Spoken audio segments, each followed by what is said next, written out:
Welcome back to another At the Ends of Eras stream.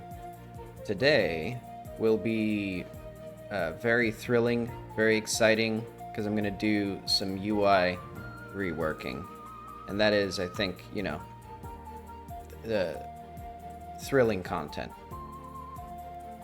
But it's also story relevant, surprisingly. It's actually one of my won't ship features. I think in here somewhere.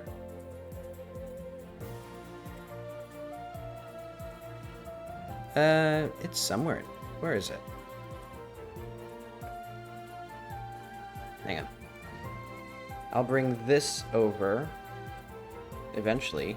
Godot is not cooperating with me at all. Okay. Took, 16 tries to get this thing over here, but that's okay. So what I'm going to be doing today is killing two birds with one stone, as I'm wont to do. I love killing birds. Let's see, is this?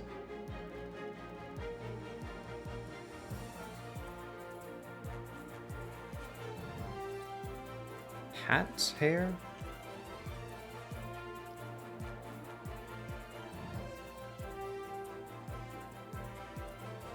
Trying to figure out where my changes are.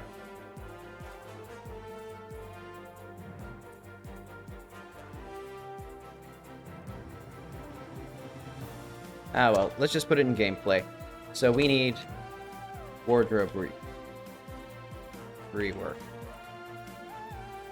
Because players were confused by how it works. This is not the right thing. Let's lower this down even a little bit more.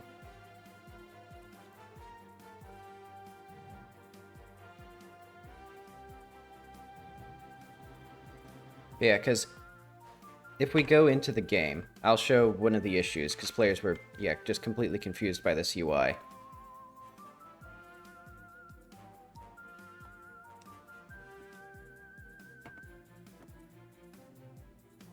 So if I go to wardrobe, it's left and right to switch between coats, but then it's also up and down to switch between your tiers of coats. And currently I don't have any other types of coats, but also players did not notice this no coats here.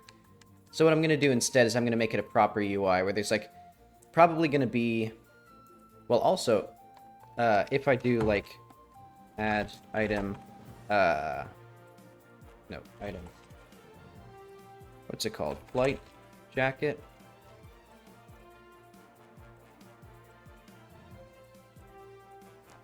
So these are all the coat types that we have.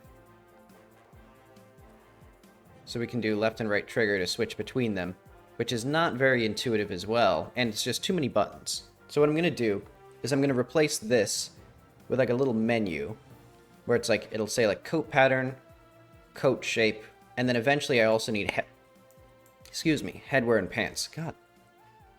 I keep complaining about it, but my throat just doesn't like air coming out of it to do speech. It just stops cooperating every now and then. But yeah, so it's just going to be just, you know, nothing fancy. It'll be basically the same as this thing where you just press a button. You know, there's nothing because it's hard to go wrong with just press a button to do a thing and then press another button to do a different thing. So yeah, so the tricky part is going to be, first off, detecting when the player actually has multiple tiers of things. Let's do that first. So wardrobe rework. Let's do like basic mockup first. Because I think what it's going to be is like main menu, and this will only show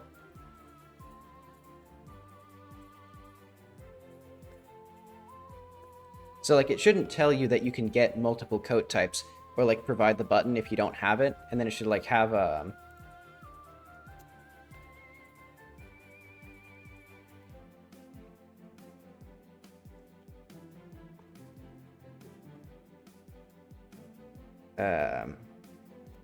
move the camera.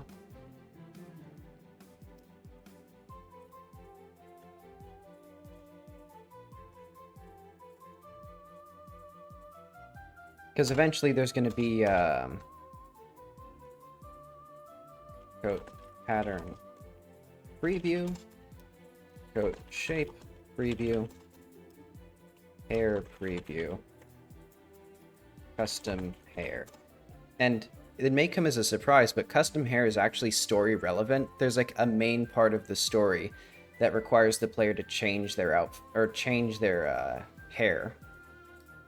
You could also, it's also possible to see it in the to-do list, but I won't spoil it explicitly. But okay, I guess I'll just start.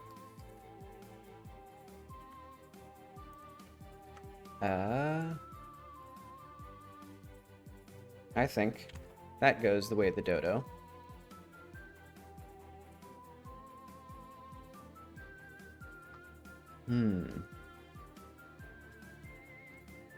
None of these are needed. Because let's do like,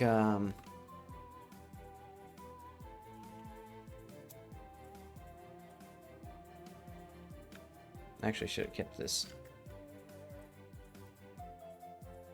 Pen container. Huh. Okay, so it's going to be like main menu. This will be like sub menu. And then there's going to be a control. And this will be like the main window, because this will be where the player sits.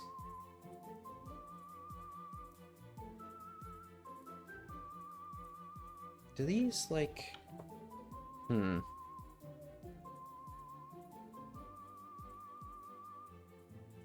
well.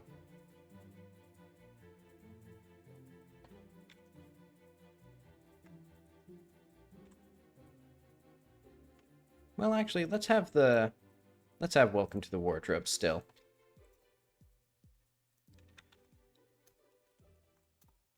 So let's see, so it'll be like coat.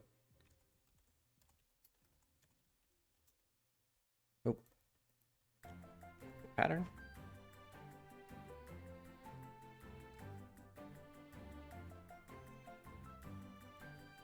Coat shape.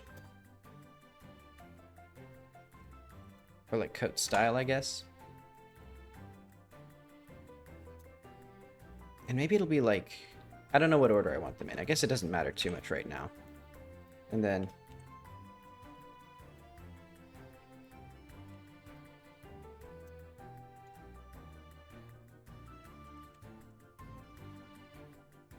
So coat style, coat pattern, hairstyle.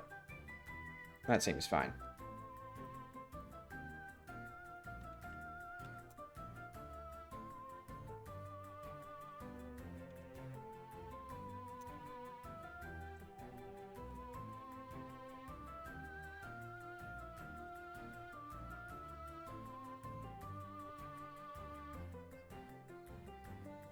So what is this thing?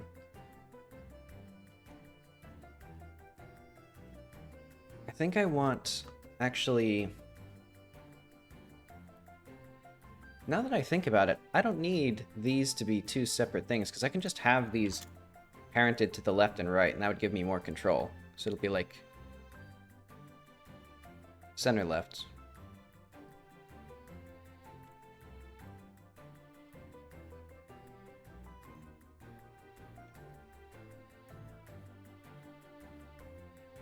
I wish there was a way to, like, centered push that out, but that's okay.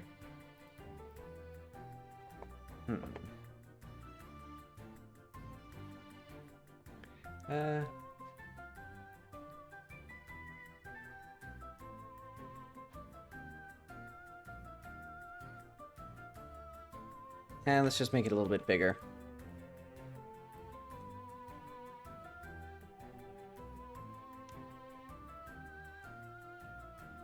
And this will be like sub menu. And it'll be one of my like modal things. Oh, I don't have a modal UI like button, I don't think. I usually do. Oh well. I'll just duplicate the code.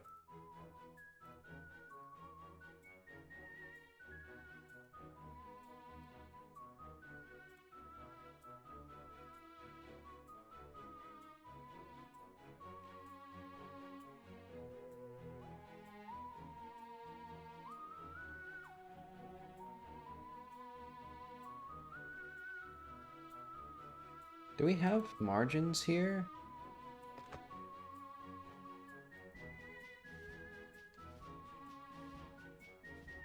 There we are.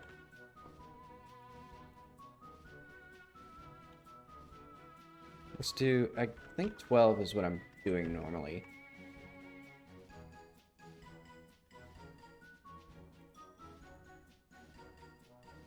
And let's make sure that that works still, because I know sometimes it doesn't like the... Okay, so it seems like the margin is 32 by default. However this thing works.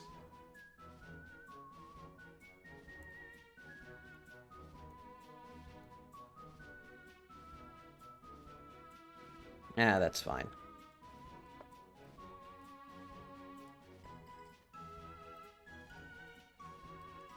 Let's just add a,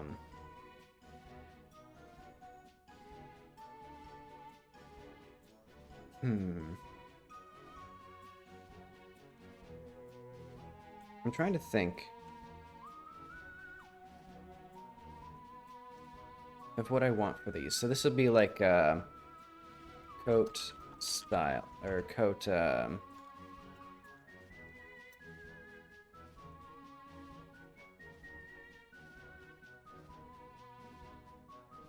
let's do like, just like coat pattern, or maybe like fabric.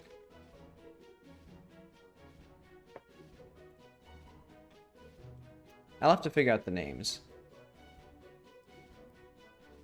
But yeah, this should hopefully be pretty easy, because it'll just, you know, the player can select one of these once they actually get multiple things.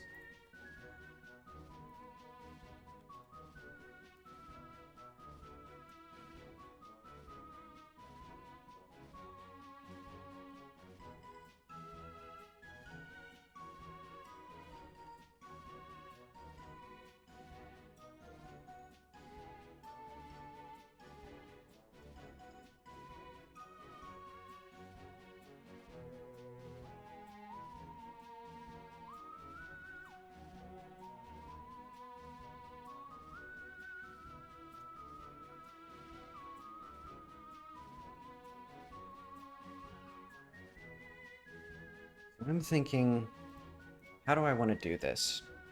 Because basically I would like this to be a coat pattern preview thing.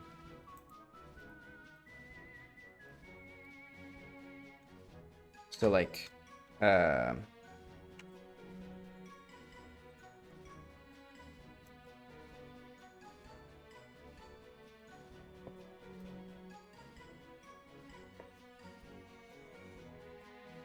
does this not expand properly? Why is this not like... Alright, let's do like I'm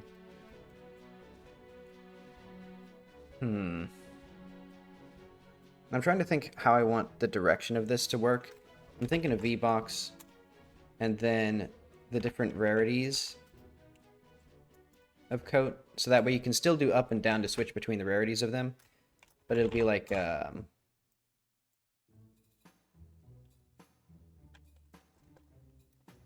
why is this not expanding? Like, these are set to expand, and then these are set to expand. What if I just put this here then? There we go.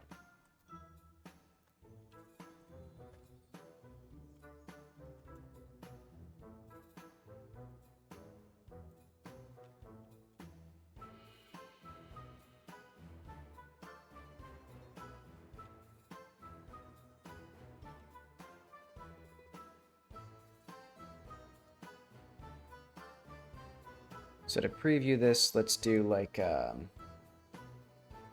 Oh yeah, also her eyes look so bad in this old preview. I did not realize, because when I remade Jackie's eyes, I didn't intend to make her look substantially better, but like, she does. Like, she looks so much more like there compared. Ugh.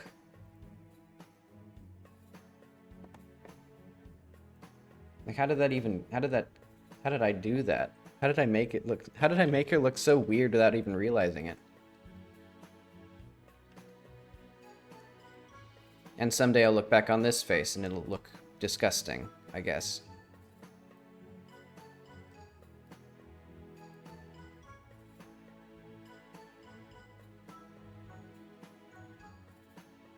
Well, let's make,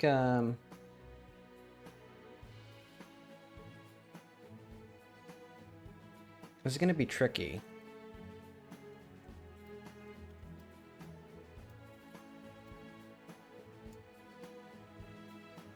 Coat preview.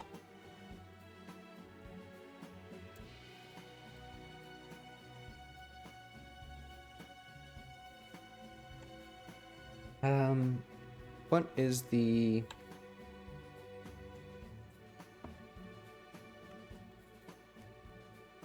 Where are the coat patterns? Basically, the way this is going to work is it's going to be a texture representing your, let's expand this, and let's do, like, the min size of, like, I don't know, 64 by 64? Or, like...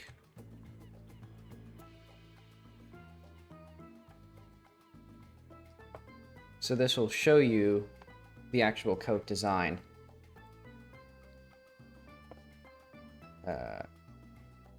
Can I make the buttons fit to content? Can I make the button have a custom shader on its icon?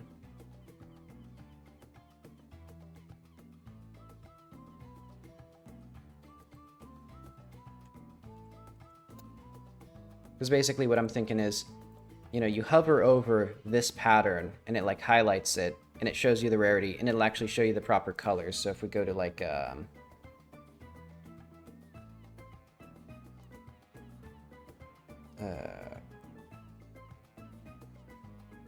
material.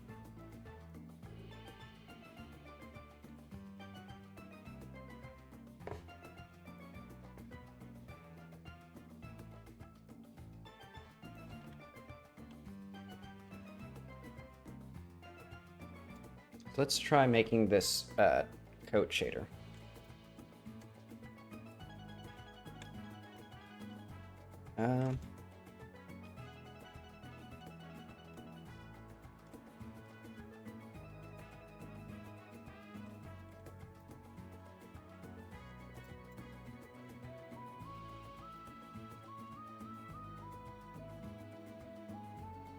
So this will be like color equals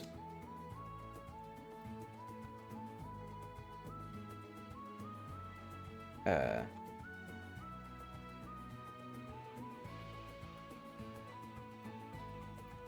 to, so it'll be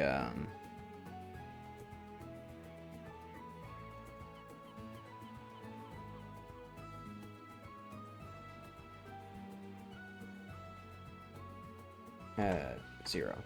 There we go. Or like 0.5. Because basically the gradient texture is going to be 1 pixel wide because it's going to be a regular gradient. And then, oh, and also the red channel. Okay. So now I can do like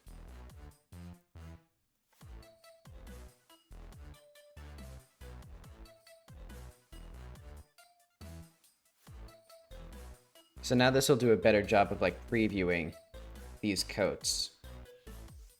Because this is how the actual like coat material works if we go to the base mesh.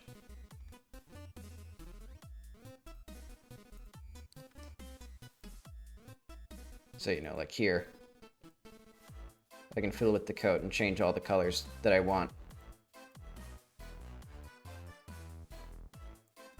And I can swap out the palette. And I think I could do a better job of like previewing it on the coat itself. I could do something really screwed up, which is take an image of this coat with, so if I did a material override,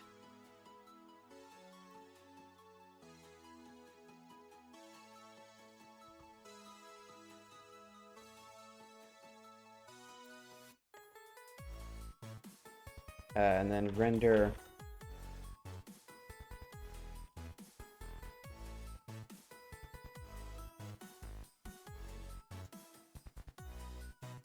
we would do like void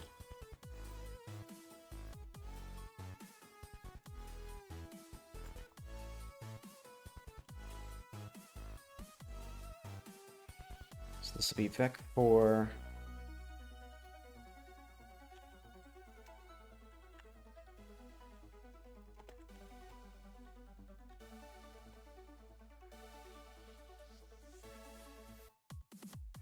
so I could make this and then have this be the text, like have just this mesh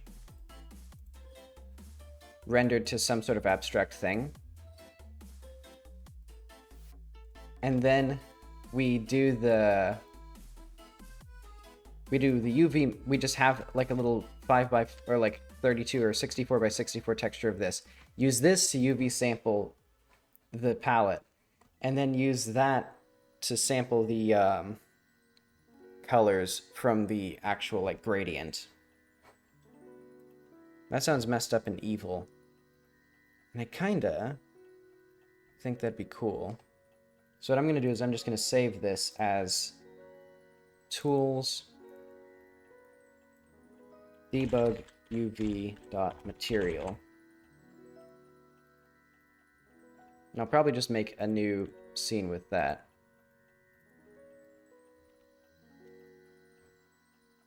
But I'll do that later. For now, I'm just going to get the coat and button working.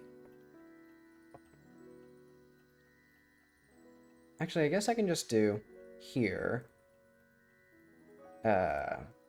Min size.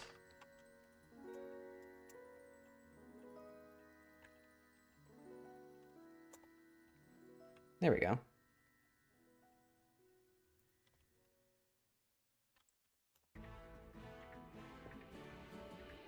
So now what I can do is I can duplicate these and we get a bunch of buttons that are slightly out of sync with each other. And then we can do like, you know,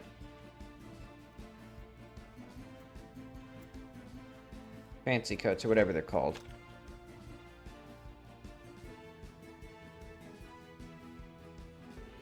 And they'll have some unique material.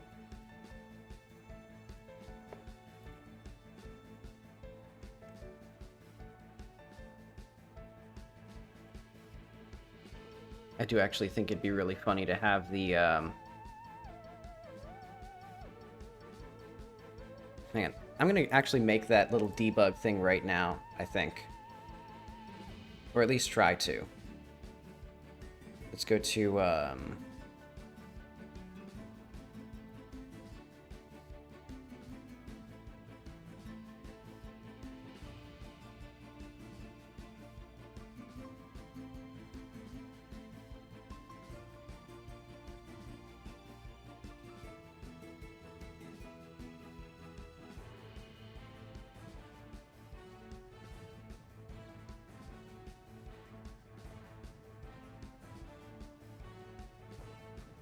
don't I have, like, a discard material? I do. Brilliant. So now I have just the coat. And then what I can do...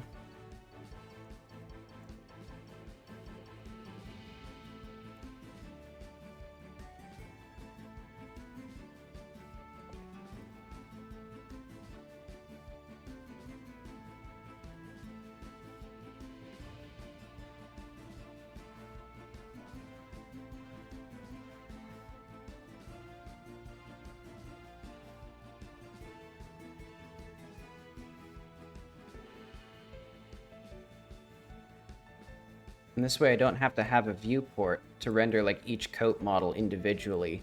I can just render this texture once.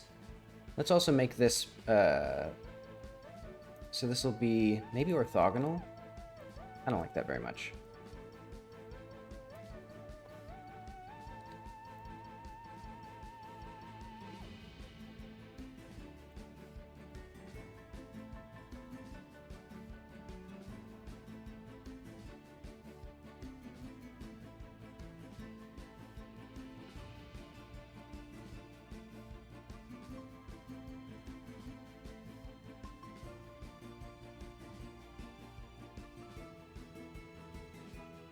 You seeing what I'm doing?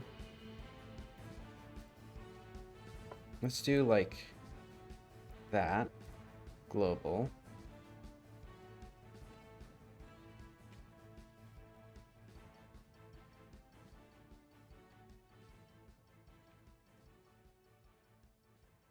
Maybe I have to bring this into Krita because I can use color to alpha there.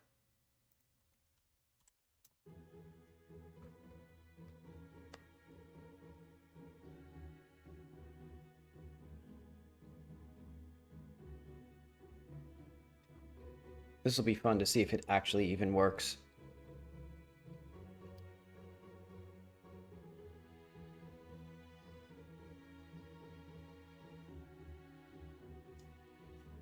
Oh, maybe I should have also baked the lighting here. I mean, I guess I could do that anyway.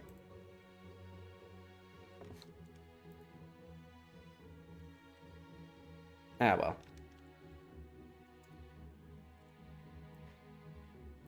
Let's do this. So it's colors, color to alpha. Do not preview, because we need to do... There's an annoying interaction between the preview and the color picker. Let's do this. Not quite.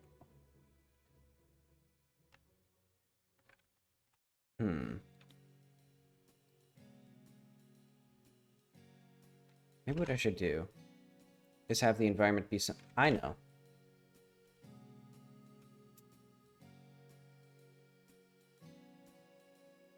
Blue screen.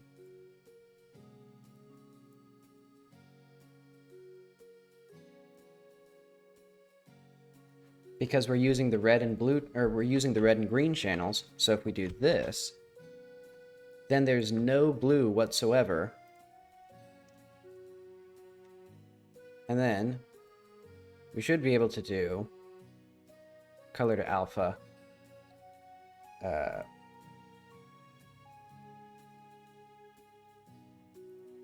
That.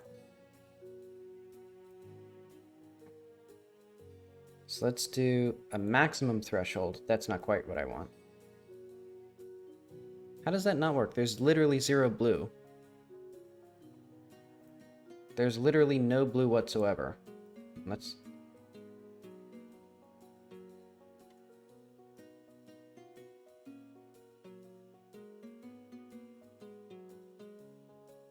Okay, let's change this to, like, white, then.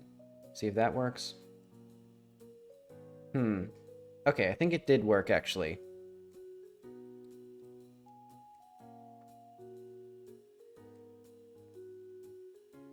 Okay, so now we have a perfectly transparent... Okay, yeah, it's just some weird artifact of, like, it being zoomed out. Because, yeah, it seems to have worked perfectly, actually. Oh, not quite.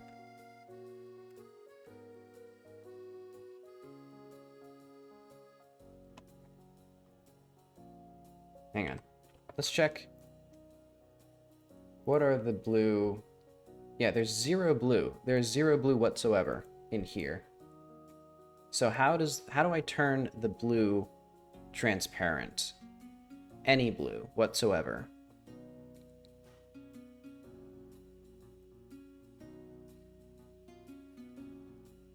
Color... That's not quite right.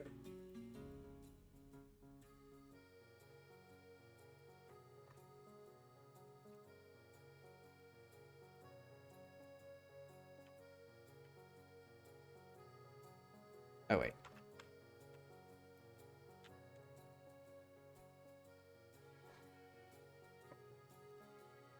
How does it work?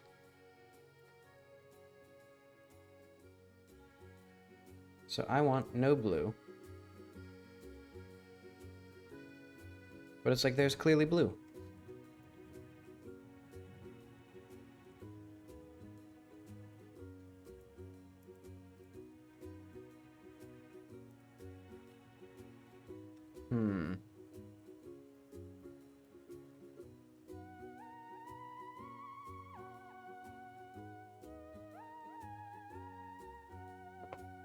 Okay, hang on.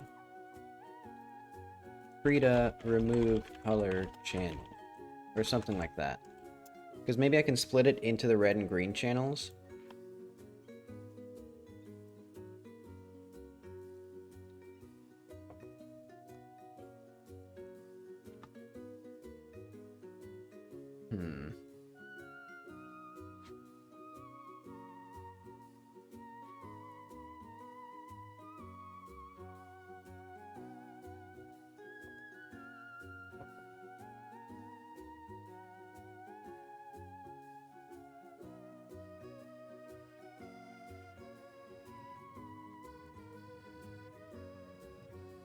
Okay. So we have... Now we have a, like, channel, I guess. So what I'm going to do is...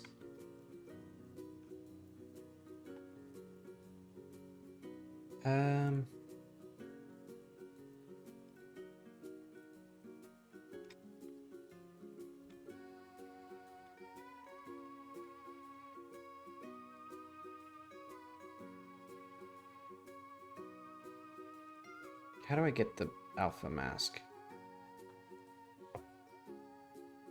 Split alpha.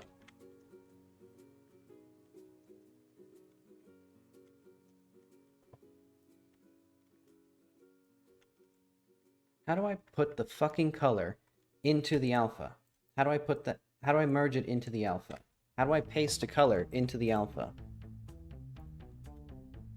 Okay. Krita. Convert layer to mask.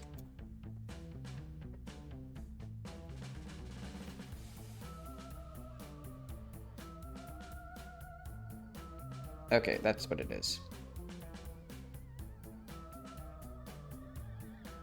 So I can do this, and then I can do that. In fact, I'm going to delete that one.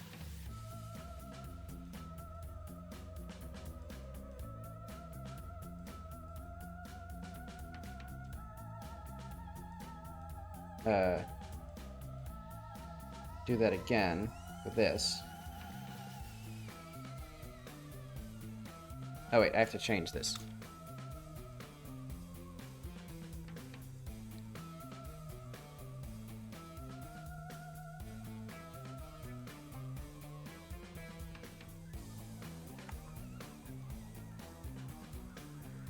Oh, hi, Alex.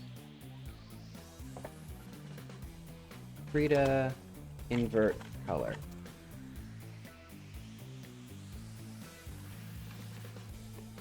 I should not have clicked... I'm going to click the actual documentation instead of the SEO bait.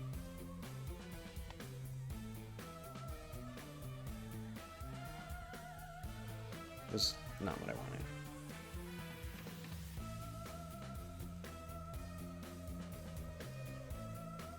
Okay, I guess the SEO bait is what I'm going to use.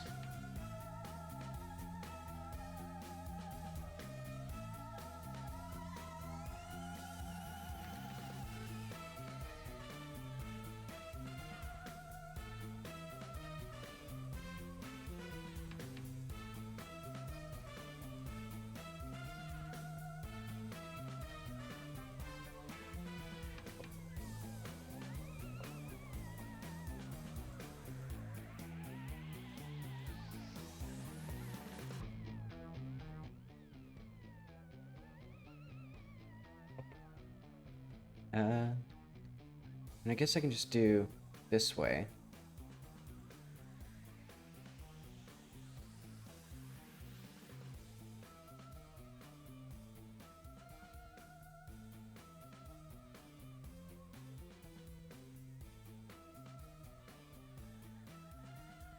Okay.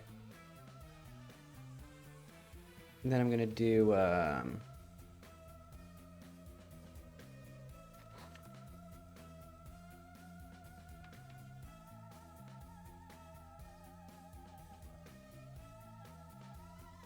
Nope, not the right thing. This will be color, green.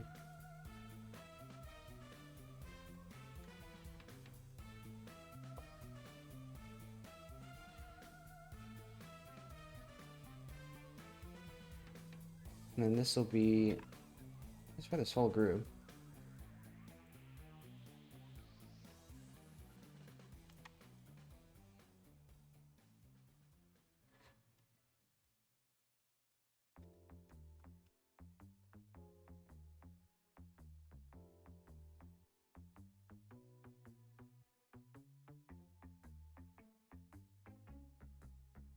Well, this has been a complete failure, whatever I've done here. So yeah, I'll probably go back to paint.net to see if you were right, Alex. So paint.net, remove color channel.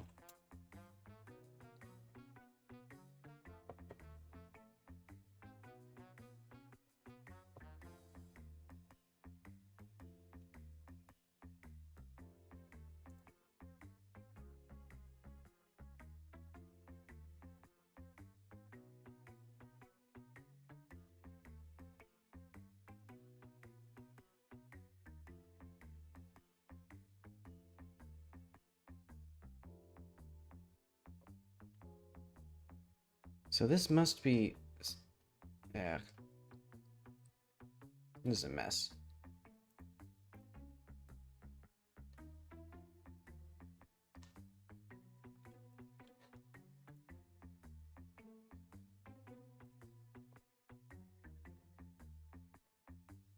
Alright, from the top. One more time.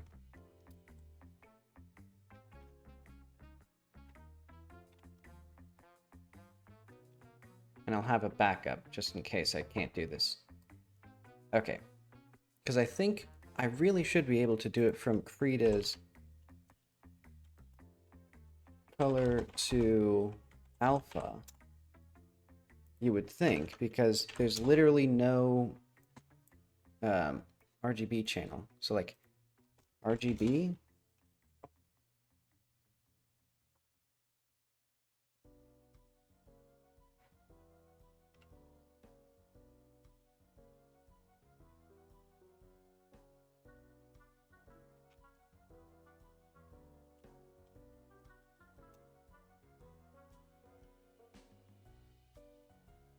No, I'm not going to be able to do it from that.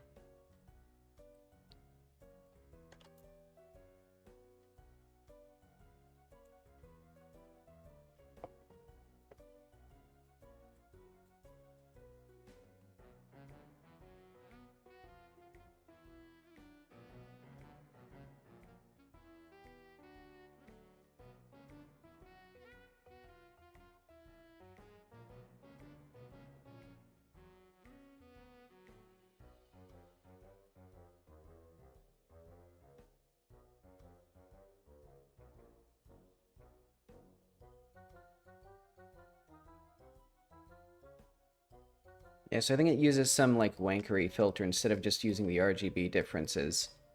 So that way I can't do what I'm doing here. So if I do filter, colors, color to alpha.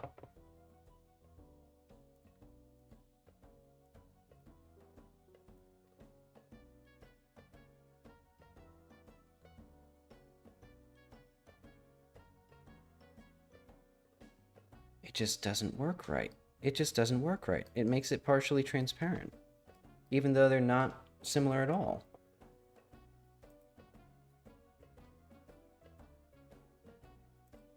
Maybe we can do... No, we can't do that.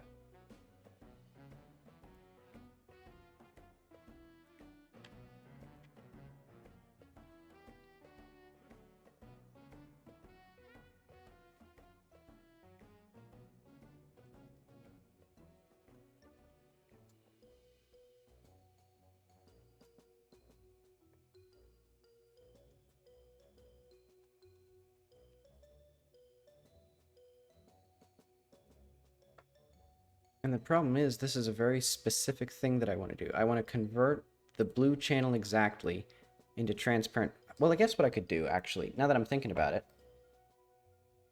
just have this be the thing. So, like, if I did, like, see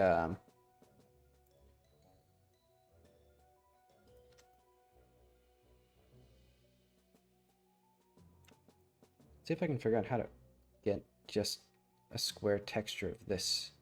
There we go.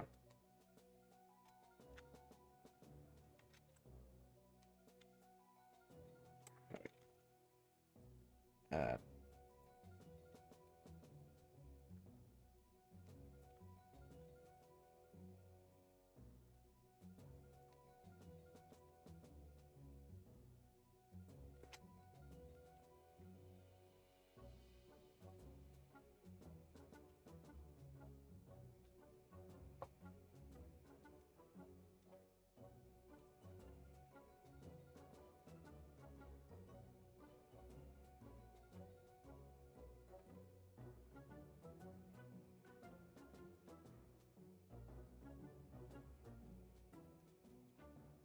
okay.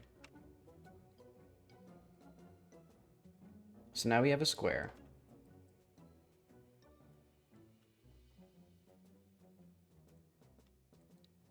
Project, UI, wardrobe, preview dot,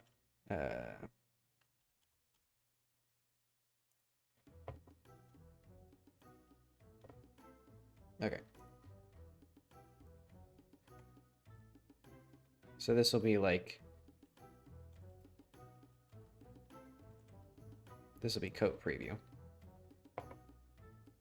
And now what we do here is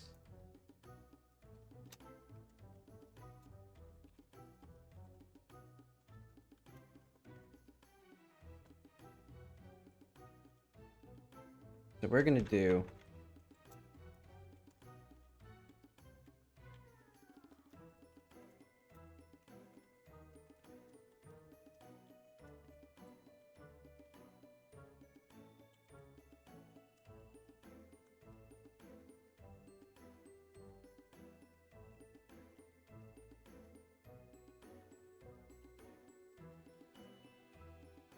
so RG, and then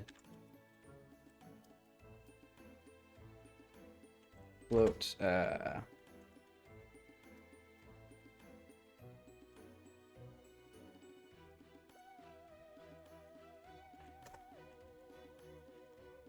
pattern UV,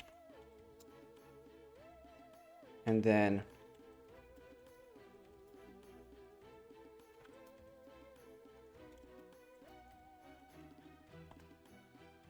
gradient, dot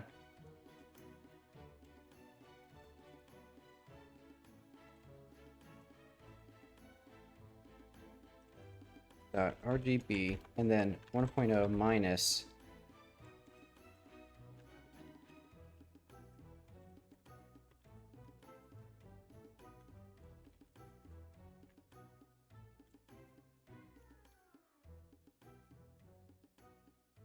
Whew, okay. Now for a real fun thing, which is this coat preview. Is the new material here. And then this. Let's do like. Look at that. That now shows us the exact color that I'm doing without having to render another 3D model. And it won't be quite perfect, but it'll be pretty good. So this will definitely give the player an idea of what the code is actually going to look like.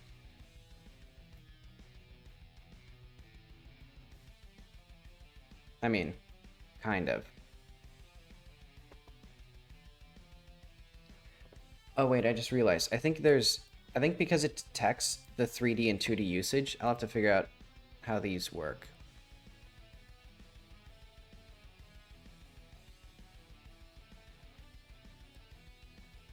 Yeah, okay, because these are... Let's figure out Godot's 2D to 3D texture color mapping.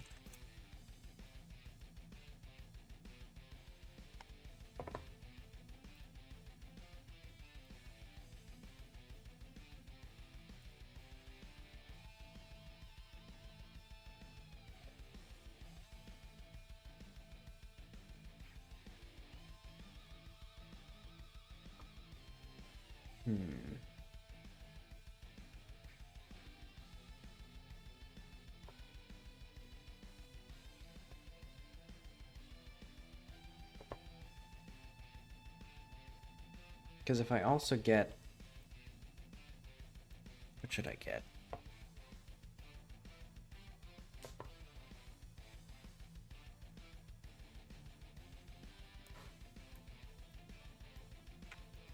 Texture on 2D.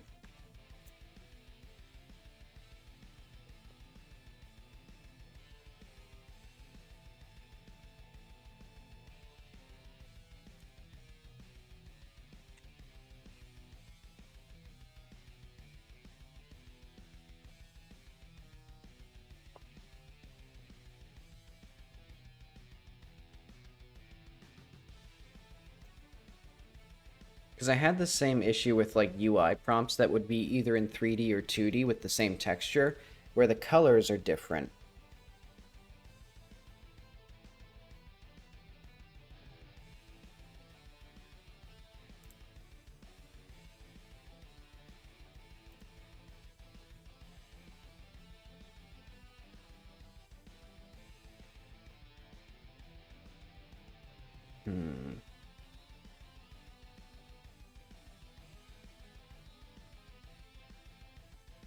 No, it doesn't seem like anyone's... I'm just going to go through the source code and figure out if I can understand it. So let's do... Open recent. Okay, so let's see if I can even figure out where the textures are stored.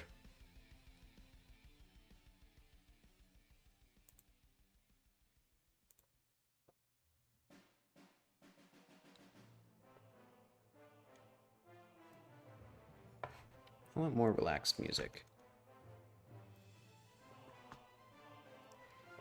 Let's do,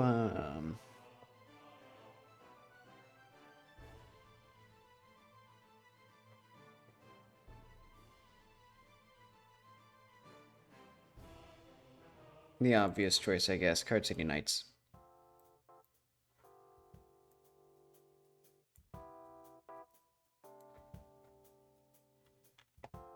Okay, so detect 3D.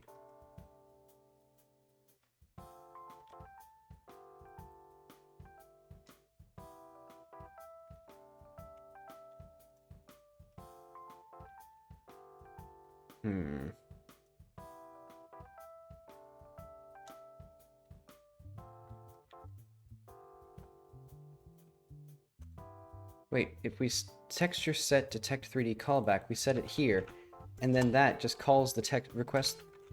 Oh wait, no, it's the request 3D callback.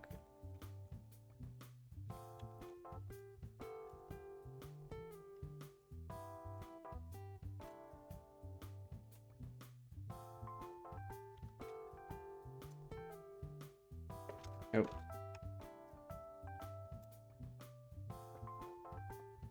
Is this set anywhere? Okay, texture re-import 3D.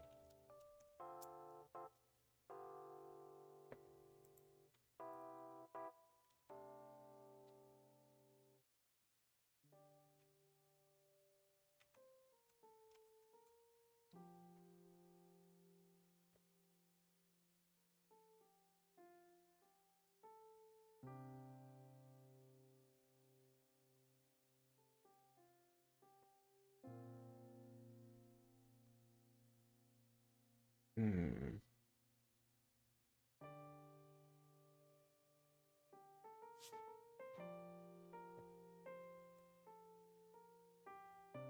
I thought it did something weird with the colors.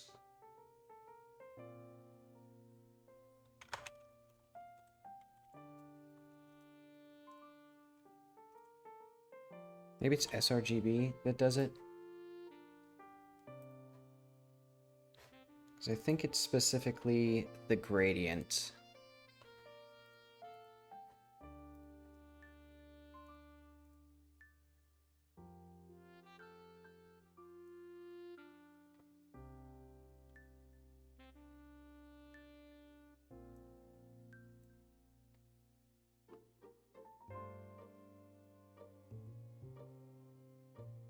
Or I'd love to click this button. It's quite interesting that I can't click the button. How does this work? Do I have to do sRGB and then convert? No? Maybe... Huh?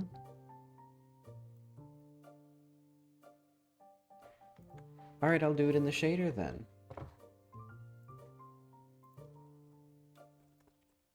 Okay, sRGB to linear.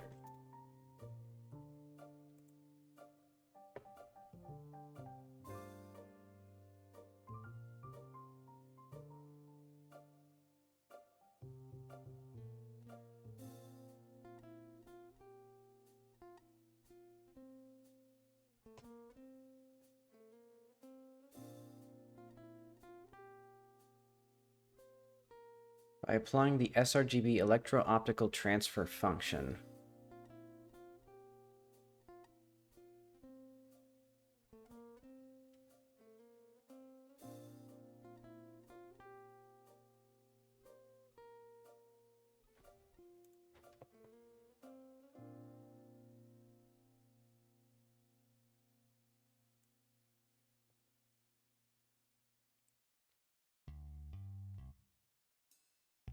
Can I just do like a power function here where it's like how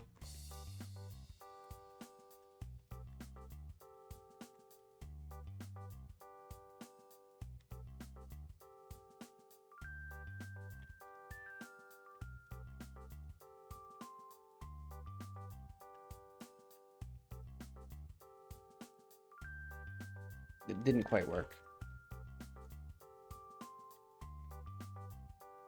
That didn't... Okay, that's not quite what I need. Because there's something wrong with the colors here. But maybe it's actually because it's unlit. What if I did 0.9 times this?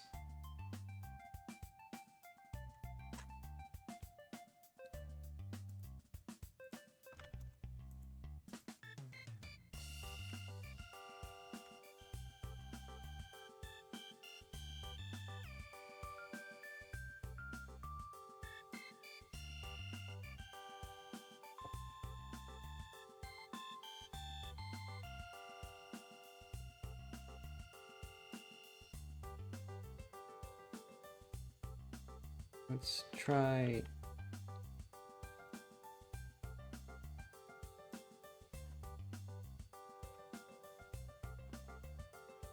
this, because I want these to match exactly. That seems good.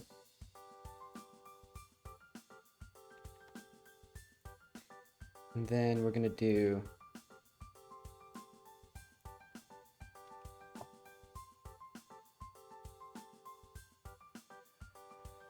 Okay. I think I have it now. So let's save this as a scene. So this is going to be for the wardrobe. This will be like a pattern button.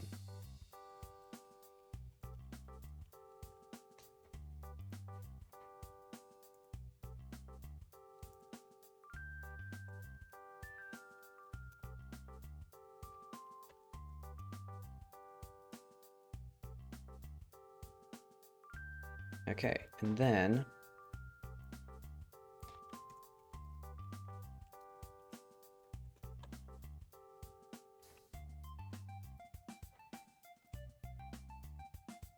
how do I want to mark the rarity of these coats? I guess what I can do is I can do like well,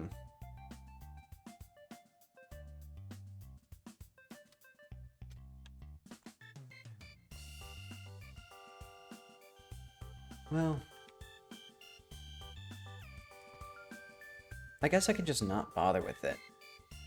Because this looks okay. I can fiddle with the colors more once I get into it more. But okay, so this will have like a bar coat.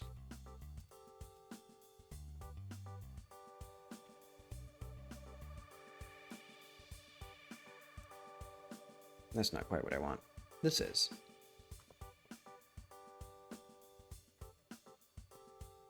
So we'll have a new generate material function, I think.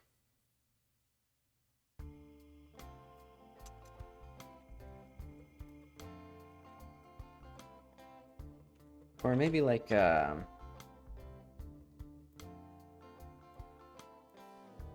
was one of the things I was missing. Ah, well, that'll be fine.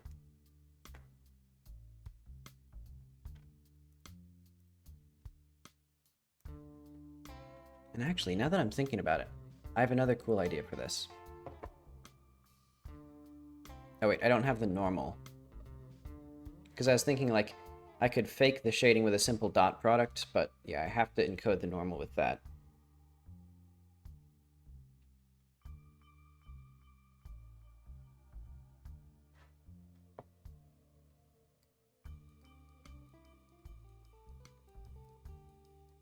Right, and also this material here is local to the scene.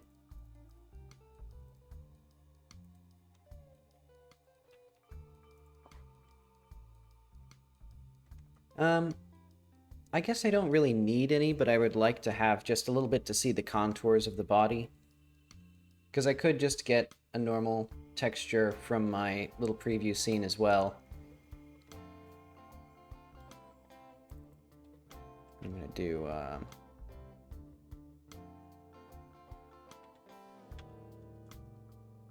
what should this be called? This will be fabric preview.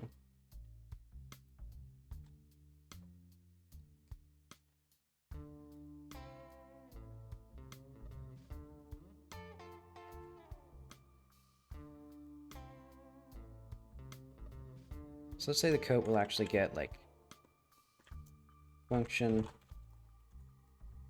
get gradient.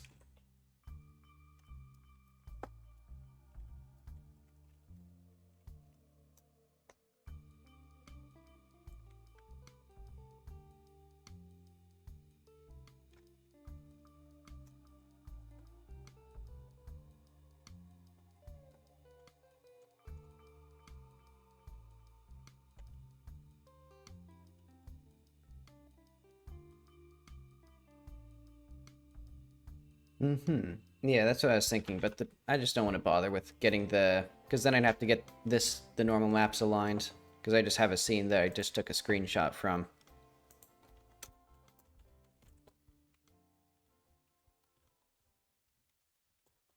Let's see, do we have...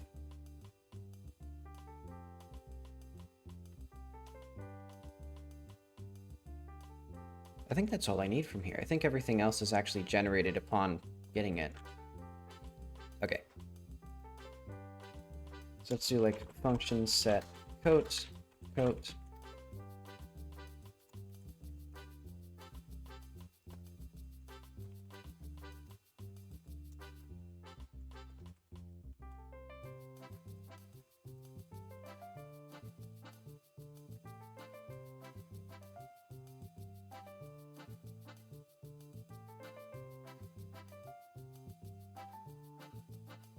So this is material.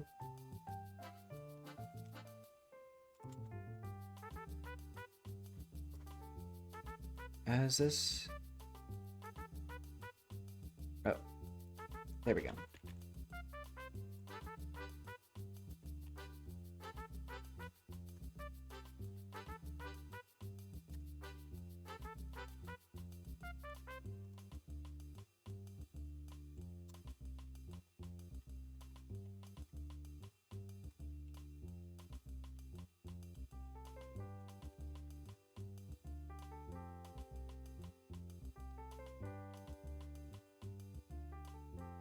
There we go.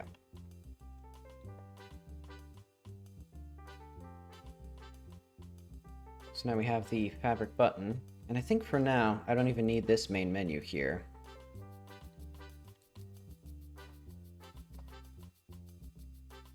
Because it'll just be this stuff on the right.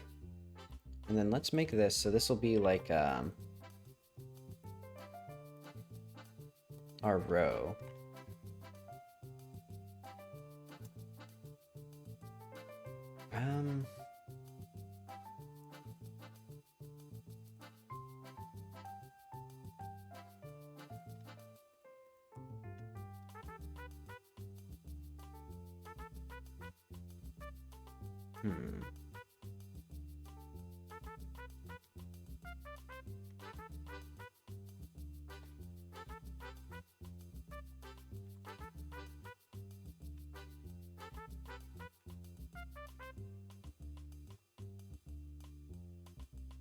All right. Lots and lots of stuff here that I no longer need at all. So seep type next, seep type previous. None of that.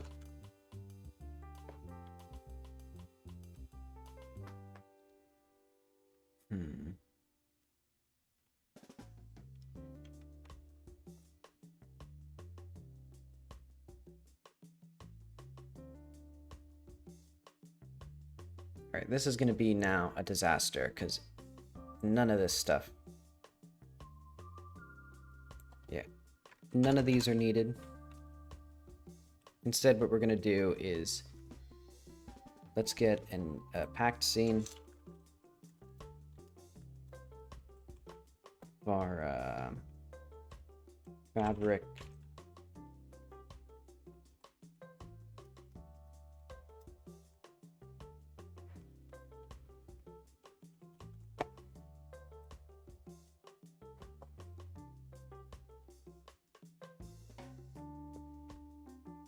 I guess I'll fix up this code first. Okay, so view. None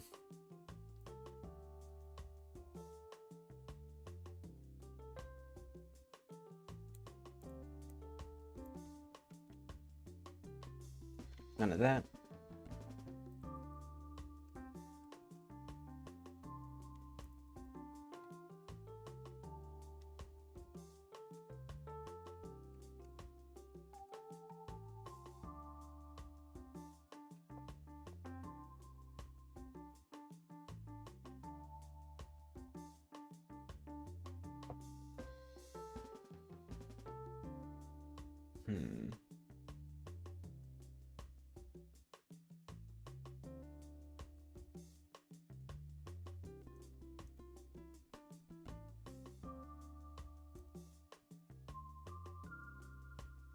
Okay, all this stuff seems fine. Enter is where we're going to start getting stuff. Codes by rarity is good.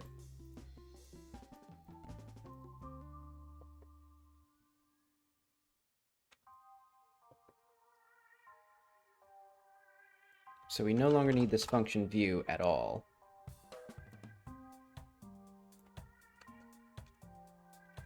Oh, wait. We might need this, though.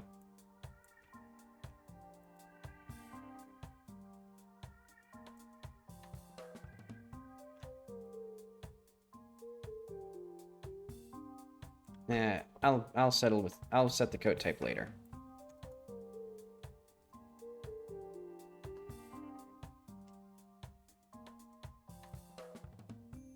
Because we don't need any of these.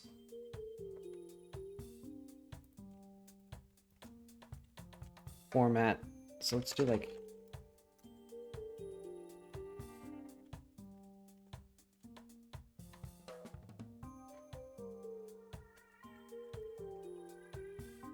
So it's going to be like %s coats. So basically this will be the little row here where like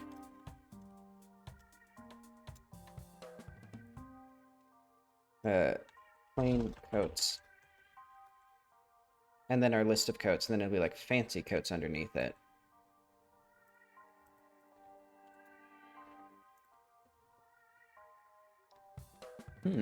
What sort of things are you working on?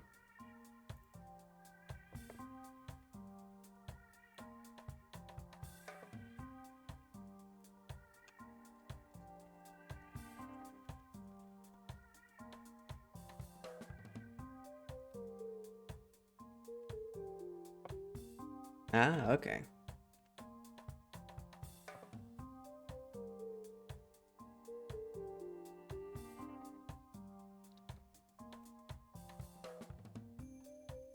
Okay, so let's do util clear.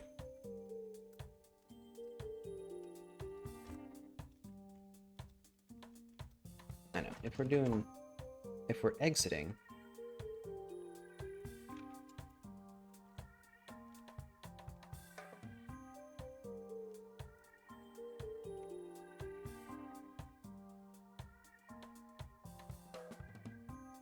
and I'll also just do like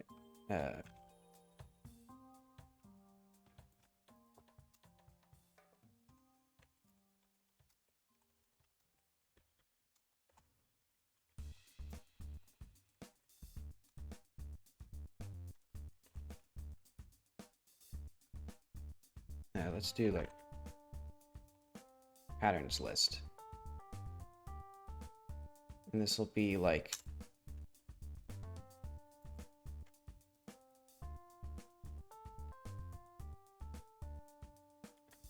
let's see, big is better from far.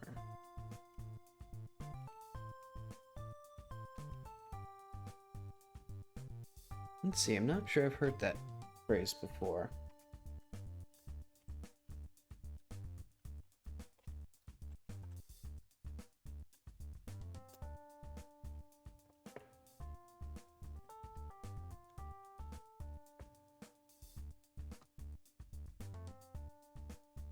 Alright, I just realized what I actually want here probably is for the scroll here to not have horizontal enabled.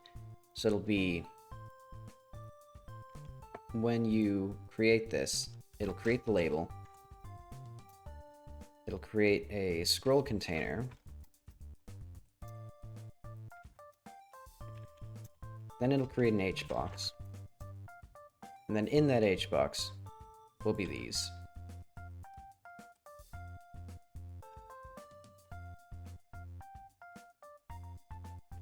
So I'll need to make sure that this actually like how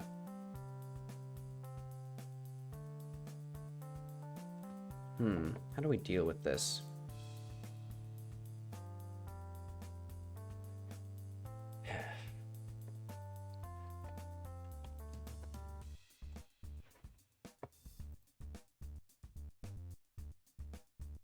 How do we make a scroll container fit the content of its thing?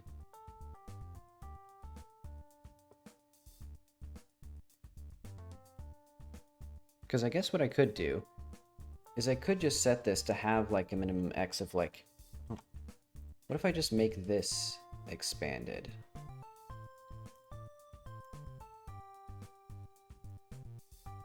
That doesn't do anything. Why does nothing ever do anything?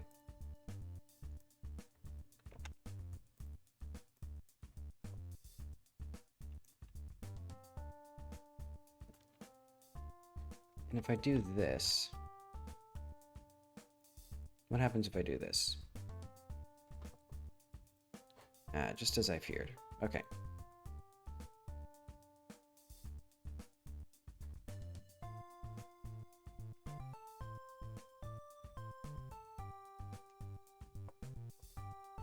So this should not expand vertically.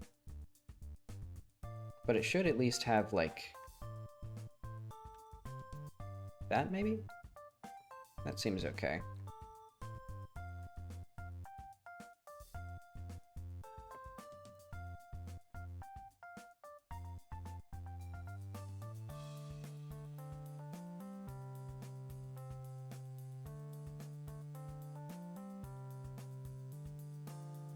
And this will also have the, I guess this will just use this thing, follow focus.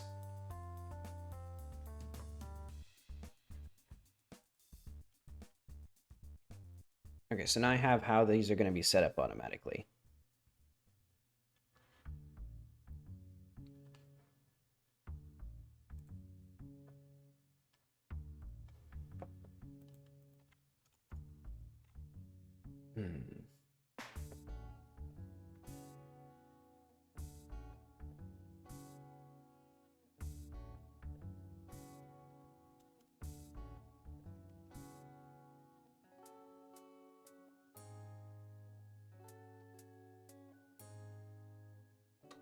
We don't need the viewing index or viewing rarity. And I don't know what show background even does. Is that in here anywhere?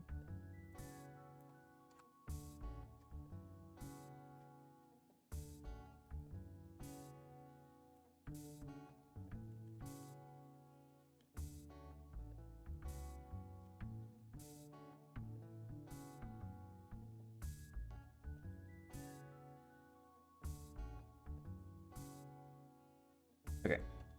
So now for rarity in coats by rarity. If not,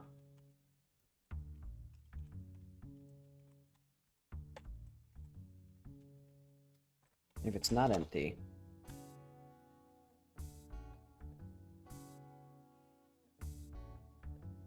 we will add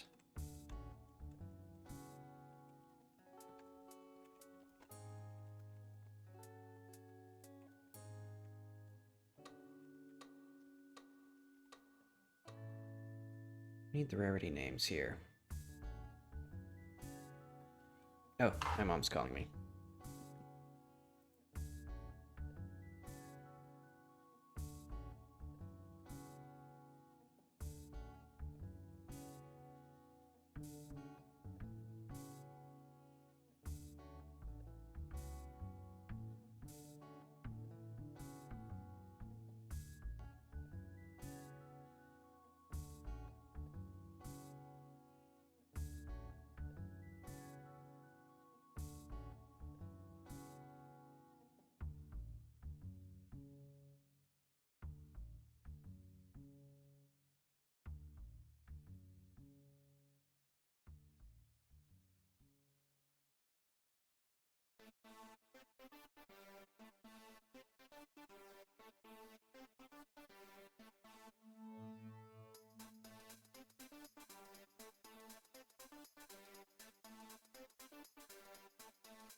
Okay, I'm back now.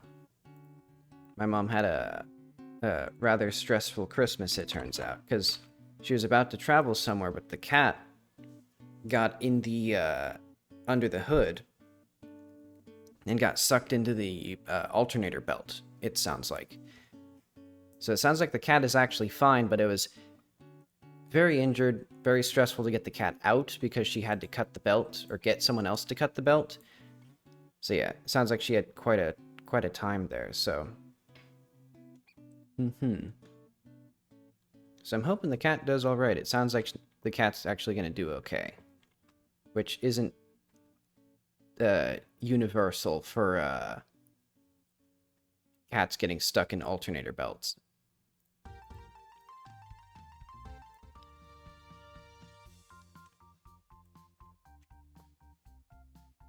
But yeah, cats get into all sorts of things. We also had...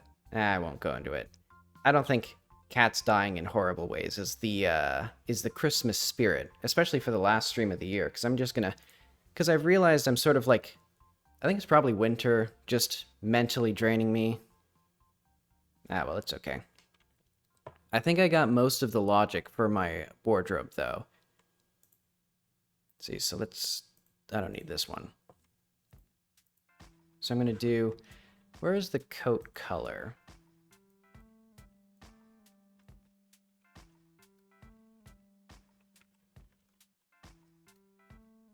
Get rarity color. Okay. Why is that here? Because I could just do, like... I'm just going to do this.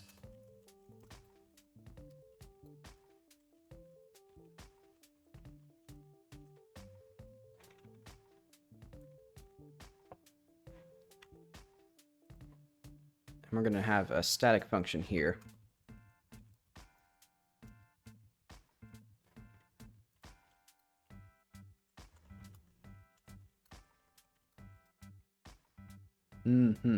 Yeah.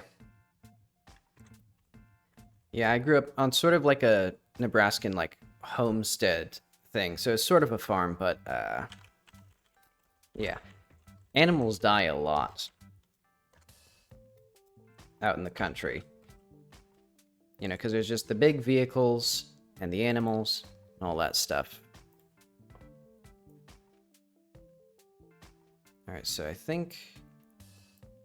Let's just get these then to here.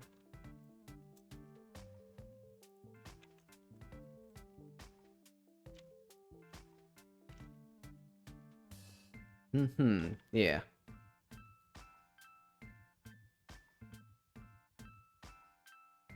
Let's see, and I think...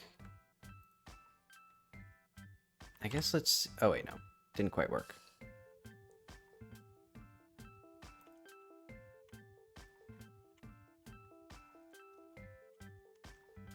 I don't need this.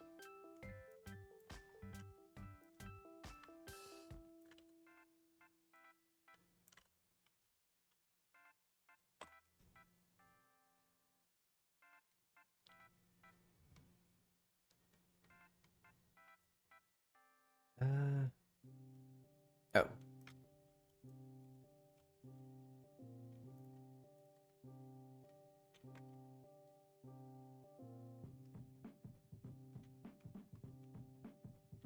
Almost here. Code pickup. Oh.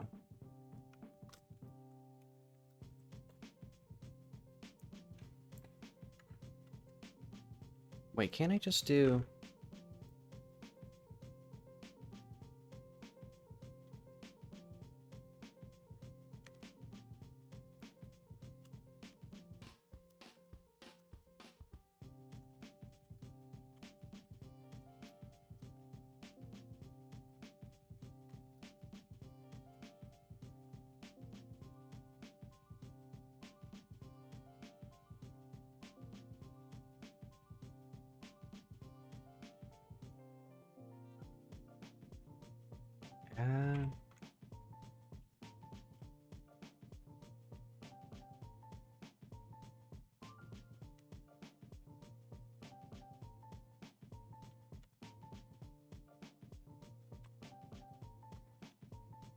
think the reason I had that in global, now that I'm thinking about it, was some sort of circular dependency.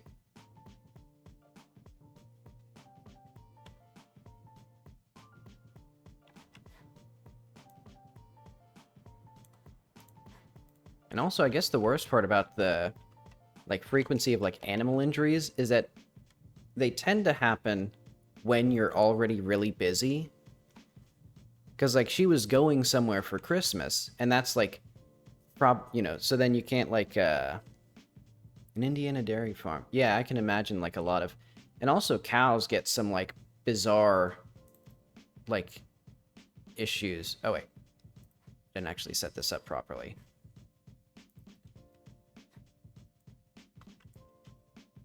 Okay, let's see if this works.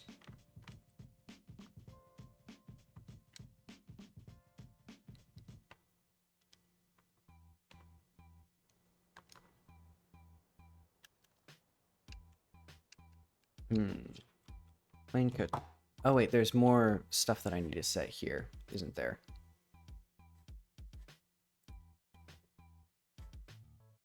I guess these are fine. Ah, I see. One is because I didn't do the, I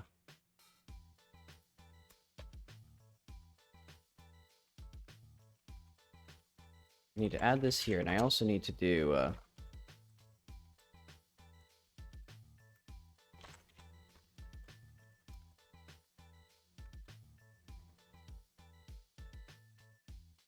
is there anything else here that I need to do? I guess... Well, does this matter? If I don't set this here... Doesn't seem to.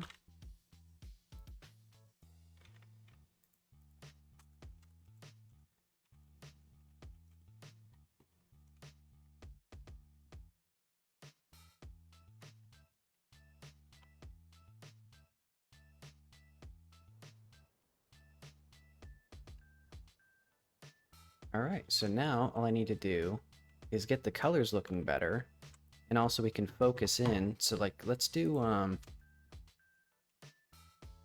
if coat equals, alright,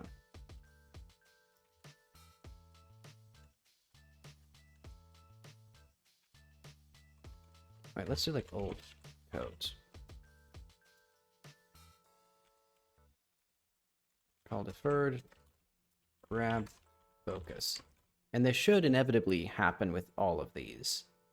Or they should inevitably happen, because the player should have one of the coats in their inventory.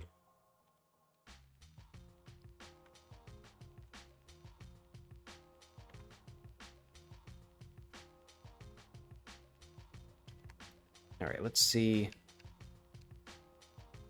Doesn't quite work how I want. And also, we no longer need the player to be off-centered in the wardrobe.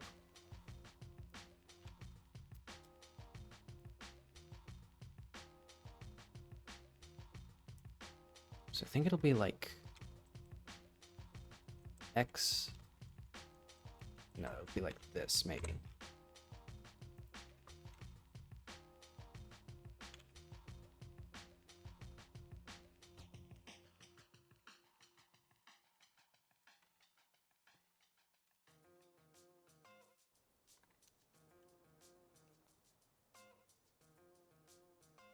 See, can I, like... There we go. And these actually, like, do the right thing. The colors are way off. But the patterns are vaguely there. Oh, I see. I think there's something to do with converting to RGB. Or converting to linear color spaces still. Because the normals are off as well as the...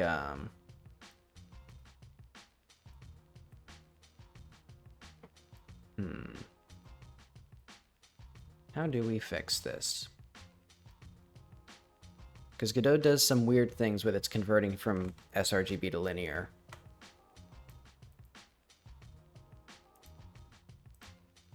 Also, highlighting it changes it. At least this one.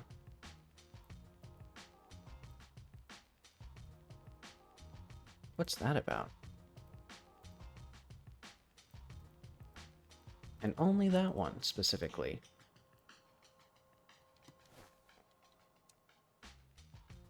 Why doesn't this work? So when I press B here...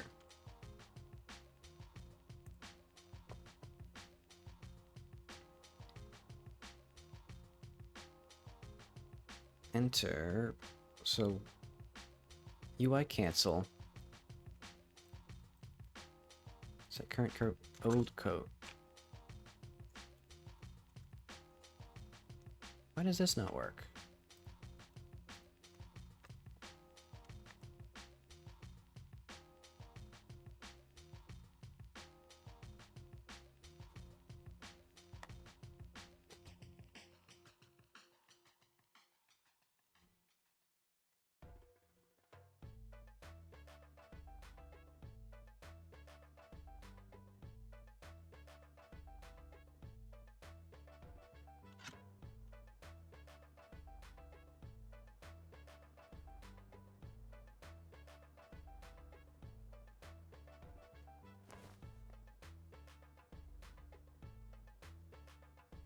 Wait, this line isn't hit.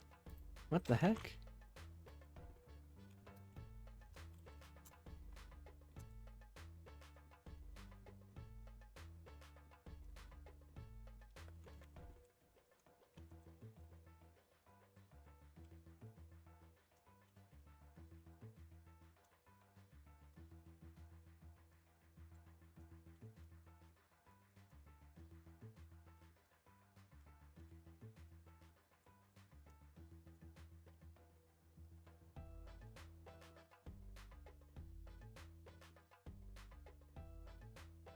Is there anything else that I want to do here? I'm going to do... Oh, this is not pause menu. Okay, how do we get out of the wardrobe then in the pause menu? I guess that would be like status menu.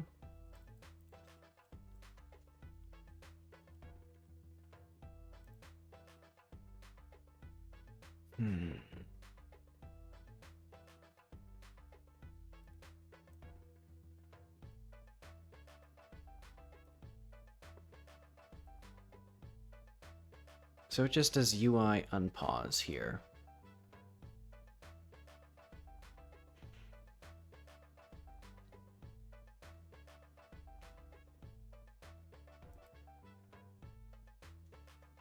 I guess let's just do this, maybe?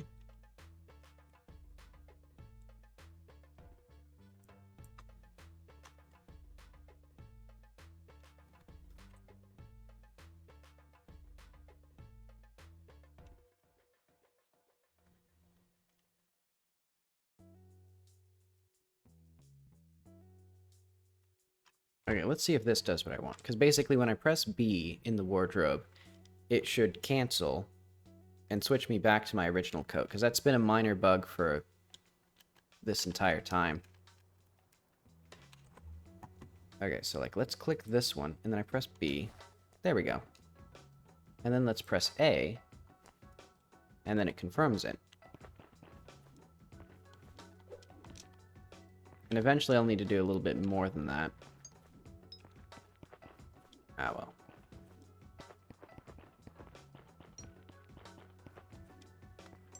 Okay, so now let's try to figure out what exactly is going wrong with our like normal maps here.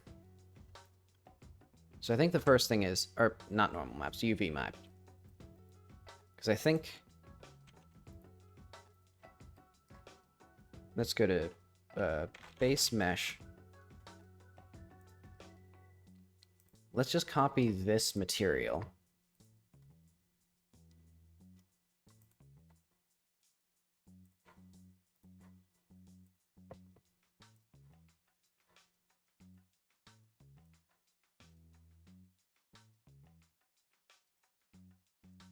And we'll make it unique. Make unique. So yeah.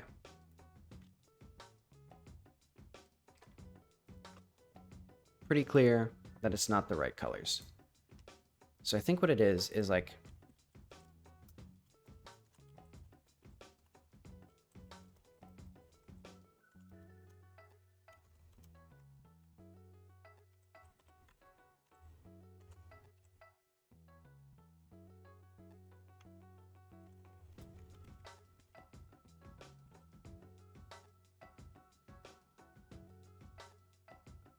Nice.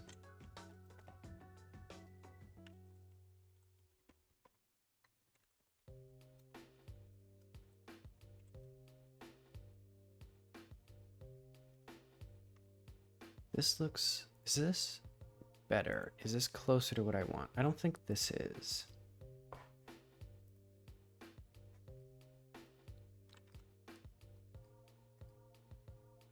Because it goes from black to...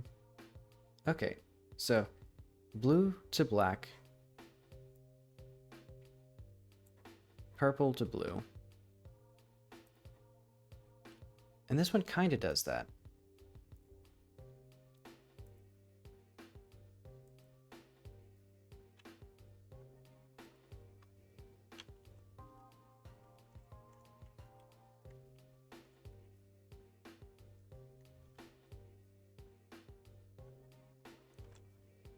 Huh, now it actually, like, looks better. Okay, so I think the UVs are right. So that's correct. Maybe this needs to be...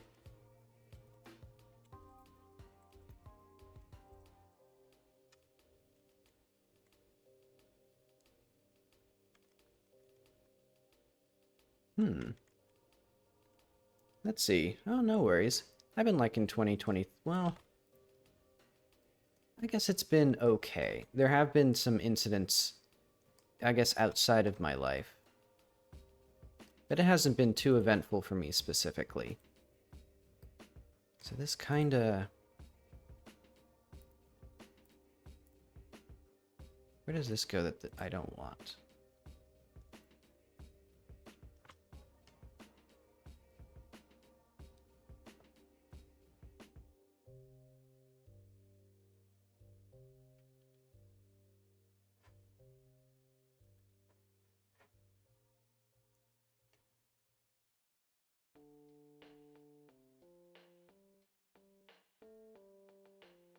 What if I did gamma here? Oh, okay. This kinda is what I want.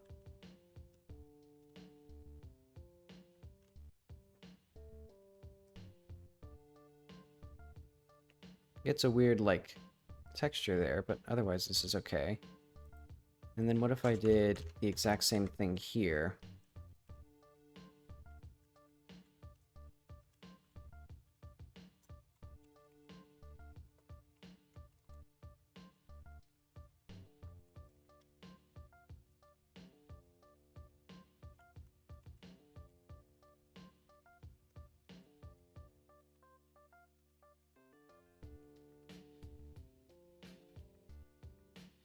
That's not quite what I want. What if I did inverse gamma?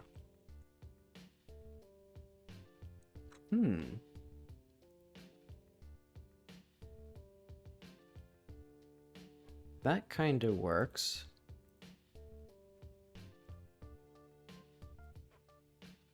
Then what if I did like 0.9 times this to darken it down a little bit?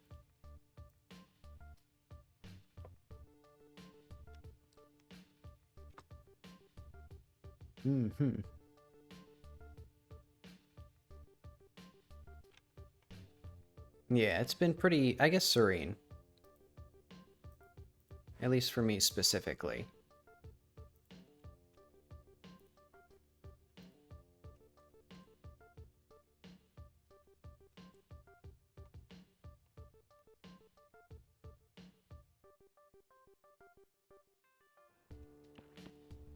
Let's see.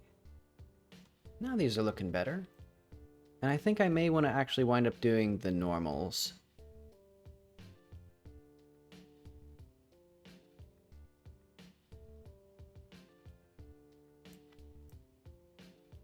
Because I guess I could also fake encode. How would I do that?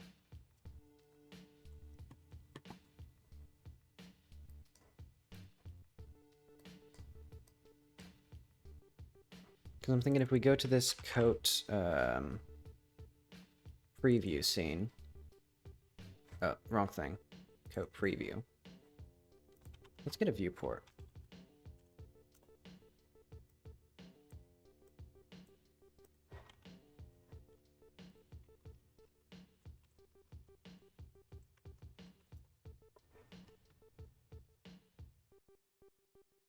Oh, and this actually does exactly what I want now. So let's do real fancy here.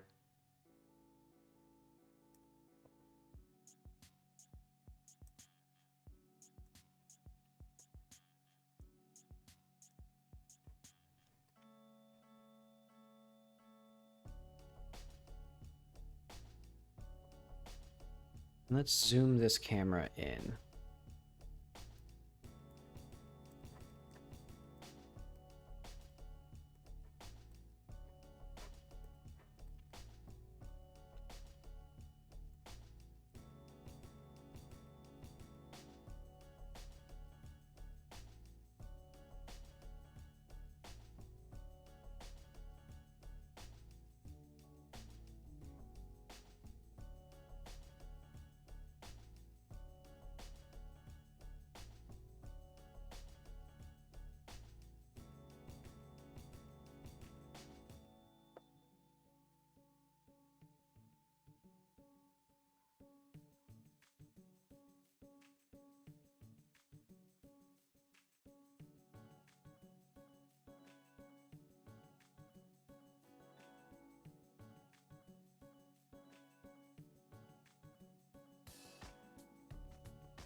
Let's see if this actually is like the correct size, because I think... Okay, yeah.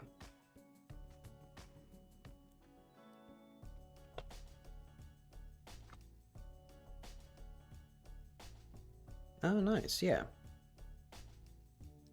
Yeah, I guess what I should do for, let's see.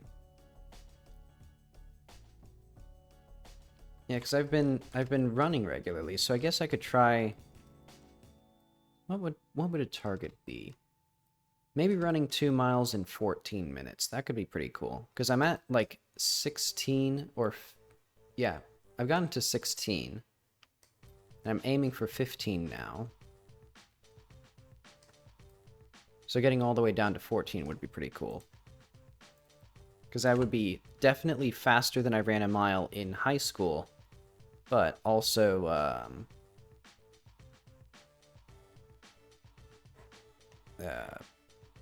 you know, twice as far. So then I would be definitely healthier than I was. Let's do like make coat preview.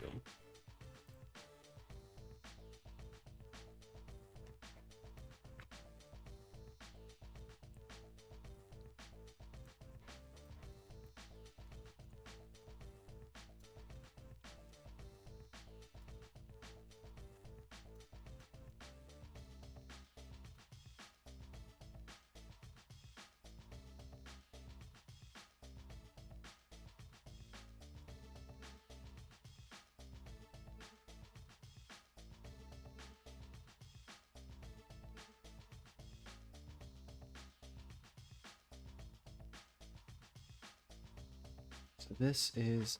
Wait, let's also change this to coat preview. So yeah, we're gonna have like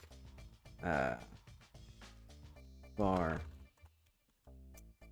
coat mat equals no wait, no.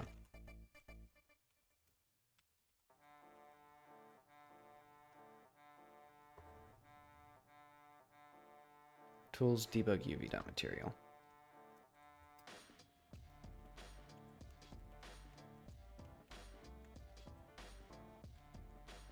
And I don't need to actually set this here. I can do like...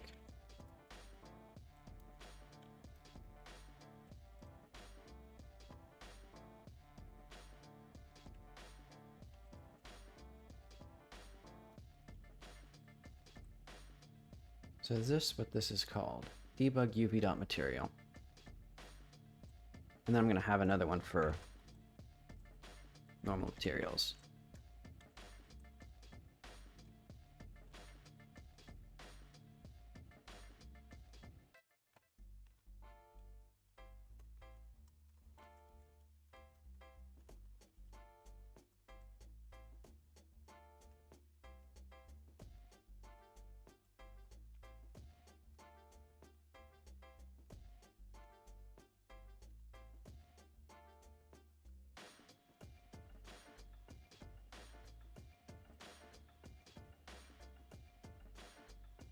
See, where is my map screen? Or, I guess it's preview chunks.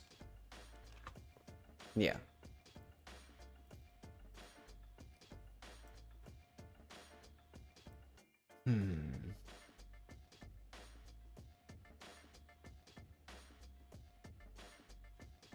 Let's do this.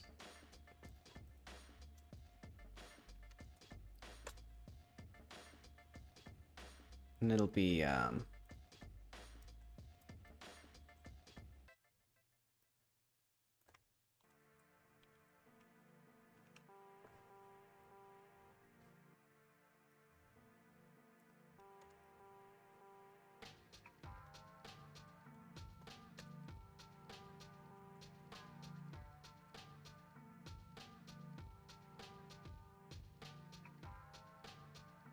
oh wait, I don't need this, because that's void.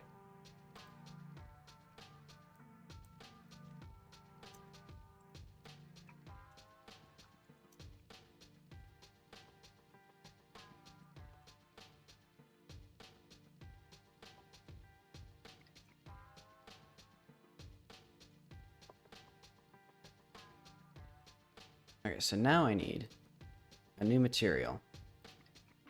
So this is saved.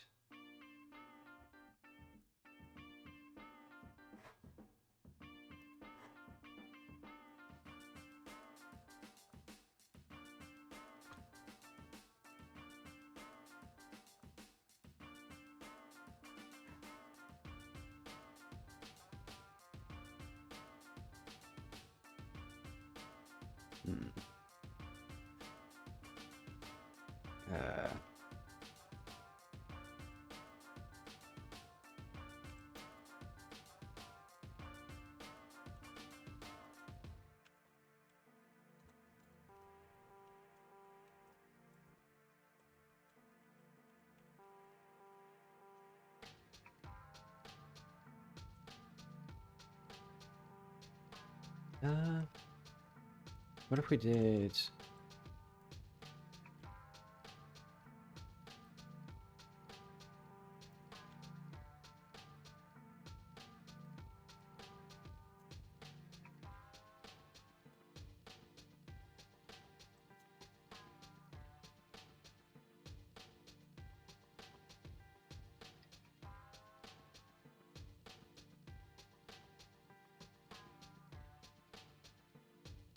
Okay, there we go.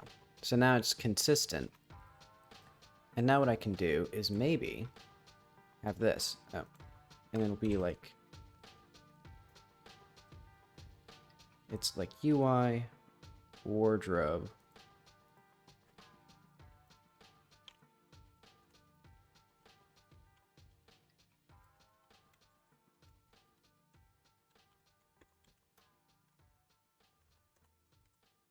Or we also need the viewport.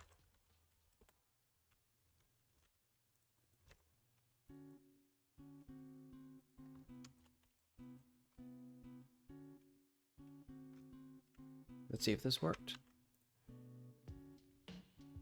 So now I should have two new... let's refresh this. Maybe.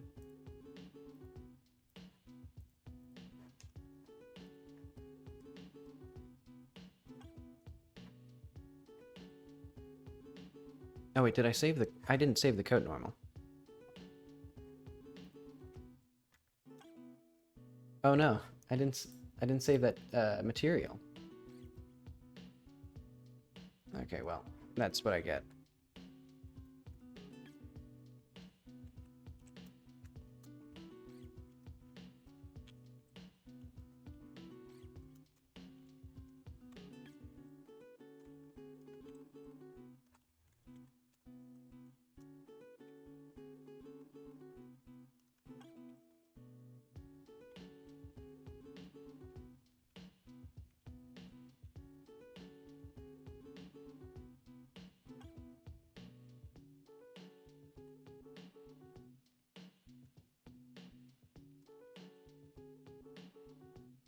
Okay, so now if I actually save this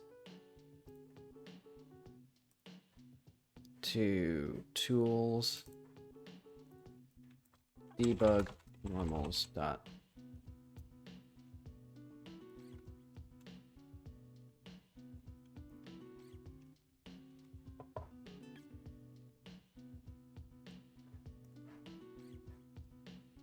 Okay, so let's see if these are here actually.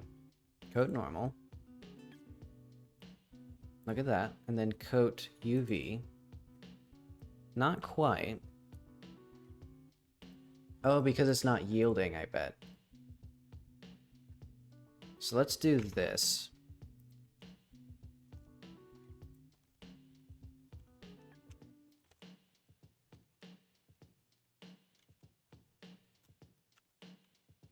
There we go. Maybe. Okay, yeah, now we have, there we go.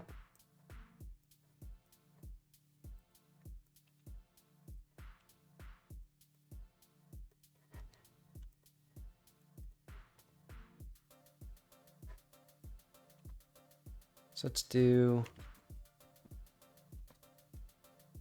uniform sampler 2D normals. So we're going to have UV there, and then normals here.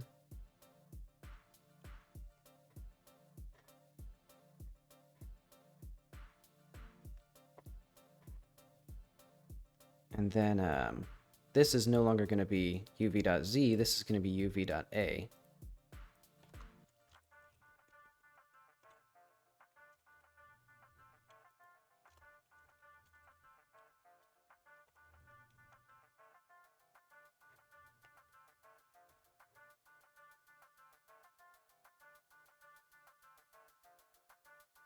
That works with that. And then I want something fun. Like lighting. So this will be like, how do I want to do this?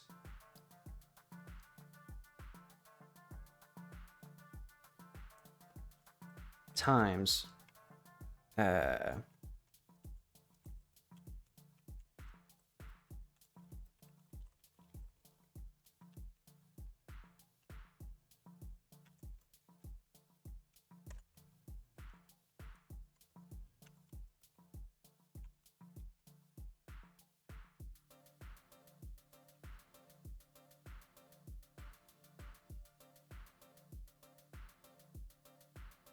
okay, so now we got a new deranged texture that I can do.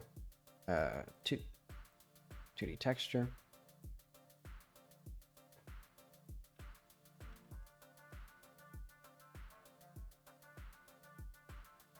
Look at this.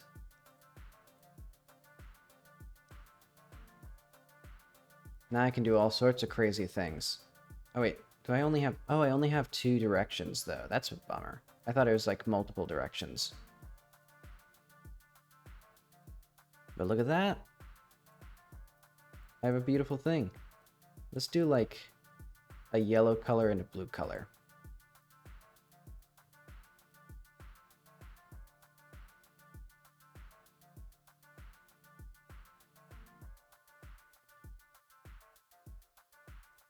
We now have deferred rendering in our thing. It only took like 30 texture samples.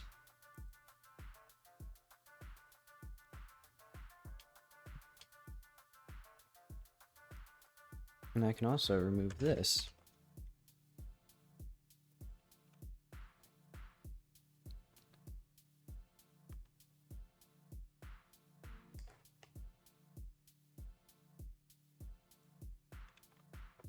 Hmm.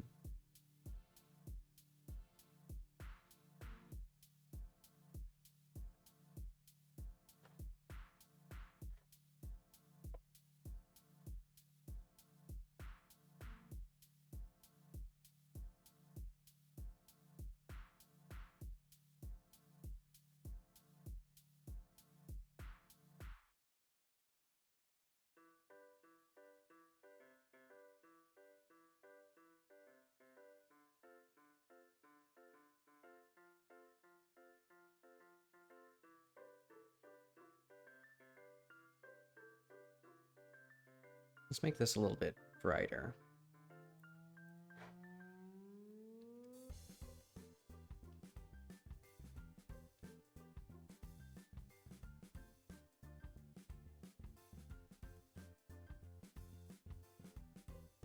Yeah, that seems about right.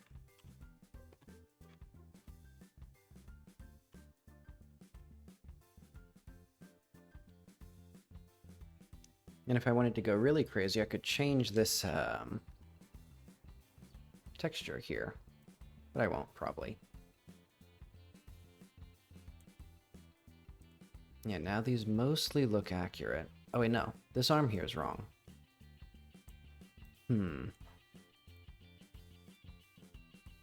I just realized why. Wait, no, it isn't. I thought UV coordinates would be changed, but no, that's not what it is.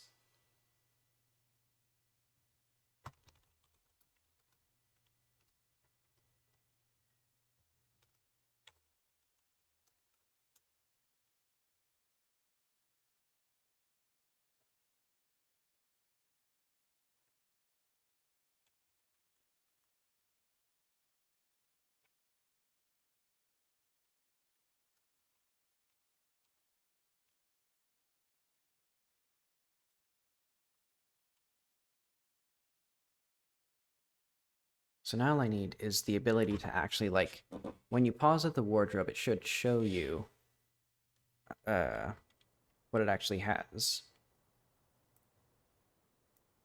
And also when you scroll, it shouldn't do this. But oh well. Let's make it a bit wider.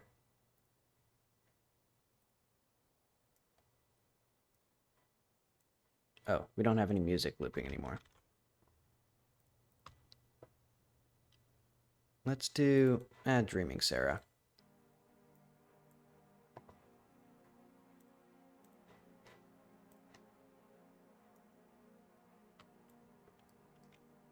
I wonder if I don't think I ever actually talked about why I'm taking a break for the rest of the year. I mean, I guess it doesn't need much explanation. It's just,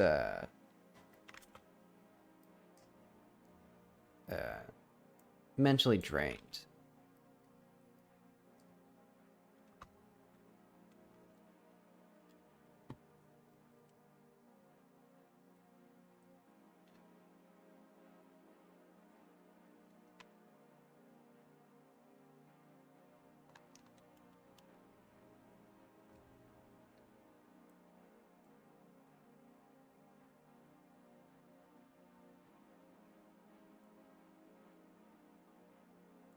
Why does it change when you select it as well? It's just so weird. And it's this specific coat for some reason. I know. Mint mapping. I think. Or filtering. Because it gives the overall appearance. And yeah, here as well. The stripes are not in the right places. So it's vaguely correct.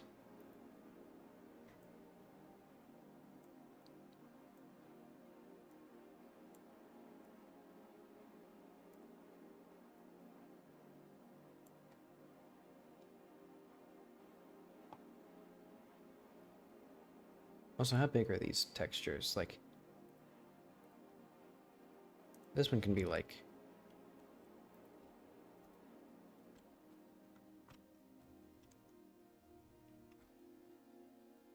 Or like 8 by 8 even.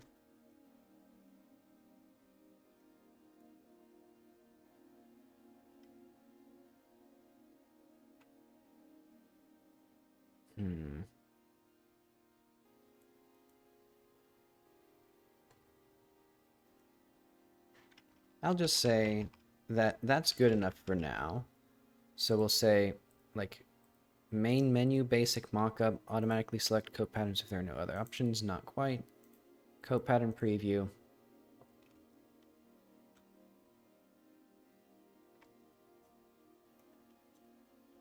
Bugs. And these will be lower priority. Like,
okay, so now let's go.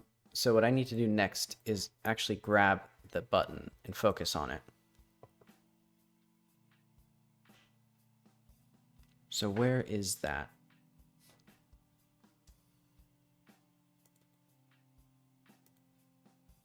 Oh wait, no, it's not coat. Yeah. It's the button. Well, that solves that.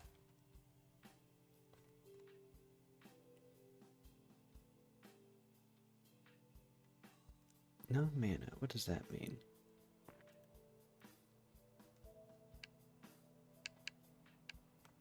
I wish the follow focus button followed the focus of the objects. I guess I'll do my scroll to focused, and this should now figure out our scroll vertical.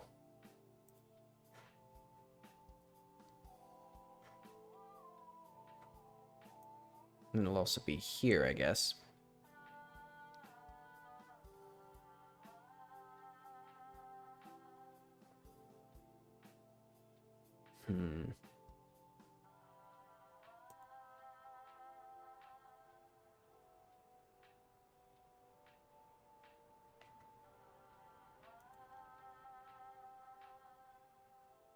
Let's do like if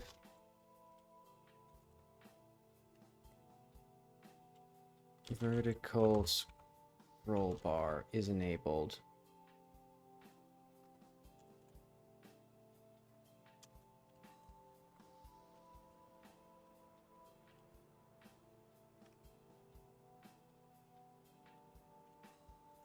how do we get the scroll bar here?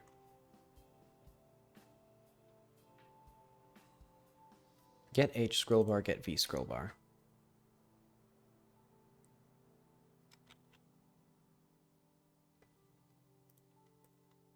Okay, so let's do if get V scroll bar dot visible.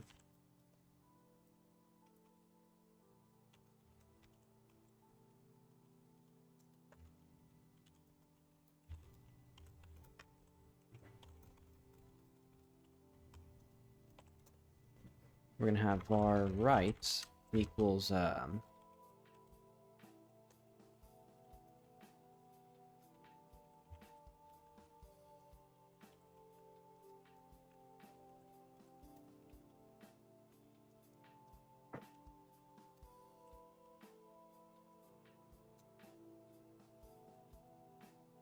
if right is greater than.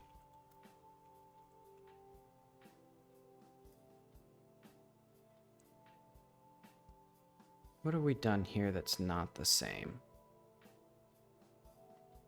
Oh.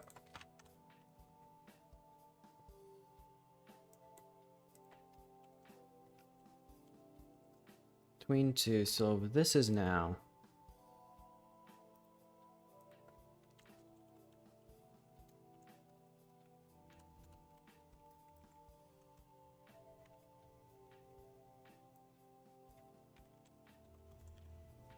There we go.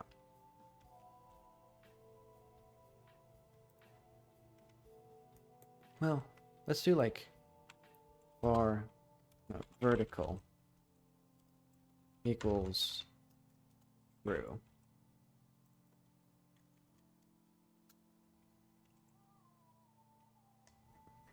And we'll have like a v tween and a var h tween.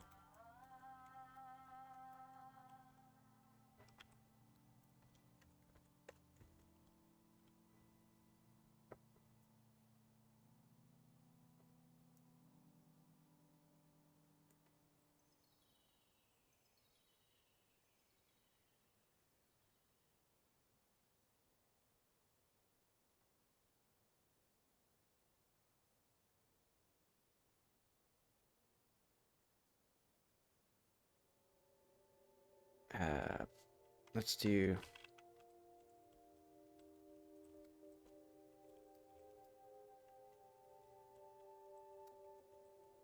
what does this mean?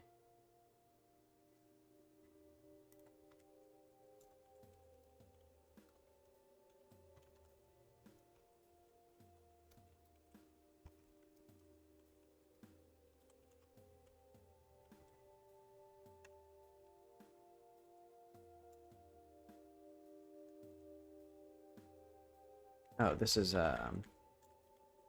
left less than 0.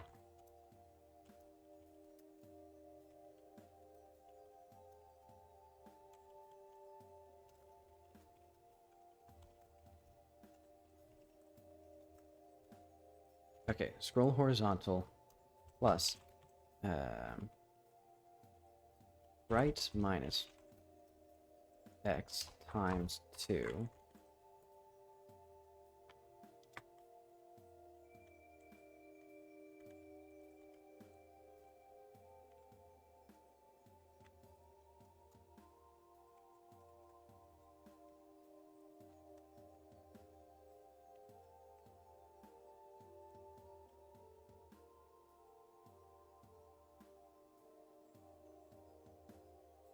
Man.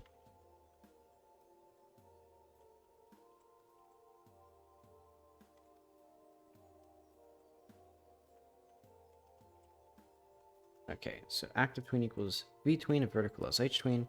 Our property equals scroll vertical if vertical, else horizontal. And so here we need to have false, false. And so now this scrolling should work vertically and horizontally.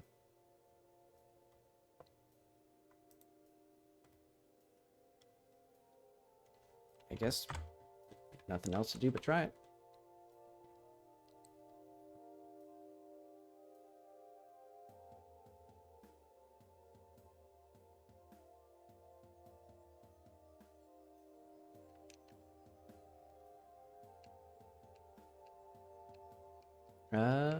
Did not do anything.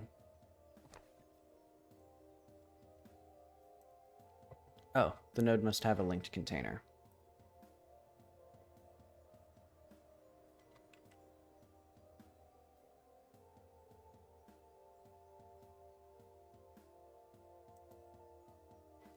Oh, and also, this will need to be added through a script because I'm generating this.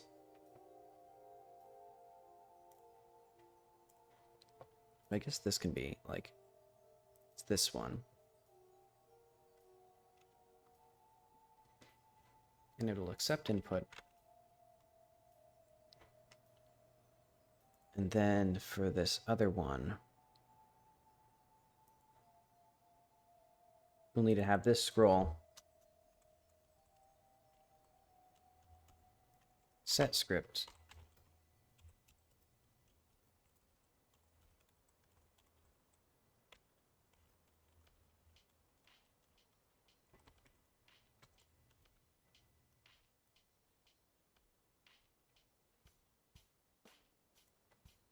So where is this scroll added to this? So let's do that after we do this, because it'll be like scroll dot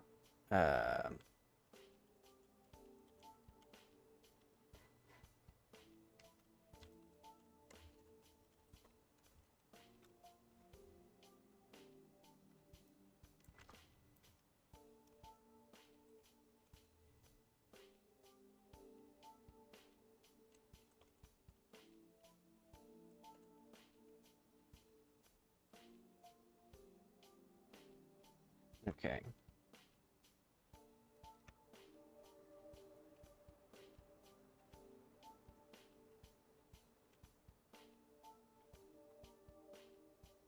Let's see if this even works. Because I've never actually loaded a script and set it manually. Because otherwise I'll just have to make a scene, which wouldn't be bad.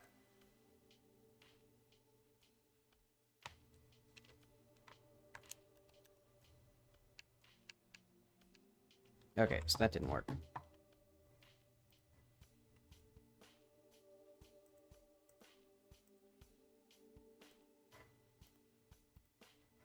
So let's just make this.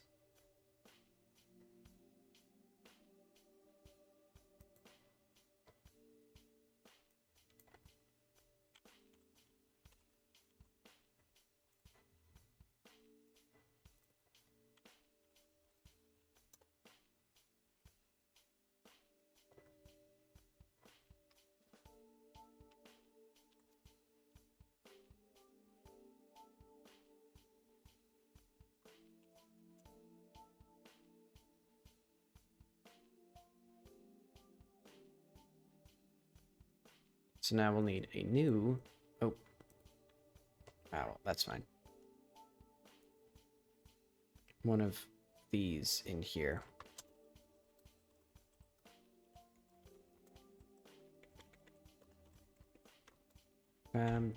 Brick row template.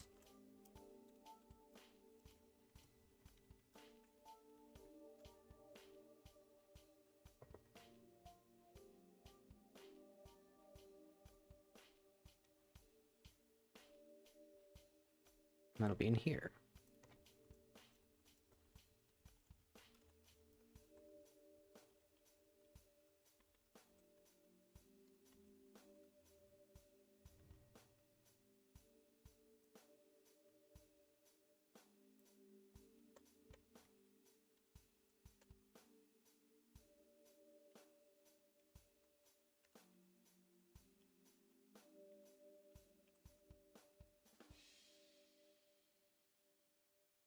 Okay. So now we also have this. This will be 20.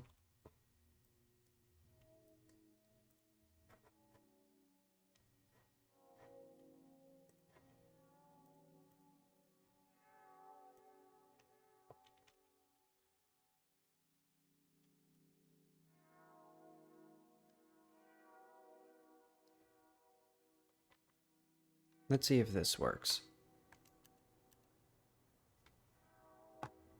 Oh, it doesn't because I didn't actually add this.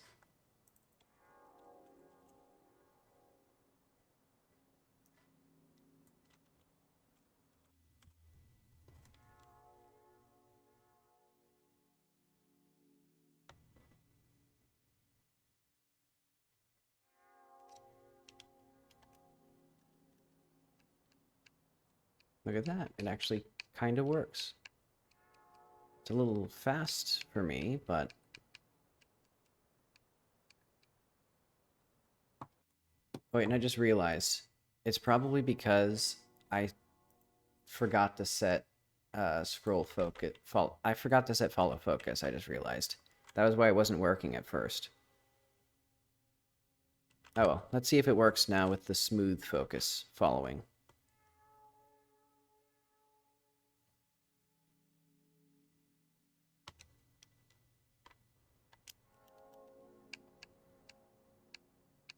It does not. Oh wait, it's because this doesn't have a container set.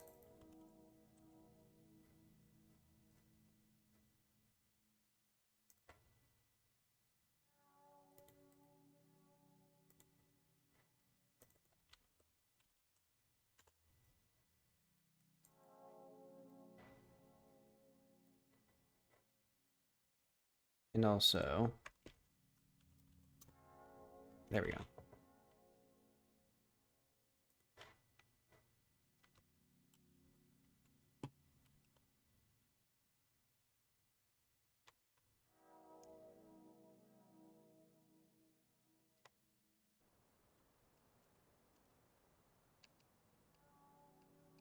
It doesn't work.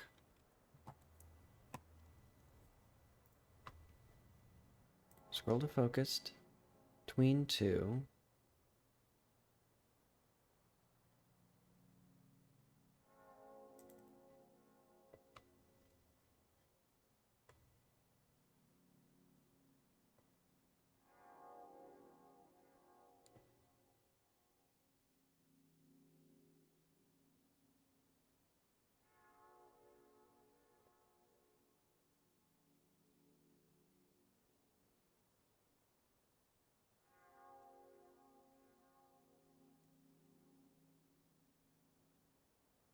Hmm.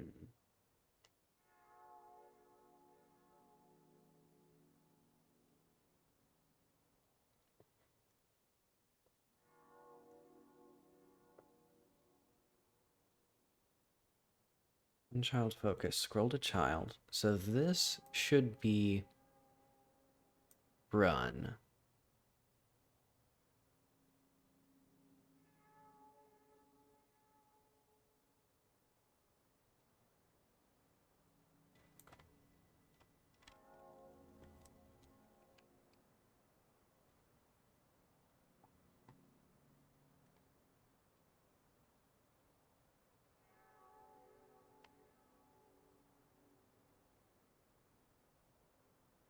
So right is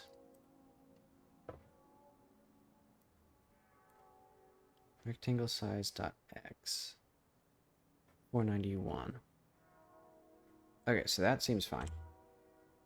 Then let's move again. So 560.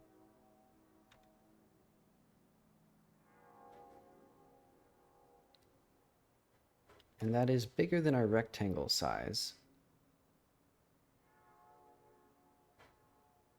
So we should, yeah, we go here.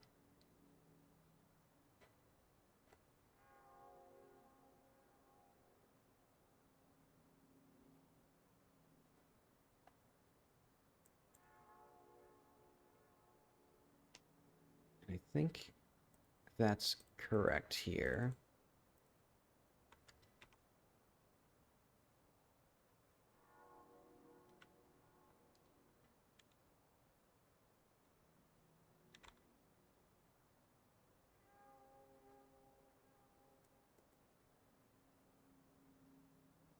Hmm.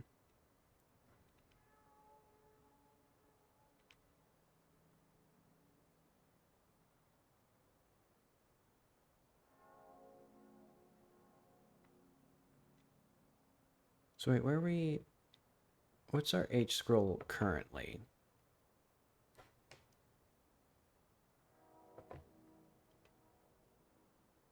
Our scroll horizontal is currently 0, so it's trying to scroll to the right, I think.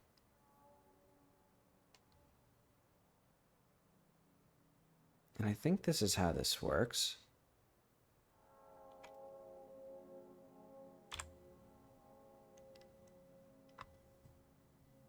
Didn't seem to work. What if I just set this to, like, negative?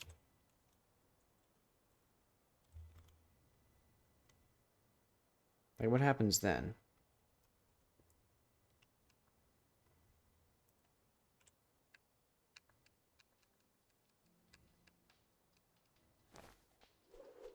Hmm.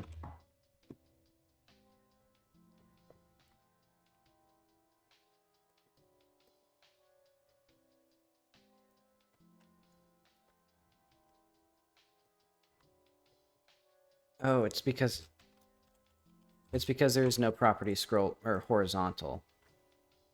And I would have known that if this wasn't... Yeah, okay. Because I'm still flooded with these free static issues.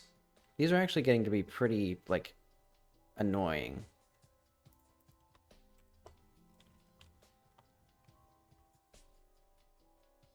So what I could do, as sort of a Christmas miracle, is try to investigate those errors that suddenly appeared out of nowhere. I see, and it doesn't focus until you do that.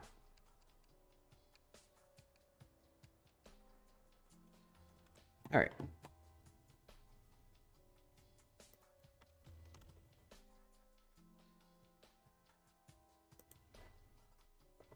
So we're going to also do row.call deferred scroll to child button. And see if that works.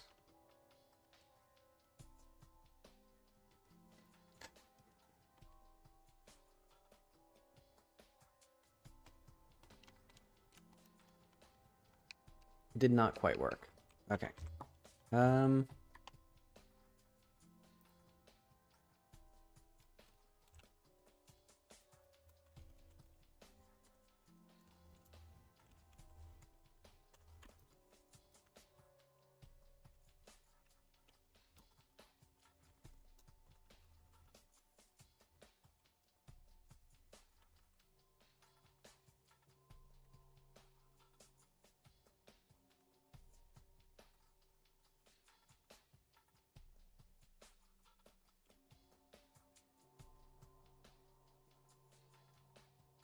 And actually, I can just do... If I'm yielding here...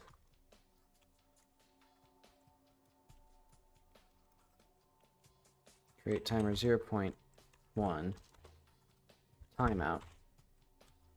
This does mean if the player moves immediately, it'll be fine. Okay. There we go. Now it actually scrolls over to this one. And there's still the slight jank of, like, if you're using the mouse here.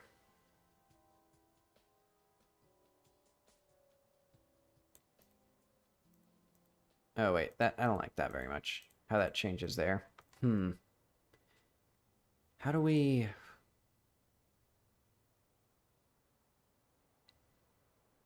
How do we fix that? And why is that happening? And it stopped happening. Is it something to do with... I don't know. I don't know what that is.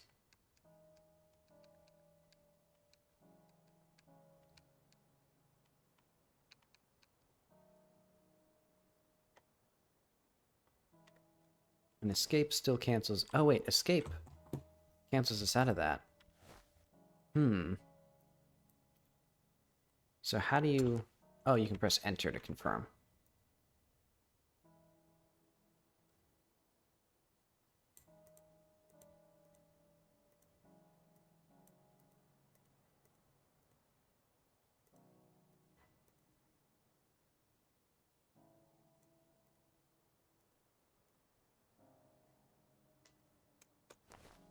Okay.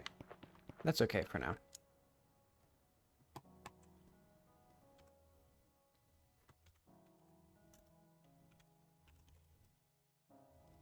Oh, wait. And also, let's make sure... So my debug console, I think, has a coat function.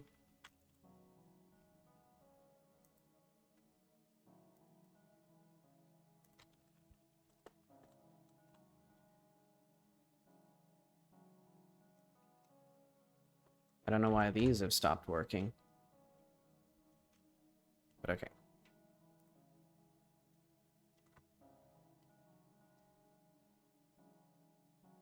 So let's try, like, with a bunch of coats and see what the performance is like.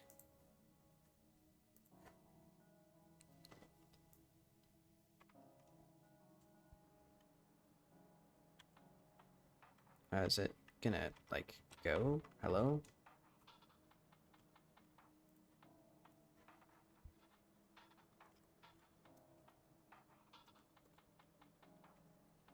Okay, so right now, we're at basically 144 FPS. And it's getting down a little lower for the, since I'm actually at, this monitor is technically 165 hertz, but it's also getting a little bit higher. So now let's do, coats 100. In fact, let's do, like, 250 coats.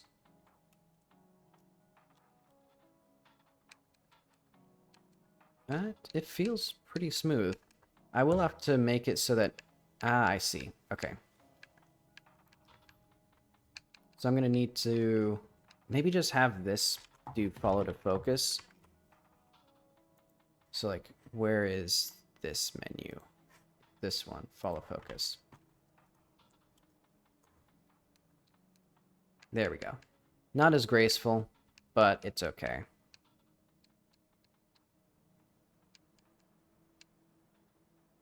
Oh, weird. You keep going right on these. This is fun. I like this. Admittedly, it could be a little bit, better. But that's okay. Yeah, and there's something wrong with my UV coordinates still, I think. And also, I think it's the pattern being sampled differently. Because it gives you the general gist of it, which is better than it was, but... Oh, this one's, like, wrong. Huh. Yeah, and as I rotate... Why is that? It's, like, inverted.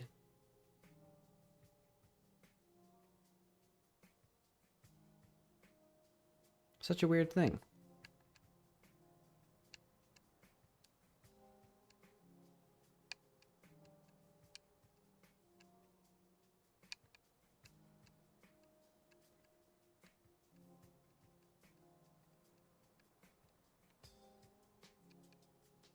Okay, let's add 250 more coats. In fact, 500 more coats. Now it takes a little bit to load up. You can see it. You can see it chug a little bit as it tries to get these working. So I think 500 coats, probably the upper. Yeah, probably too many coats, or 750 coats, probably too many for this to be really functional.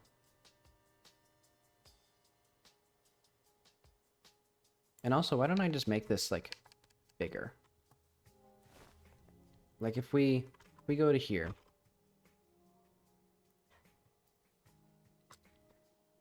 Let's make it, like, anchored instead of in a fixed position.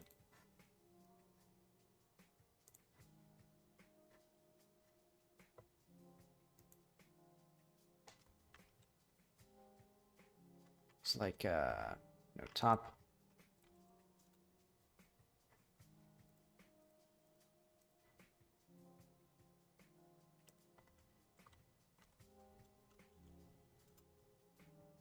Oh, wait, no. It's not quite what I want.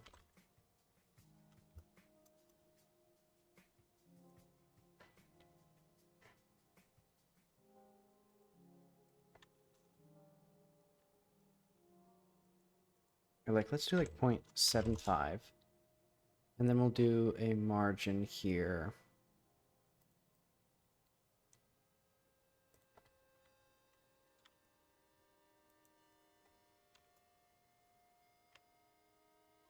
And the size flags.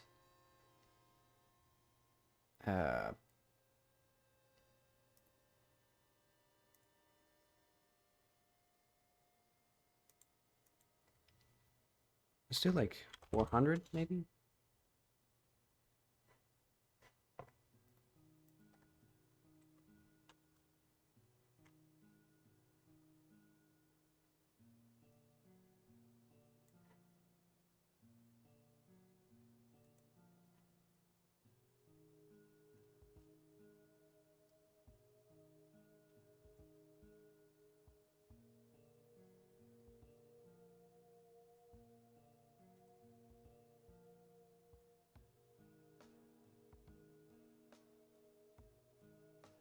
Yeah, that seems about right.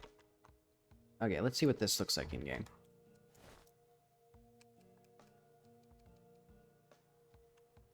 Let's...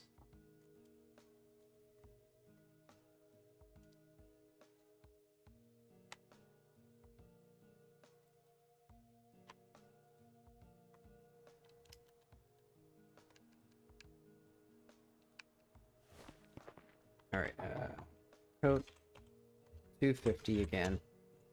Or 25 is more reasonable, I guess. Still, like... Let's do, like, 0.05 and 0.95.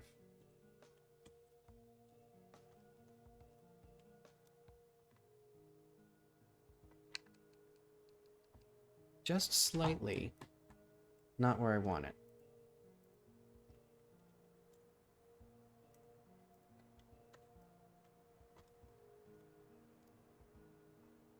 Are these like being applied correctly? That does not seem correct. Like here it seems like there's way less space. Maybe it's because it's a different size monitor now. Oh wait, I know. It's because this bar doesn't go all the way to the top and bottom of the window. So what I'm gonna do actually is just do like 0 and 1.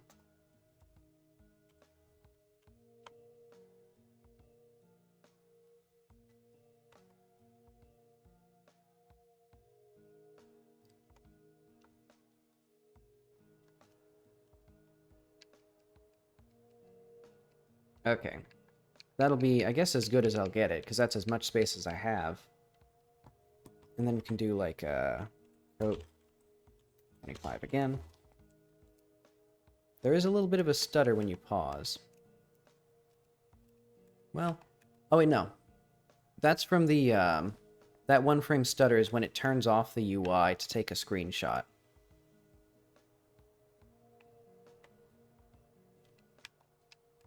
Which I guess I don't really need to do that way. Well, I kind of do. Because otherwise, like, especially for the UI here. Okay, that's okay. And now there's actually enough room to see all of the coats at once. This is looking pretty good, honestly.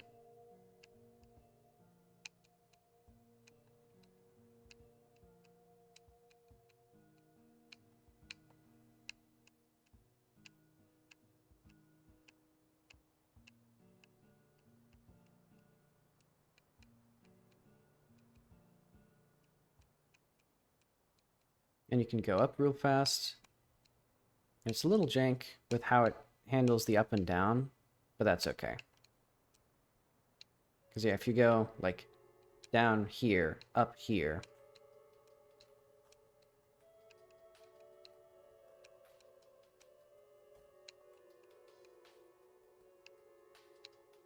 and the previews are they're so, like, the fact that they change based on the rotation of the camera, though, that's so bizarre. I don't know what that means. And also the focus state, it seems like. And it's like a dramatic change. And also not even, like, accurate.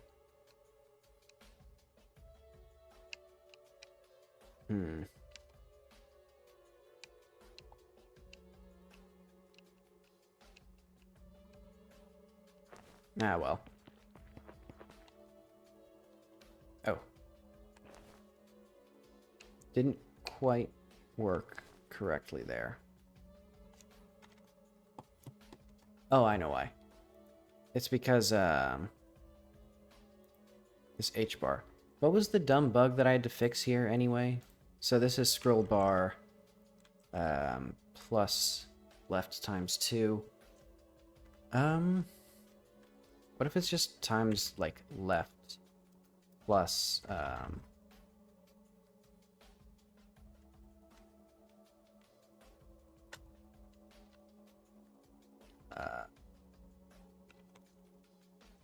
what if it's just something like that?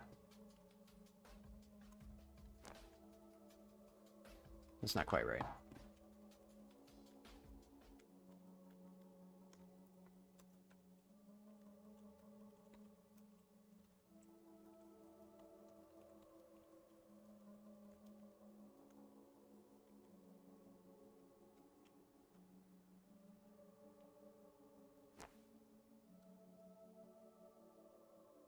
Hmm.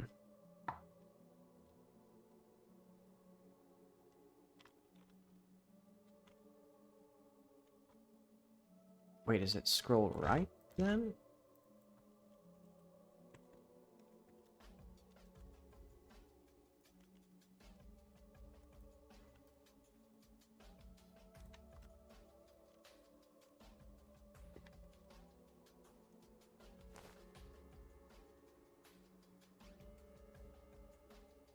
Scrolling to the right, but oh, I know why. It's because this is way too much. It's because it's doing it times 2. So I should actually do the same thing for all of these, where I just don't have that. Like, maybe it does, like,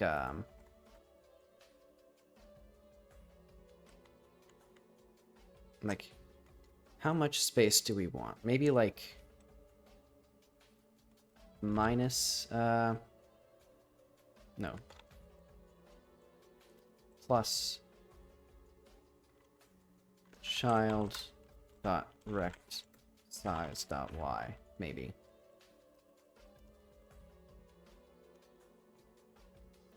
And we can do the same here with, like, minus. So that way it gives the child size there.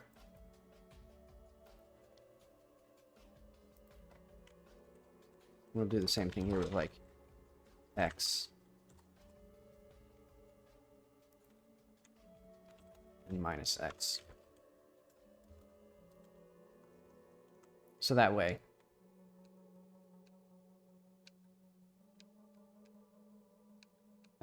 Not quite. The right is not quite working. Oh. Because I did it wrong. That makes sense.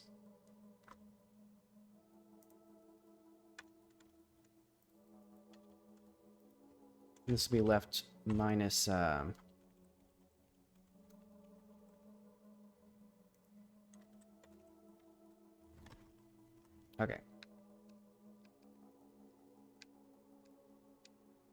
And maybe I'll do, like, divided by 2.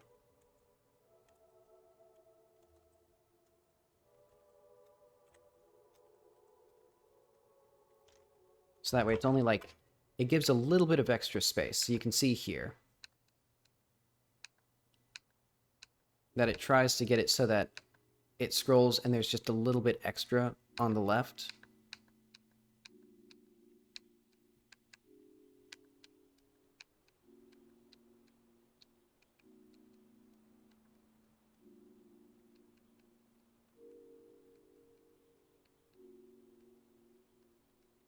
And maybe I should make this container sized to its children.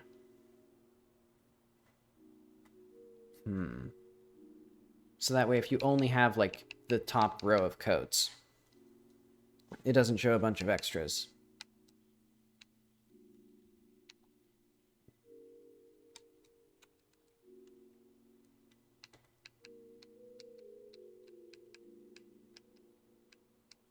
Why is this one all screwed up? Like, I don't get it. I don't get it. That's all good. I think it works.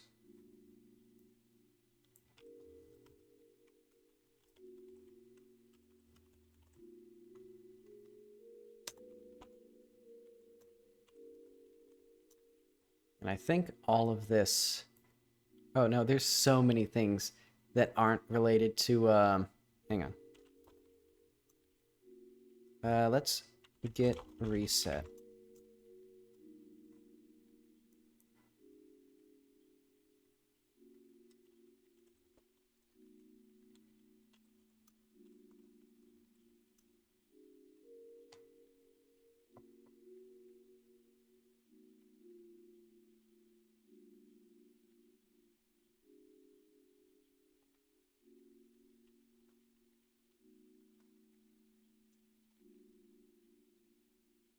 Oh, okay, that was just a minor fix.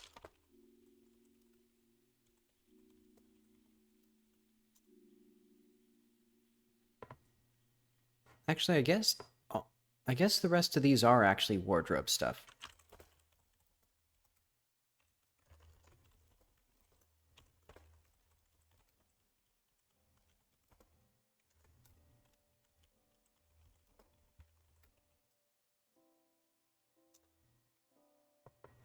Let's see, that's an interesting idea, but they're not actually 3D. They're just 2D images with fake lighting.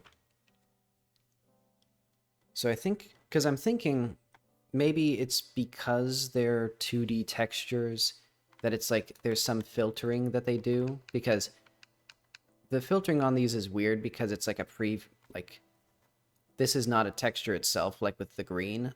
It's a black and white texture that is then sampled, or used to sample a third texture, or second texture.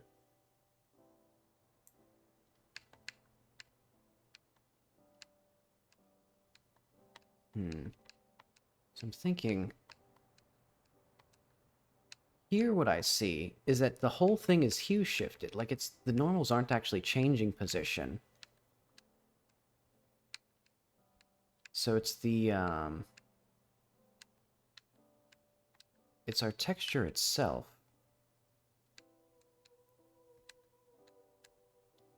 Because I could do multiple samples, which would be a nightmare.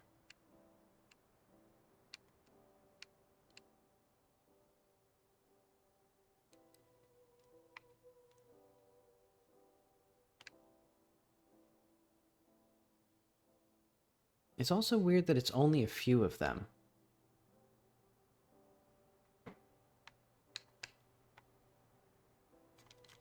Hang on, what if I simplify it to just a black and white texture?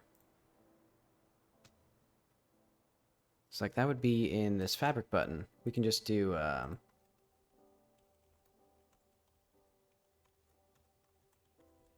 well, debug. Well, actually, let's go to my fabric button.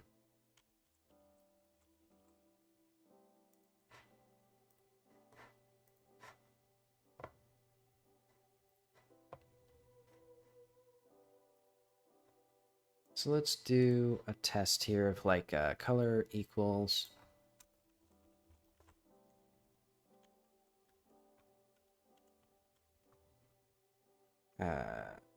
factor.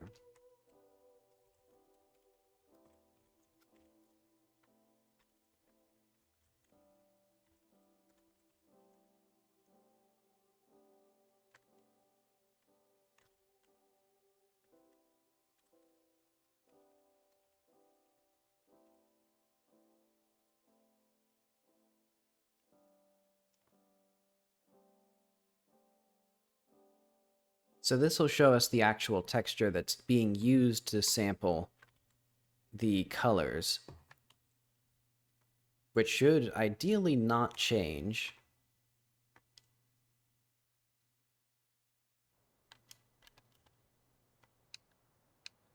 Okay. It's getting darker for some reason. But only sometimes, and only some of them, and only when you rotate. Which is quite baffling.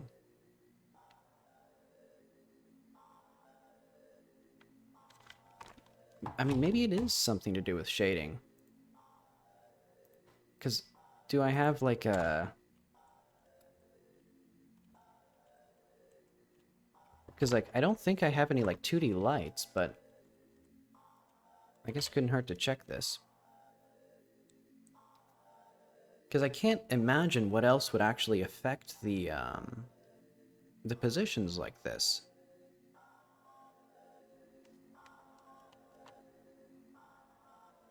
What on earth is this? Like, is it maybe the,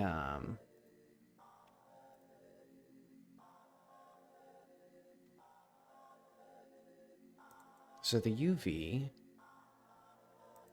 What if we unpow this?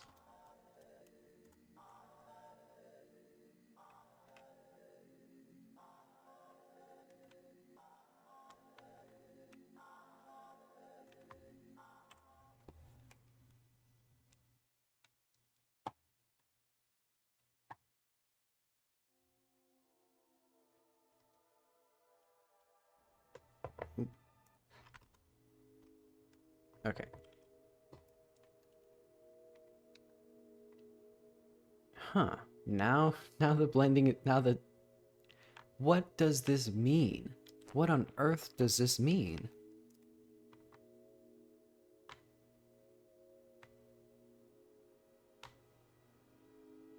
This is incomprehensible to me.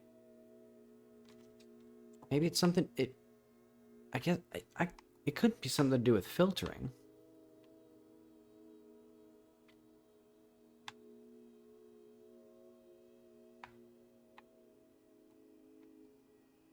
If I set the time to like 0, does that change? I don't know if, I can't tell if this changed anything.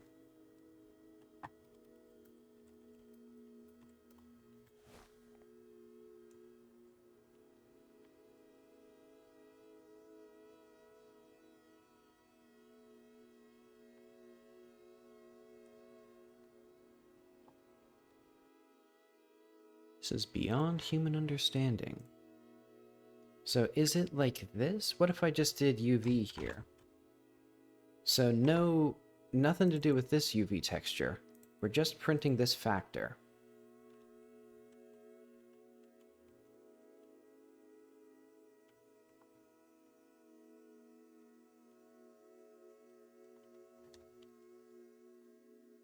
And I don't know how sampling this from the UV...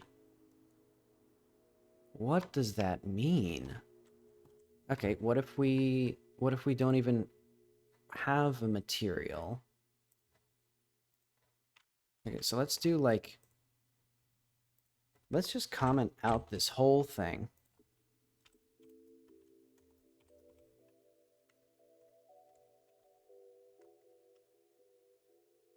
And let's see what this does. So this is a shader that does nothing. So there should be absolutely no effect. So now they're all identical. Now they're all fine.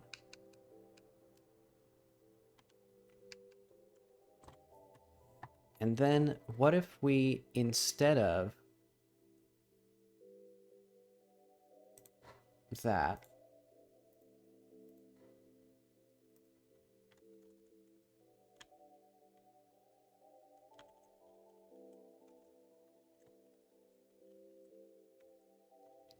what if we only do this and we do,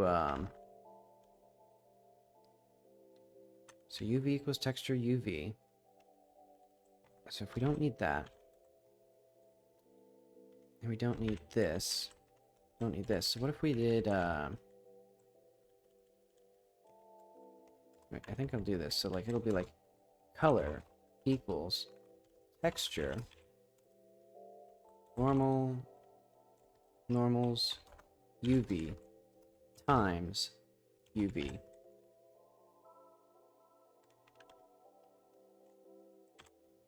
So it'll only be multiplying with one other texture.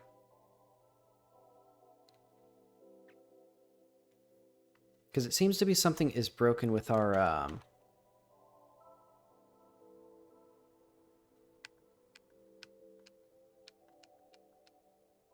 Oh wait, hang on. I think I know what it is. It's the detect 3D function, maybe. Wait, but no, that doesn't make any sense.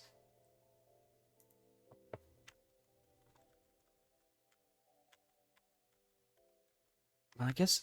No, I guess it does. Okay, so let's put all this stuff back the way that it was.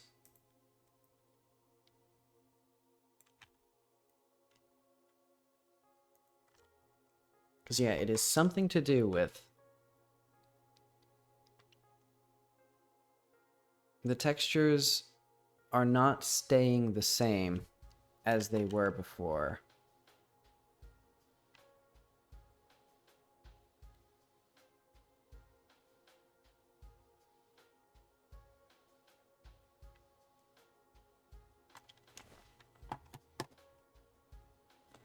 So, like, let's do, like, Godot, use texture in 2D and 3D. Godot 4 uses bindless textures, I know, so that means that it doesn't have these issues. And I don't think I'm going to get any help with this. Too dark.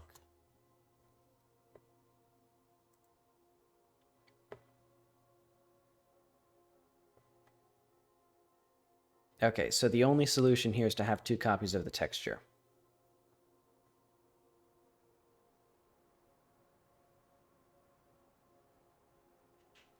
Well, actually, these are not 3D textures, actually, so I can just not have video RAM compression, or, like, changing, so force RGBE.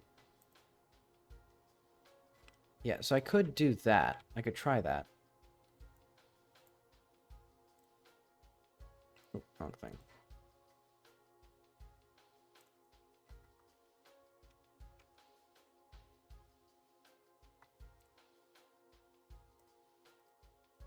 So yeah, all of these import.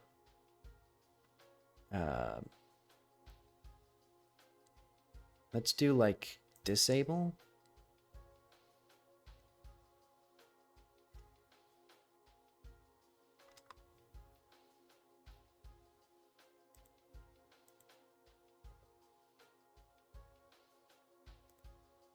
Mode. What if it's video RAM and it's force RGBE? Oh, and we disable. I'm going to disable detect 3D, and instead I'm going to manually have them be yeah, let's do that.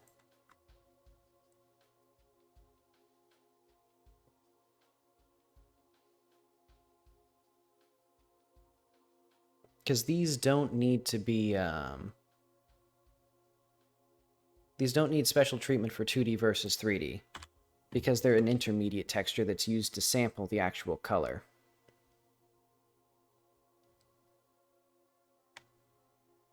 And this will also change how they act in the overworld. So I may actually want to not have the colors anymore. So like if we go back to the shader, I could probably just not... I could probably get away without having this anymore. Let's see, though. Base mesh. So yeah, that looks about the same. It's a little... well, yeah, that looks fine. It looks a little washed out, but I don't know if that's just, you know, my mind seeing things.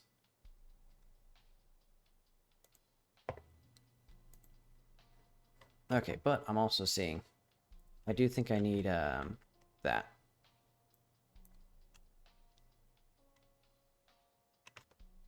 Is that right? Yeah, that looks right.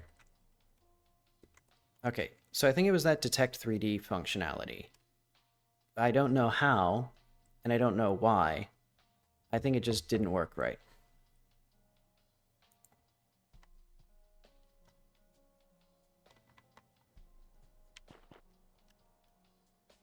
Okay, let's see. Yes, it was. Yes, yes, it was. Okay. Excellent and perfect and beautiful and wonderful. And now these look... I'm not quite right. So I guess the next step is to figure out how the normals work. So let's do like a UV.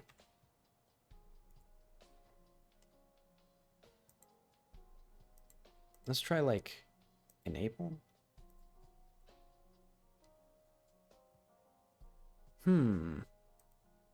Is that more accurate? No, it seems like it's not quite right. So let's disable that.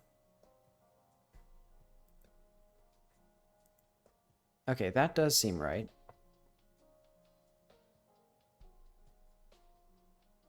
And this is going to be, let's do bitmap, or no, text image.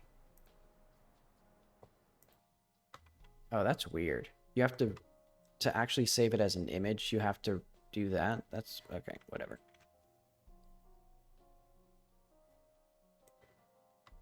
Godot really doesn't like handling textures very well. Can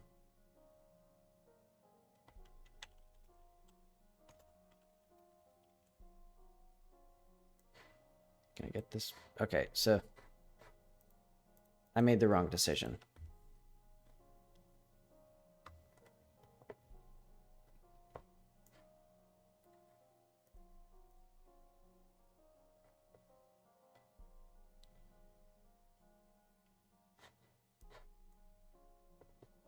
Bindless textures are such a better way of doing things.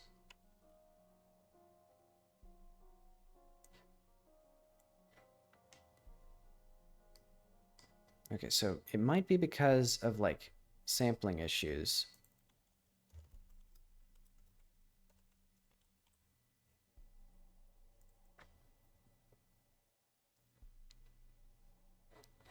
But I'm just not getting why some of these are less successful than others. So let's get like hearts or some complicated shape here.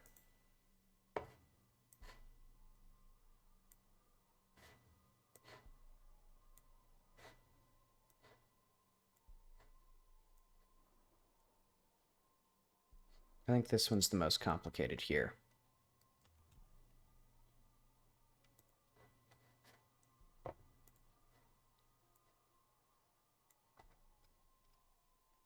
So, okay, I'm seeing here. I think I understand. It's doing filtering. Wait, that doesn't make any sense though. Yeah, no, it's just seeing ghosts, I think. Yeah, it's just completely wrong.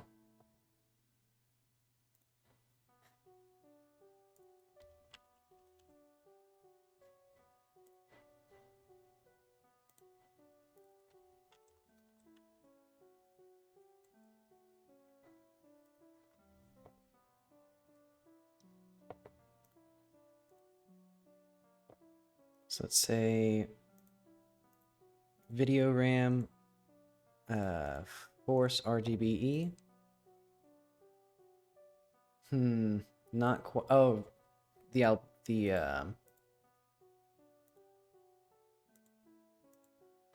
I need the alpha channel.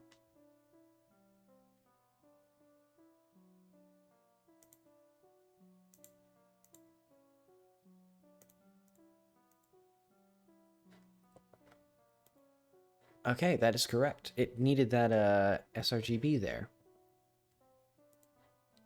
And that probably means it doesn't need it here, maybe? So like if I remove this, because I had two problems. One was the UVs were wrong. The other was the color sampling was wrong. Okay. So now this is looking okay. Now I'm going to put this back to gradient. Because honestly, these gradients are like by far the best looking coat patterns. Everything else is just inferior. Alright, let's make sure. So it's not quite right because of the, I guess because of the way the texture sampling works, there's some aliasing at the edges here.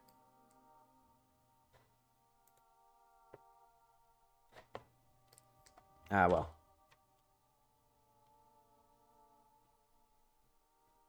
Now it should be generally accurate. The colors will be still not quite right just because of the way the filtering works with the sample texture, but it's okay.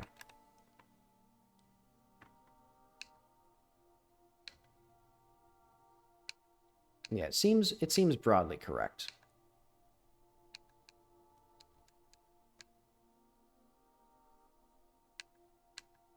Yeah, and you can see like the crazy aliasing here because of all the ways that it samples textures.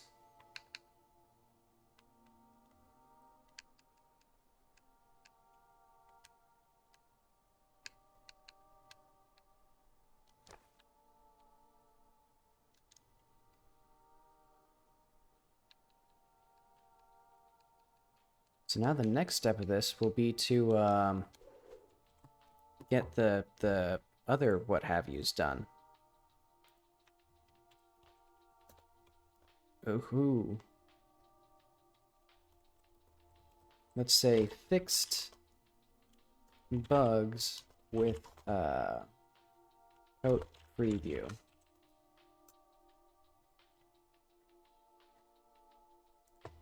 So that'll be that one done. Let's leave that open for now. Automatically select coat patterns if there are no other options. Okay, so let's go to the main pattern now. So let's do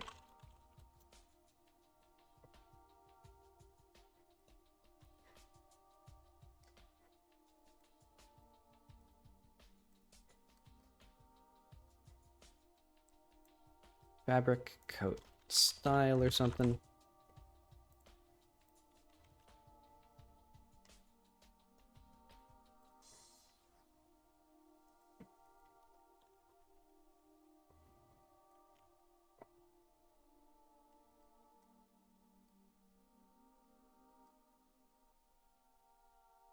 Let's say like prompt, no, grid.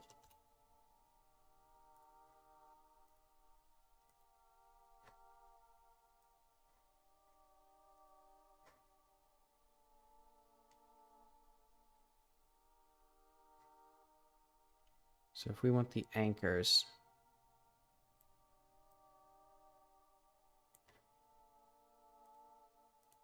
let's say like top will be like 0.3, bottom's like 0.7. Margins will be, we'll have the left one, no bottom one.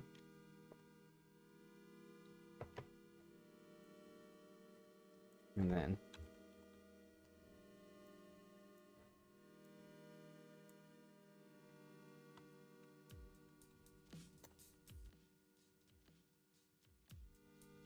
this will be like UI from, no, UI accept.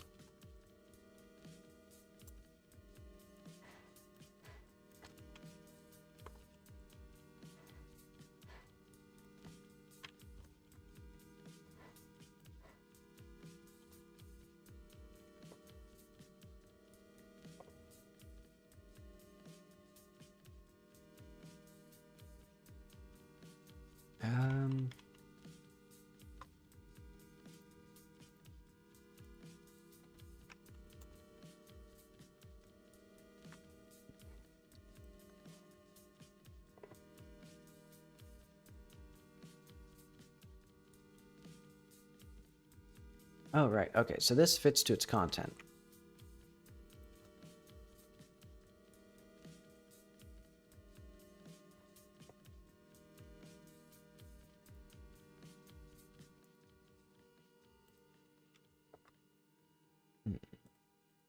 So let's say when we enter the wardrobe,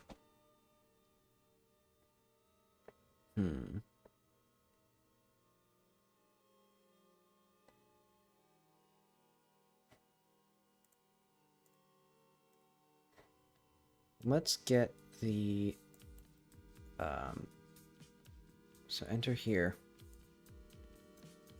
bar coats, or like enter coats.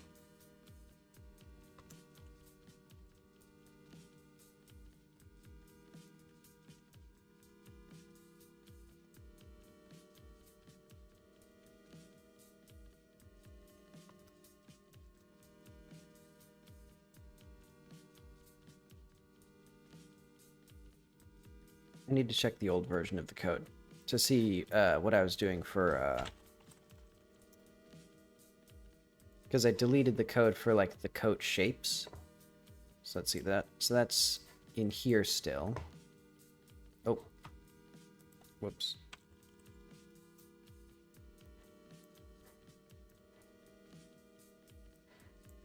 Okay. UI wardrobe.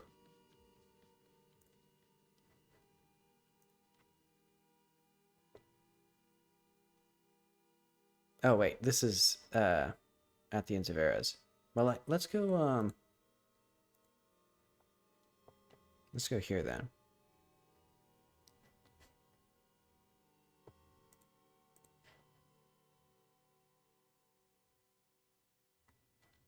Oh, it's not even.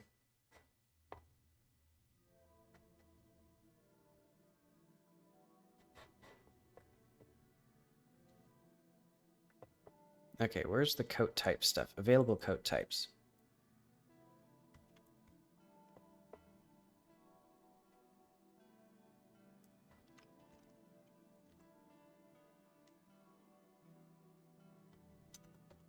If not,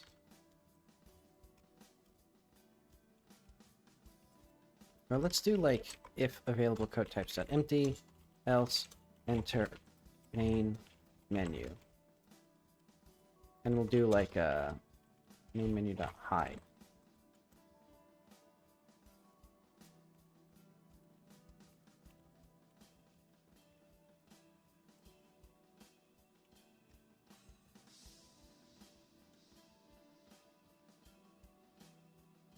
Otherwise, we'll do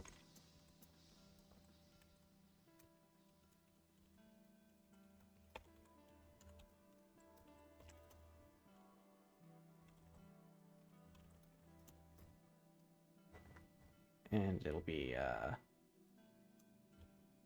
for sub menu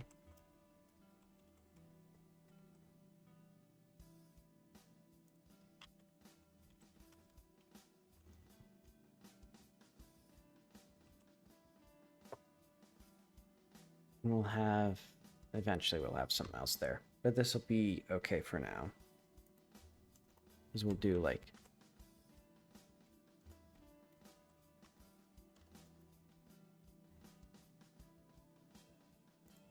fabric.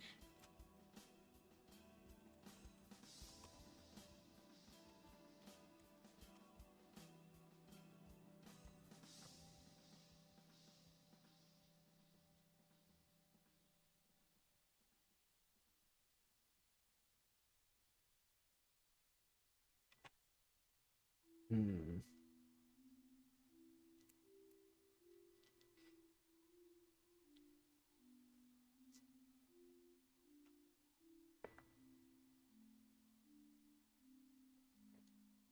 Okay, and then coat. No, fabric.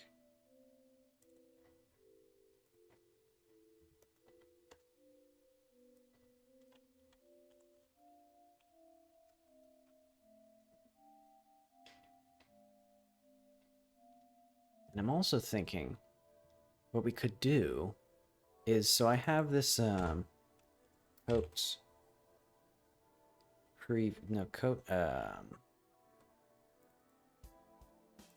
preview now, and make coat preview.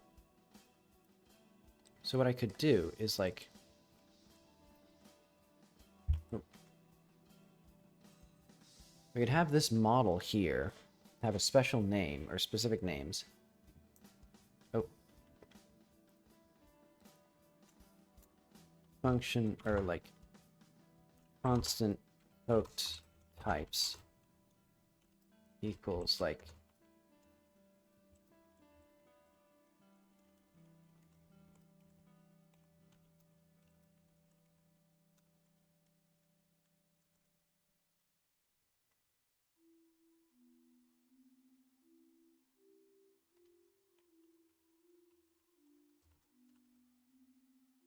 what is this? GLB slash characters slash Jackie base mesh code dot mesh. And then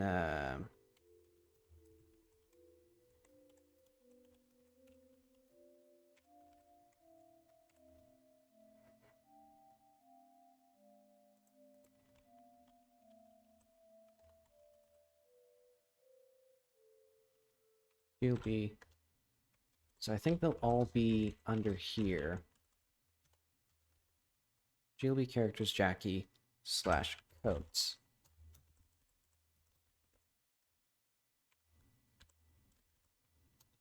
/ light jacket mesh dot mesh.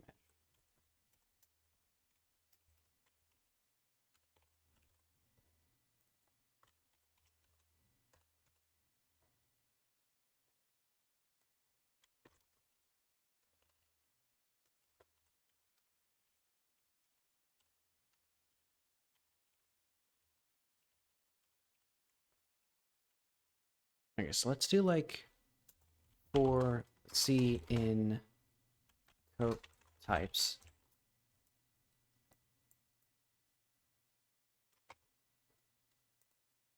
And then we'll do like %s.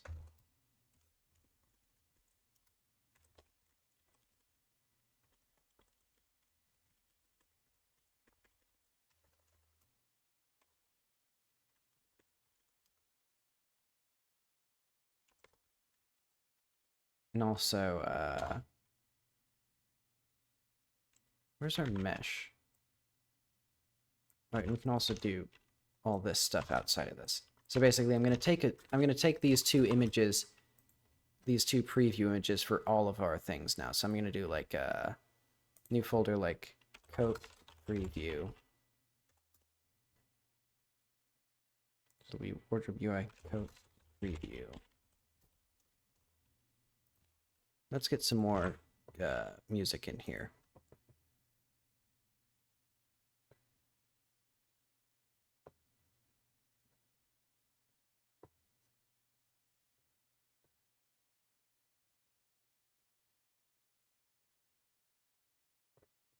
I guess the Rain World soundtrack.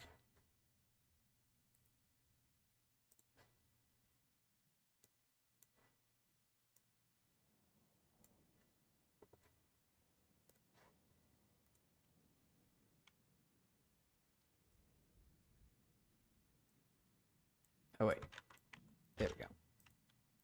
So preceding code types coat dot mesh equals coat types C. And we can also do a, I guess that's fine. So now what we need to do,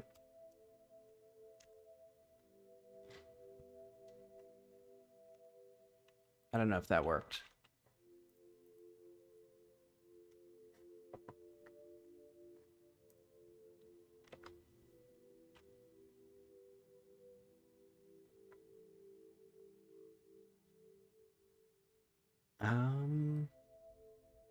Instance material size. So what did we do? Can't open file, GLB character Jackie base coat mesh. Make sure resources have been imported. Let's do, I guess, let's do it here.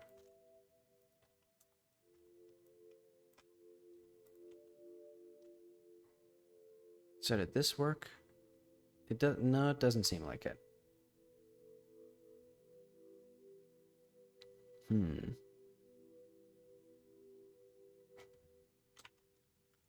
So I guess that's fine there.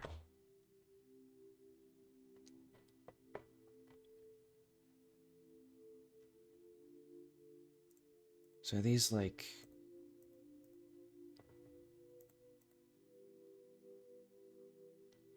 base mesh code dot mesh. Oh, characters.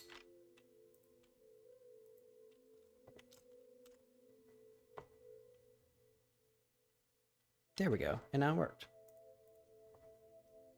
So now if we go down to our coat preview.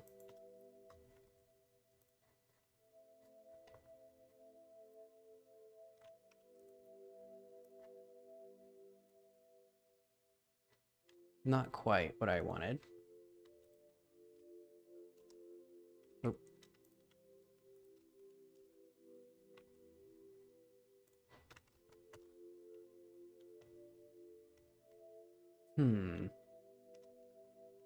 It looked like one of those was like the opposite of what it was supposed to be.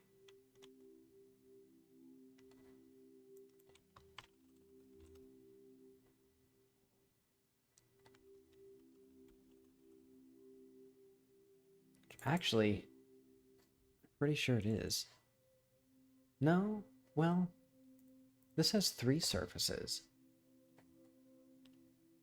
How do I do set current coat?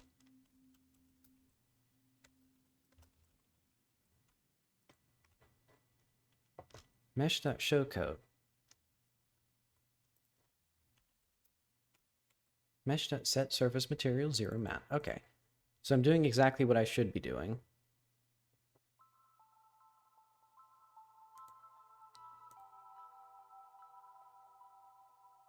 Oh, I know. It's because if there's any other materials on it. Let's do that. So like,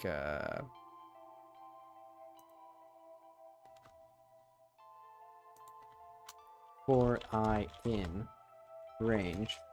So 1, 2, coat dot get surface material count. Coat dot set surface material I.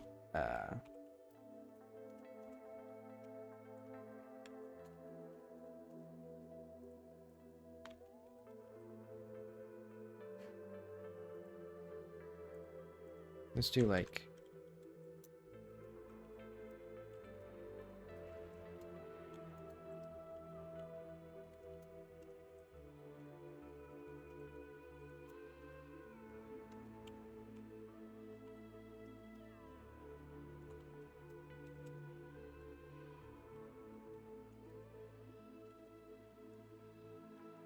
material slash mum slash discard dot shader. And then we'll do here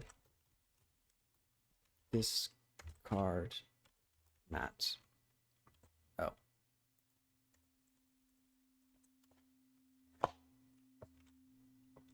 Whew. So now what it should do is if I click this, run this, there we go. Sort of. Oh, right.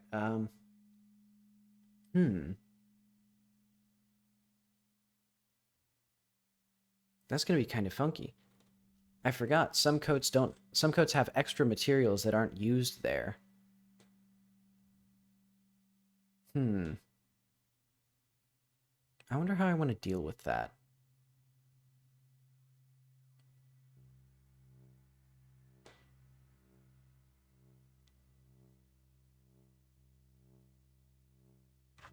Because I could have a third texture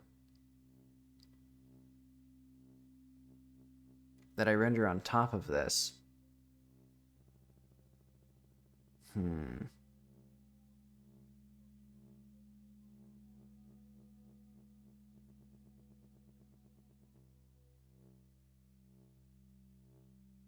Because I was thinking of having it basically be like when you change your coat pattern, it previews it. Well, I guess I can still do that. And what I'll do instead is just have like normal textures as well.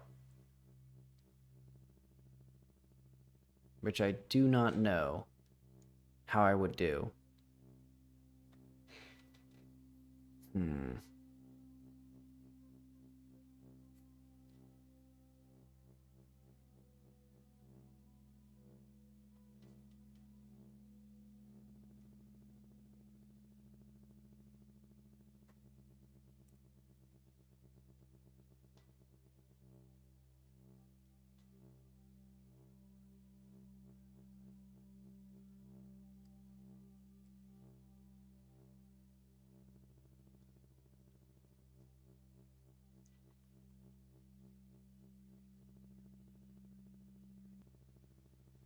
Right, so I guess first off, let's go to the fabric button. So this is just going to use these double-breasted parameters by default. And then it's going to do let's remove our other two textures. Because yeah, eventually we'll have the ability to, I could like preview like this with that. Well, the other way around, but oh. Well, no, I'm looking at this. No, okay. So I would still need the normal here to be normal. So I think I would stick with this for all the pattern previews, I guess. For now, at least. Because otherwise, I need to do a full preview of the, like, some fancy texture.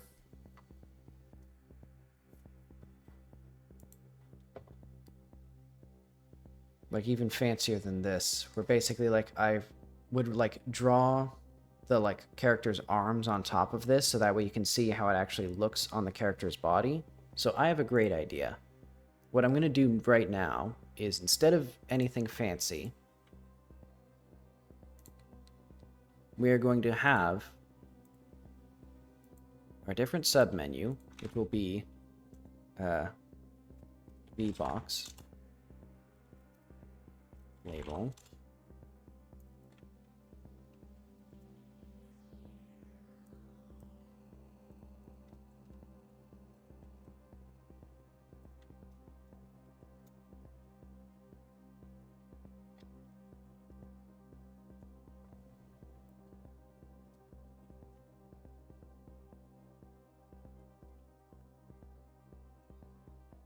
something like that. It'll be very good. And then we'll center it, maybe. I don't know if I like that. Well, yeah, I'll do it like that for now. That'd be fine. Okay.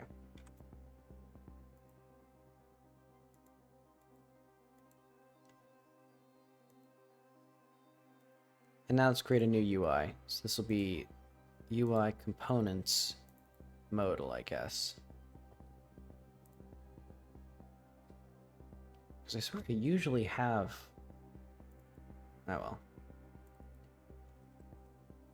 A modal UI is like the most important thing I've found.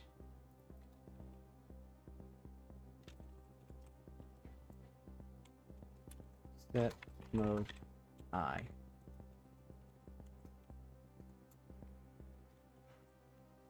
See in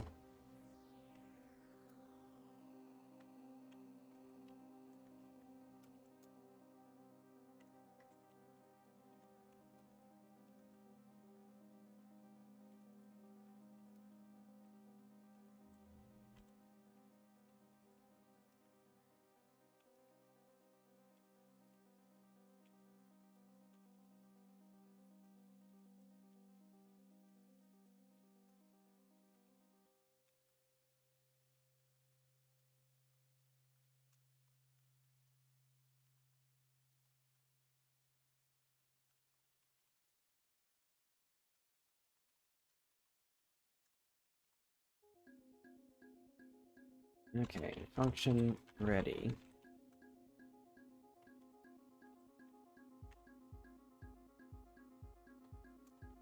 Actually, let's do export int var mode equals 0, and then we'll do mode here.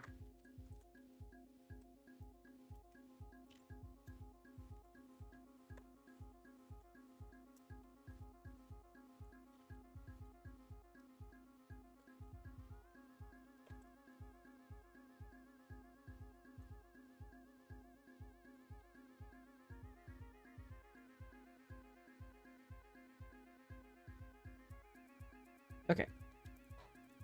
And now we'll have an enum of like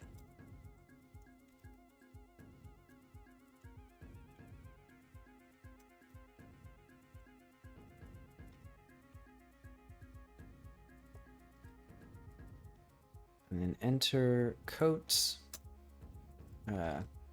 sub menu dot mode equals fabric.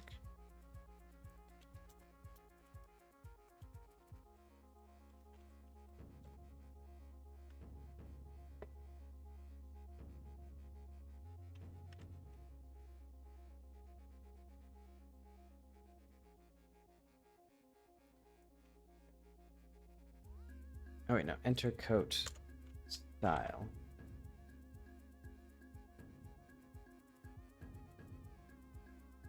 Okay.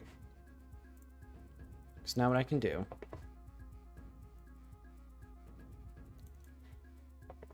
is this. Fabric pressed, and then enter coat style. And this will do a great thing. Sub menu.mode equals coat style.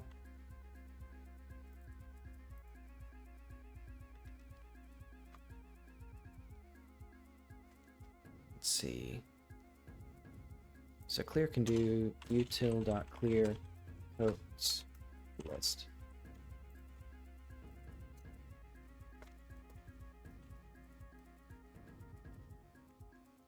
Submenu coat.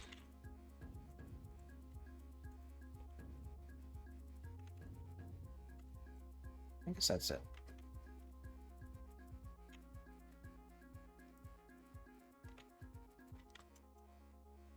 For the in available coat types.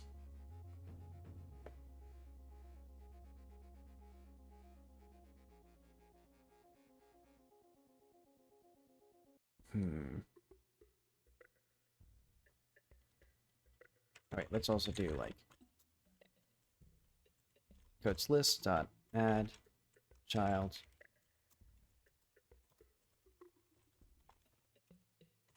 new l dot text equals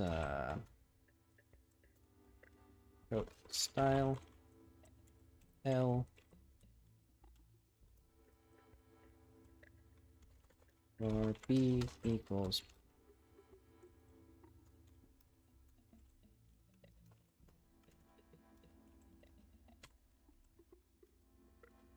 I think it's this, and then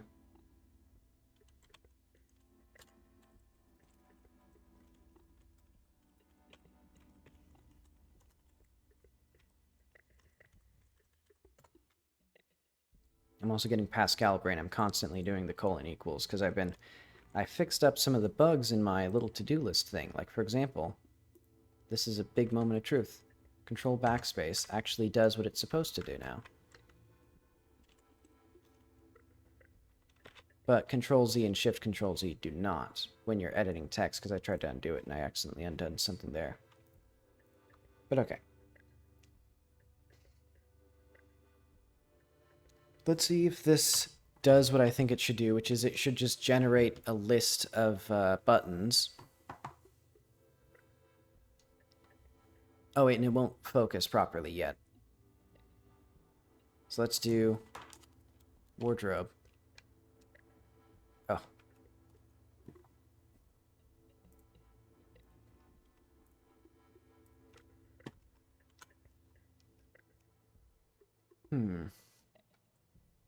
Show code. Generate material.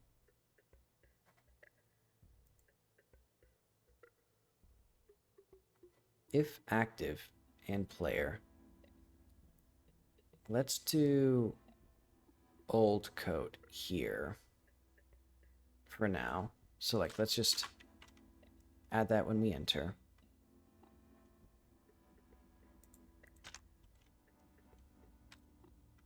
And I guess this should also just be done up here.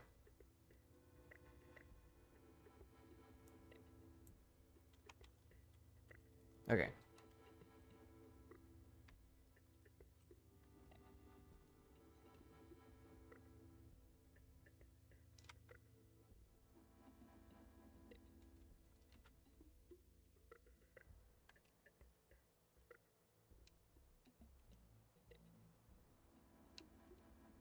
Why are these not working correctly? Oh, it's because UI confirm. Okay. So let's just have like a confirm button then. So instead of doing this,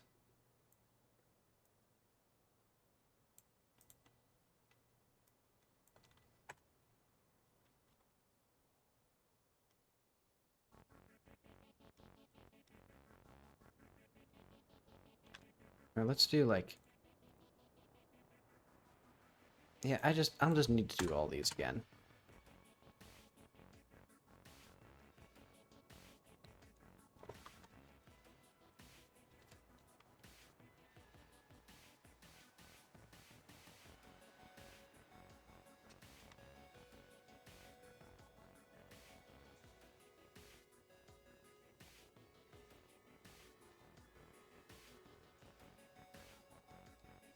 Fabric pattern.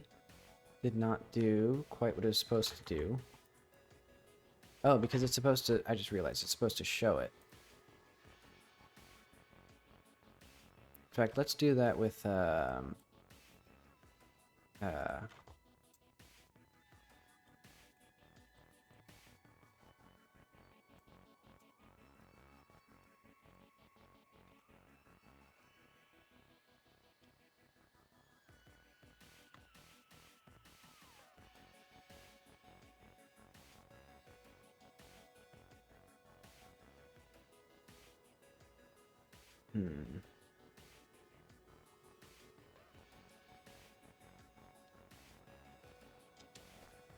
Okay. So a little bit more stuff to do. One is when we enter the fabric. So we have a bunch of stuff here. Ah, this is what we need. The wardrobe block.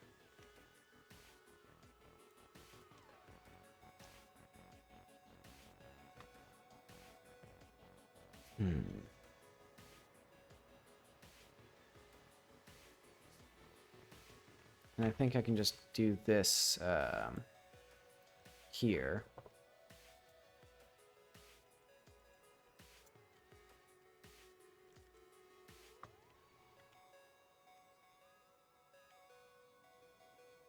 And let's do like if player dot coat.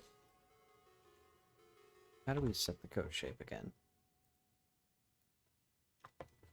So available coat types. Player.mesh.coat mesh. Okay.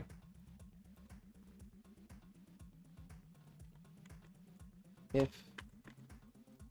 equals C.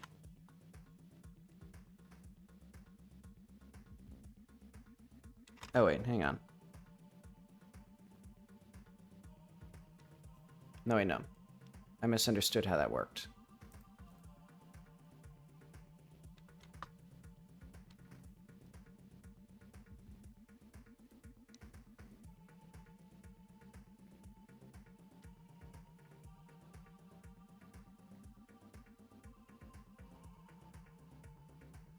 And also, let's not hide it.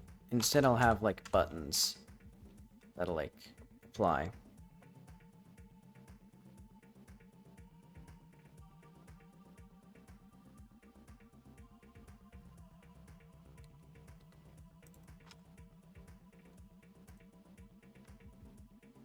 Available coat type size visible if coat mesh dot mesh.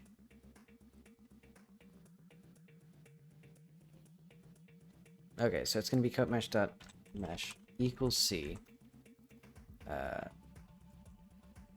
All deferred, grab, focus. And then what we're gonna have is here. Some of these need to have their own UI canceled. Oh wait, no, the status menu.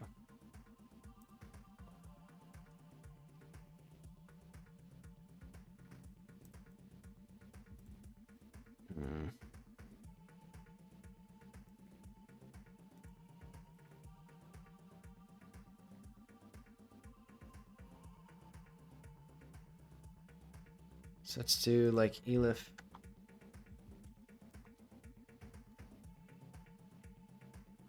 Well, so if t.level, t.level equals 0.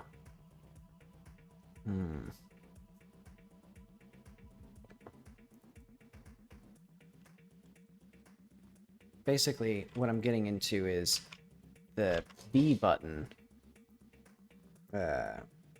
isn't handled by each individual thing. Instead, it's handled globally unless it's not supposed to be.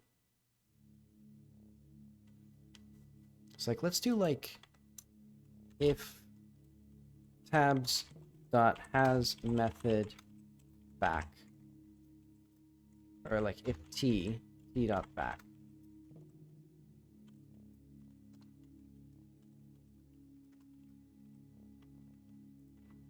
And then else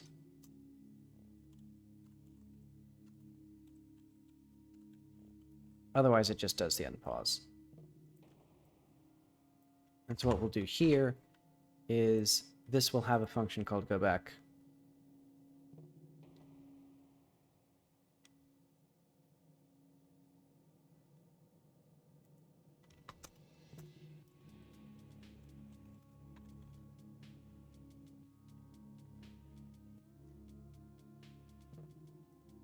Let's also see on wardrobe exited, so we have that.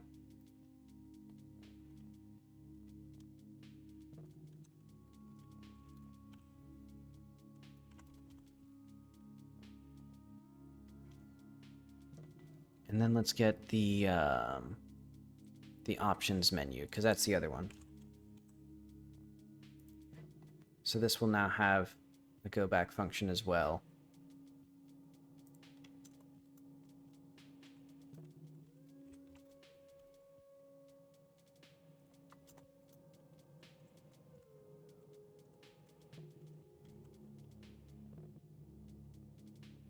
So it'll be if level equals 0, emit signal exited, else set level -1, and then for the player, I'll just hook up that signal. So that's here.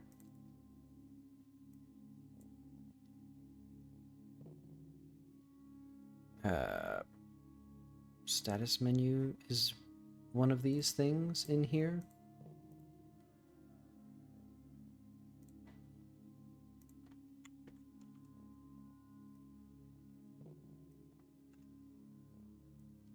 There we go.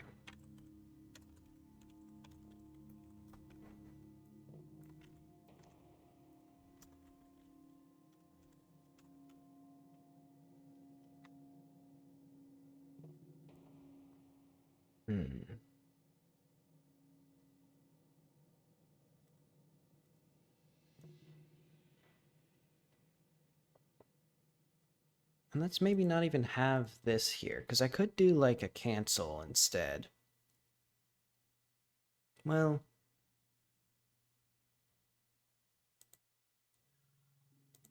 I'll say that's fine. So what we'll do instead is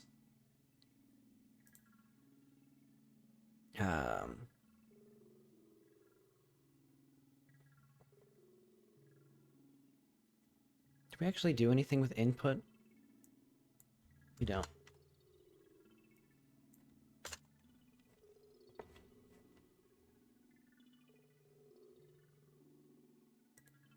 Let's instead have it so that or no. Actually, this is fine.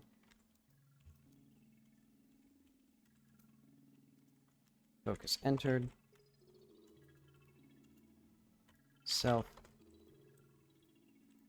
on style, or like preview style C.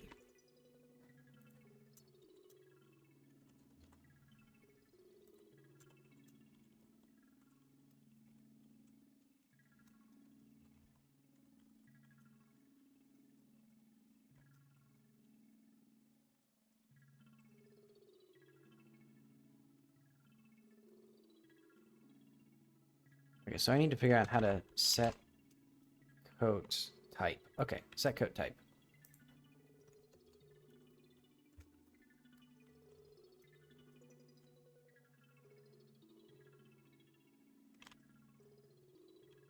Let's just use like a get coat type here.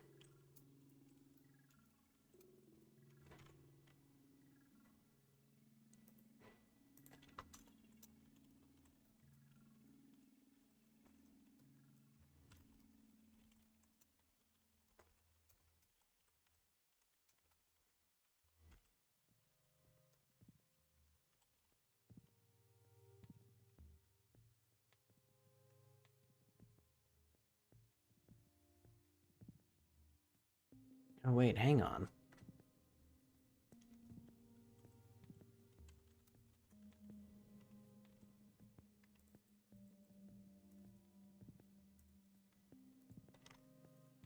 How do we... Let's go to the animator. Oh, wait, no. That's here. Coat. Meshes. Okay.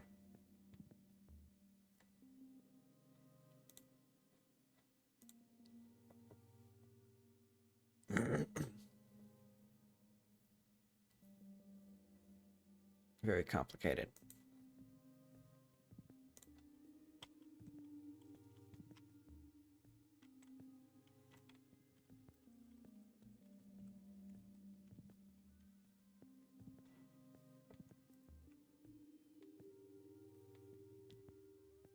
Ugh.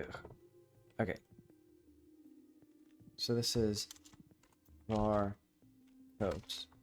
Current style.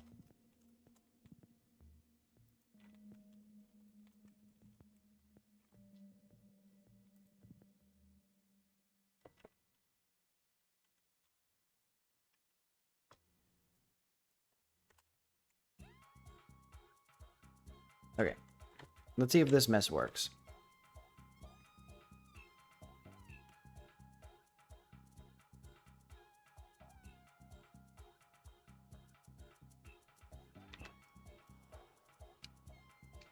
So if I did coat style, did not quite work.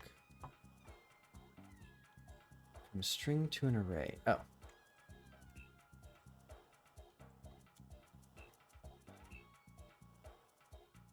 And then hopefully it'll also grab focus.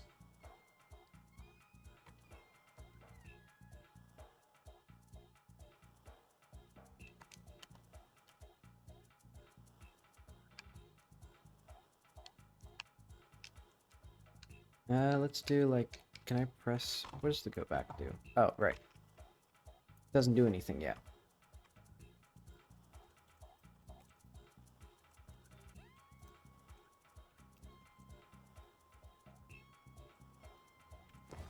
Okay, so now, coat style highlights the one that I want. Look at that.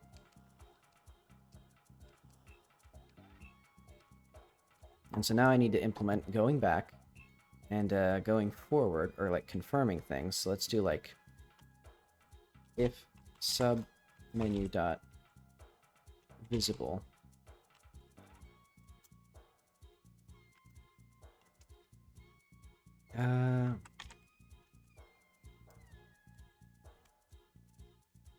or let's do like if not submenu dot visible init signal exited, or not main menu dot visible. And then we'll exit there. Otherwise, we'll match the submenu dot mode.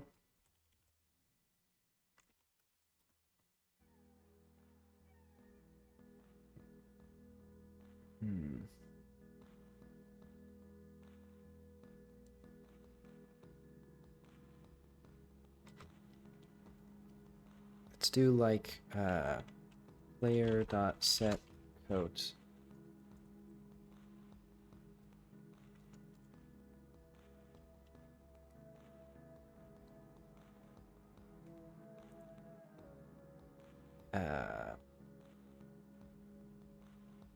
How do we exit?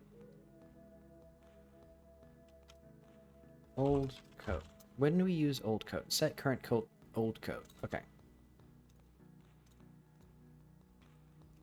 So what I'm going to do is not have that there.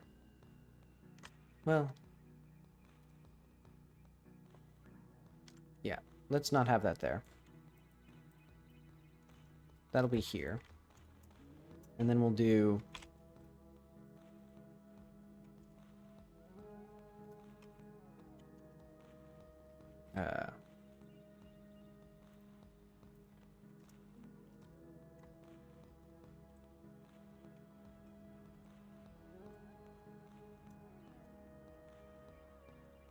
style set mesh dot set coat type, and we'll have an old style, so it'll be like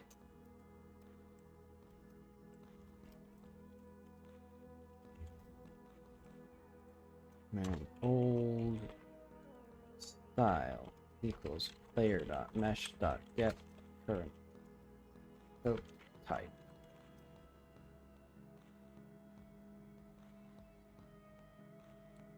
So then we don't need this because I can just do old style. And that'll be here as well.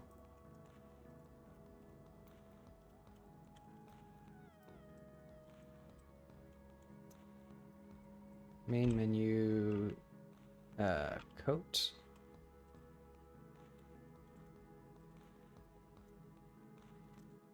And also we'll do,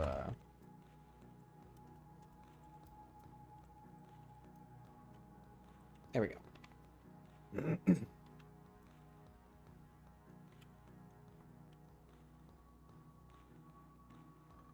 And so you could actually press left and right still to go back to the main menu, which I don't mind. But okay, so now what we do, you can go fabric pattern, and press B, and then what I'm going to do is when you press the A button, it's going to do a confirm instead. So let's do like confirm equals false. So like if not confirm.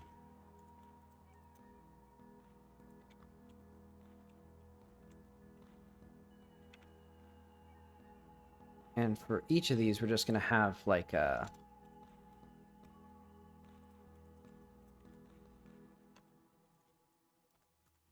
self go back through. So this will just confirm whatever we're previewing. It'll be exactly the same here.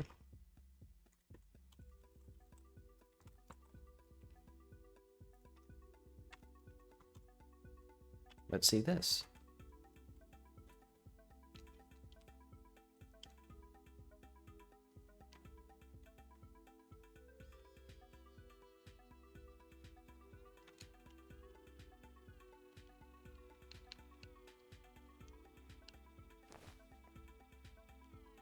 And if I press B. Nice, okay. And I'm going to remove these prompts actually, because they're more confusing than anything, because it's like, yeah, you press the button and then it works. And let's clamp this down a little bit, like 0.5? No, 0.4. Well, maybe I'll just have it like centered. That doesn't seem right.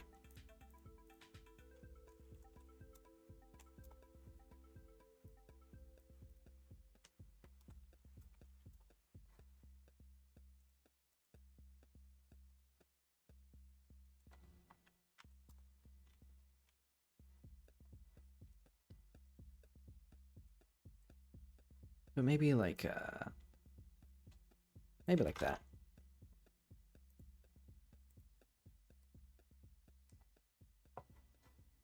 Then we're also going to do capitalize for the coat style here.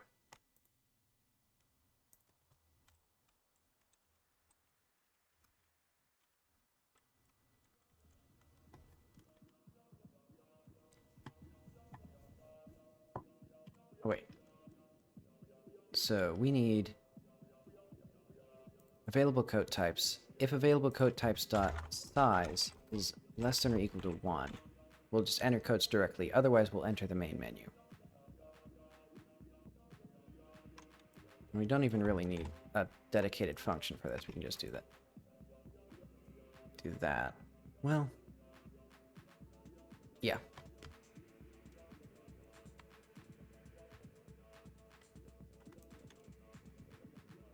Wait, and also I need this to be here instead. Well, if sub menu dot visible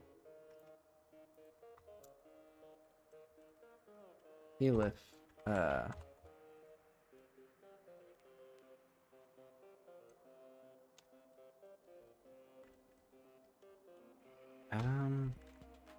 I guess else.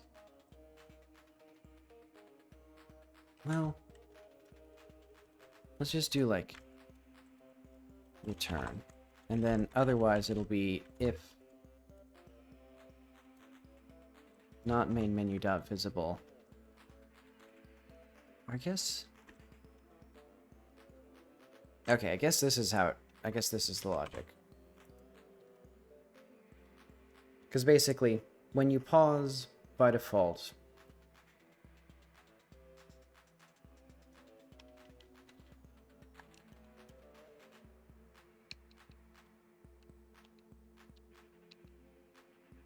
well, I kind of like it like this, actually.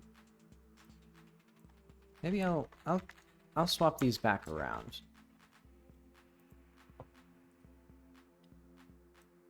Or maybe just like this.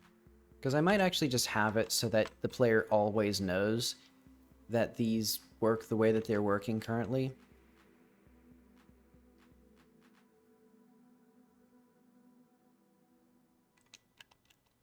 So it'd be like,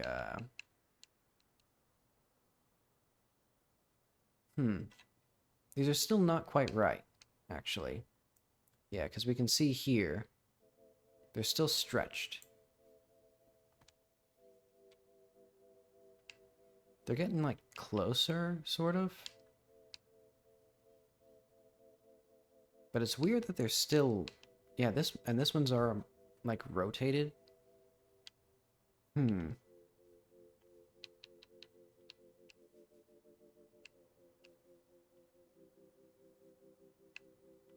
Wait, did I change something back? Like, did I undo some change that I did? Because, yeah, it seems it's just definitely 100% wrong.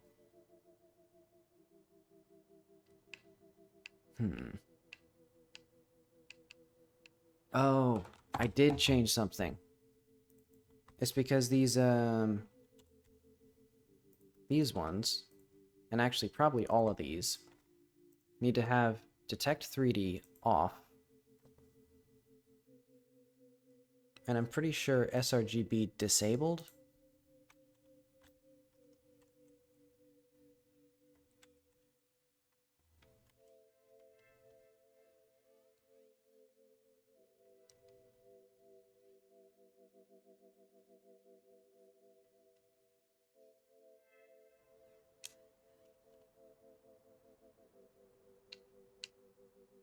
These are not quite right. What if I turned sRGB on for these?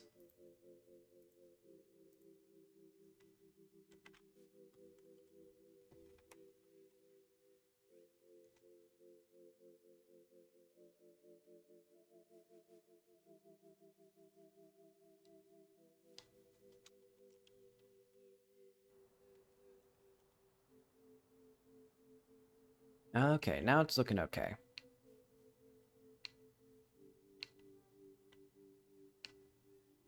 Much better.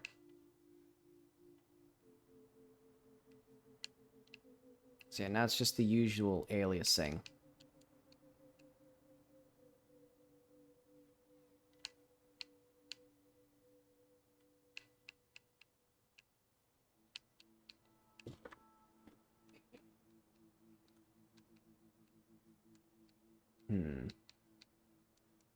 I don't... Well...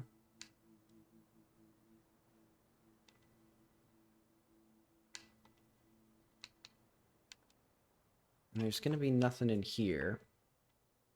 For now. I guess I can do that later. Wait, so let's now do... Item... Tank top... Item... Light jacket.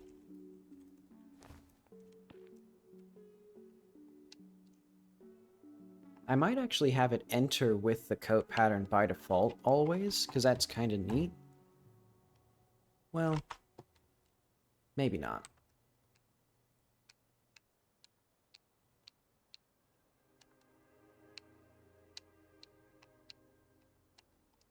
Save that. Fabric pattern. I like this one. Okay, so now there's a lovely little UI widget that actually shows off all my cool things. And this should be hopefully way better to use. Oh yeah, final test. Need to make sure that it actually still works with the walking into it here. It does not. Okay. So let's do like or set active.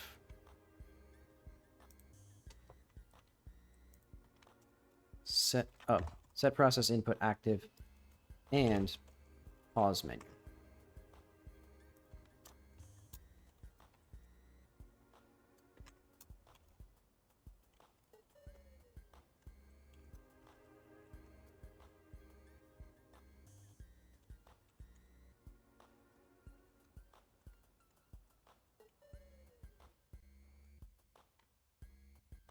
Ooh. Okay.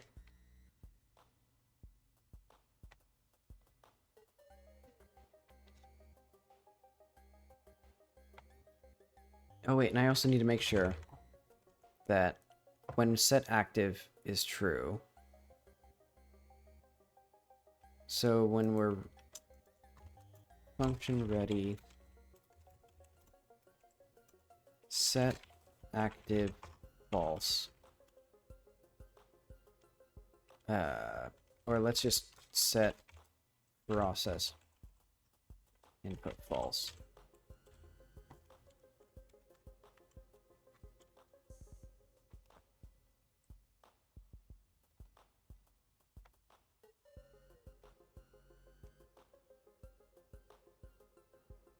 Okay. We're also on the wrong coat. Alright, maybe it's because I didn't save right? Okay. Important question. Does this work correctly?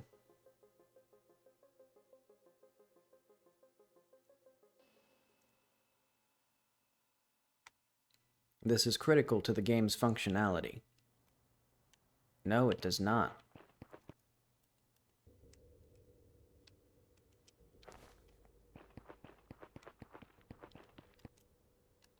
So is it something to do with... So if I save and quit now...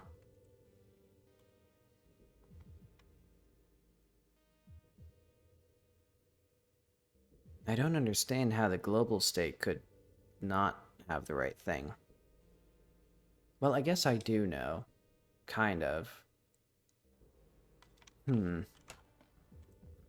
on. Where does the player get their set coat type?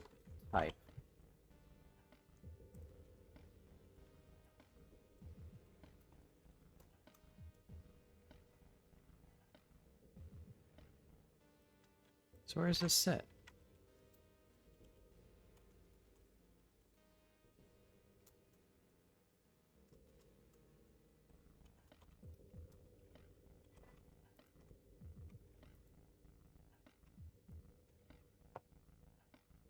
Okay, hang on. I need to, like, search through everything.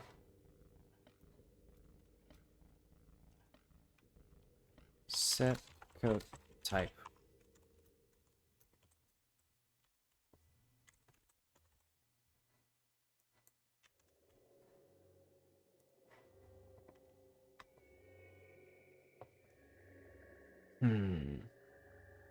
Aha. So we don't actually save what coat type I have. Weird. Okay. So this is set coat type not startup. What if I just... So if not startup...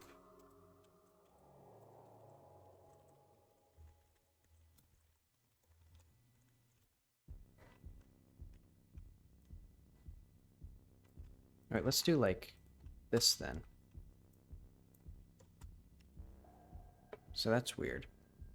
And then the player...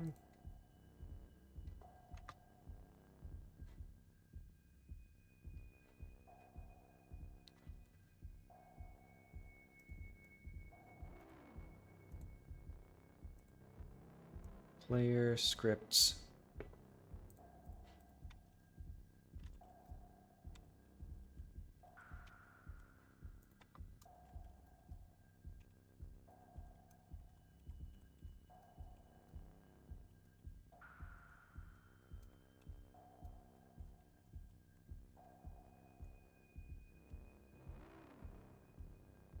Pre-save. Prepare save. Okay.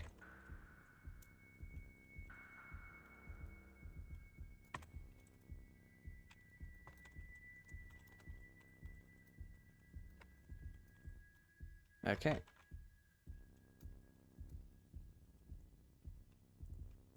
And then this will change that. Let's also do... Ah, well. This should hopefully not crash the game, but it might. But basically now it'll check... Okay, there it is. Invalid type, set code type. So let's do like... var type equals if type type.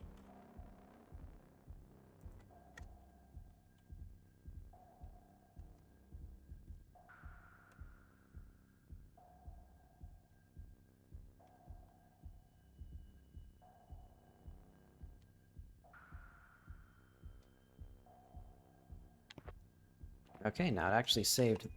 Well, now it's at least not defaulting to the one that I picked up.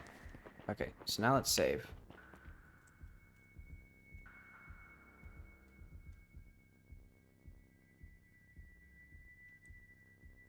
So now it should actually preserve what outfit the player is wearing, instead of just not. I wonder how I didn't catch that when I was making this. Okay. Then if I do...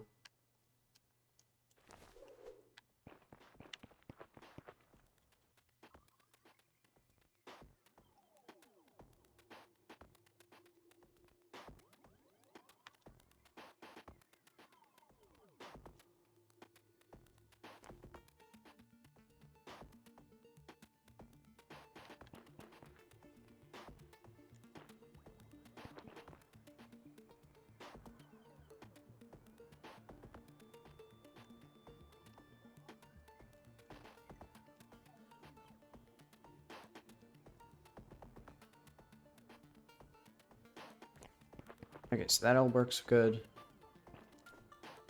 Then here. Oh, B does not work here. Well, let's try like... Yeah, okay, so that doesn't work.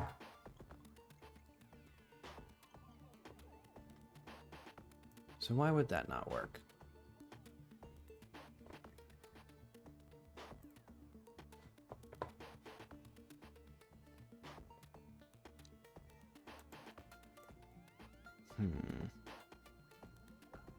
Oh, active and not pause menu.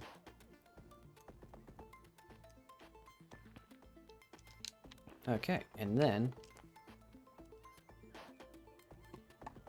not confirm.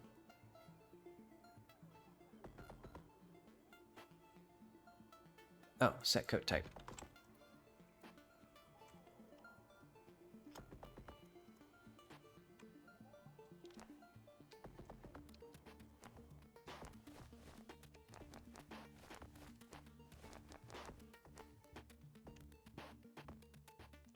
Right, and let's also make sure that it actually, like, works.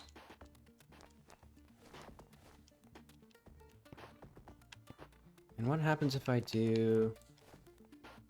Like, if I press pause here... Ah, and that un-exits the stuff.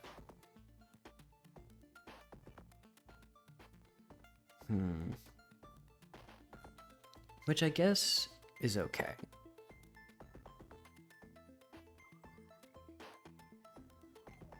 Well... Is it...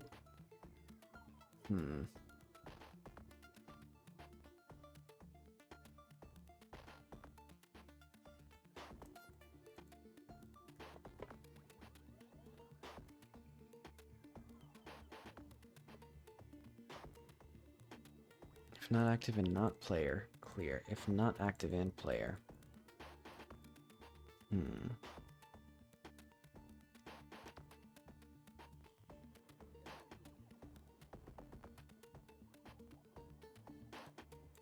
Actually, these should be set when you do, like, inner quotes. And like your coat style.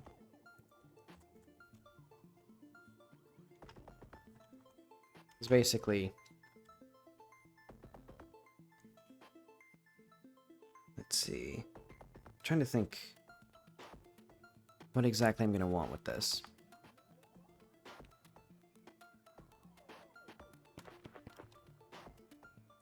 Why did it not save, actually?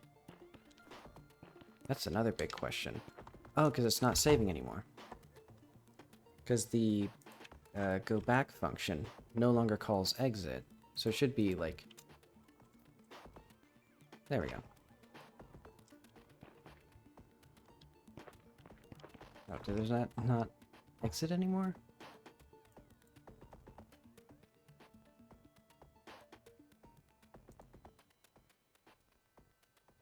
Because I should do save.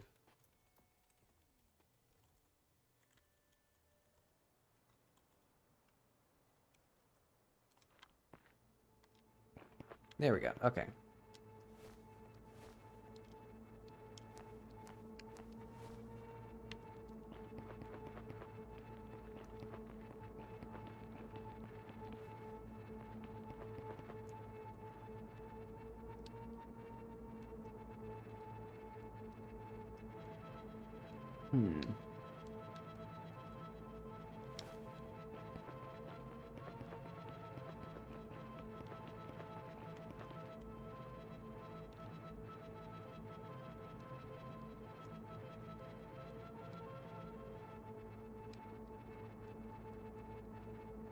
I want my old one back. And what I'm going to do now is basically, like, if I press A here, and then if I press B again, now it goes, oh wait, this is not clearing properly, because it needs to clear this. So let's do, no, not that. Your coat's here.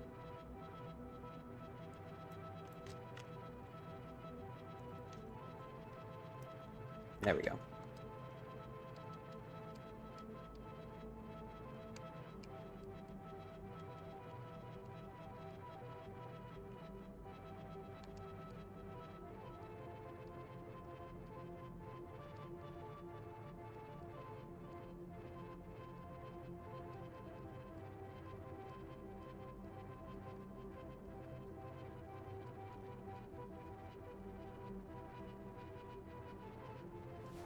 Okay, that seems pretty good.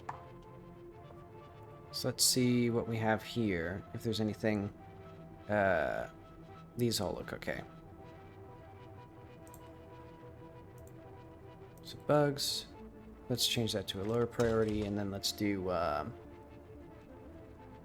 pause, button, exiting, wardrobe, and saving.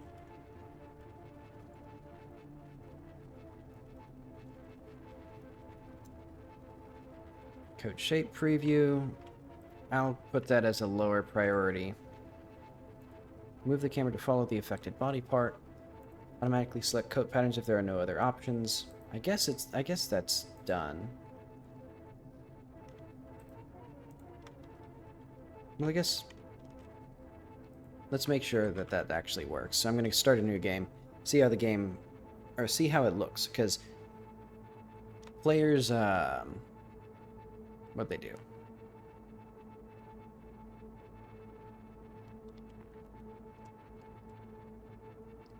The way they came into the game, typically, almost universally, they would walk up to this wardrobe. Then they would see this. Okay, so now it's very, like, clear what happens.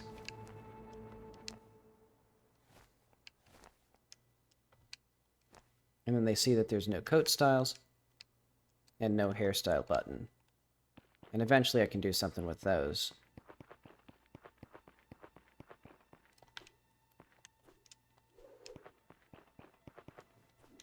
And I'll even have, like, the camera move to the correct position.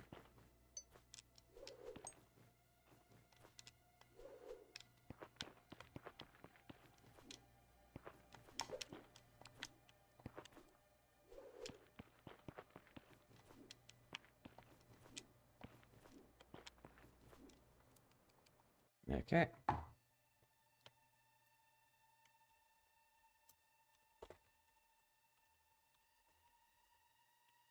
So this is much more wardrobe work.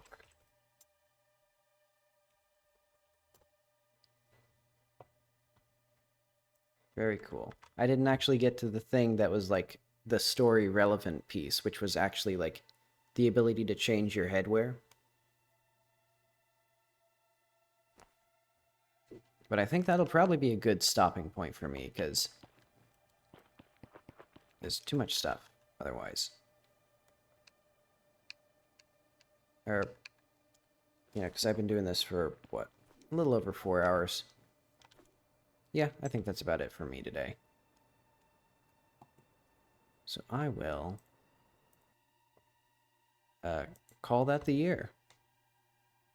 That'll be, let's put this back soon, because I will be back soon. Probably, let's see, what days do I have? Probably like the day after New Year's, like Tuesday, or maybe that Thursday, sometime in that week. Just, it'll be nice to get a few days to unwind and like work on things off stream. But all right, see you later.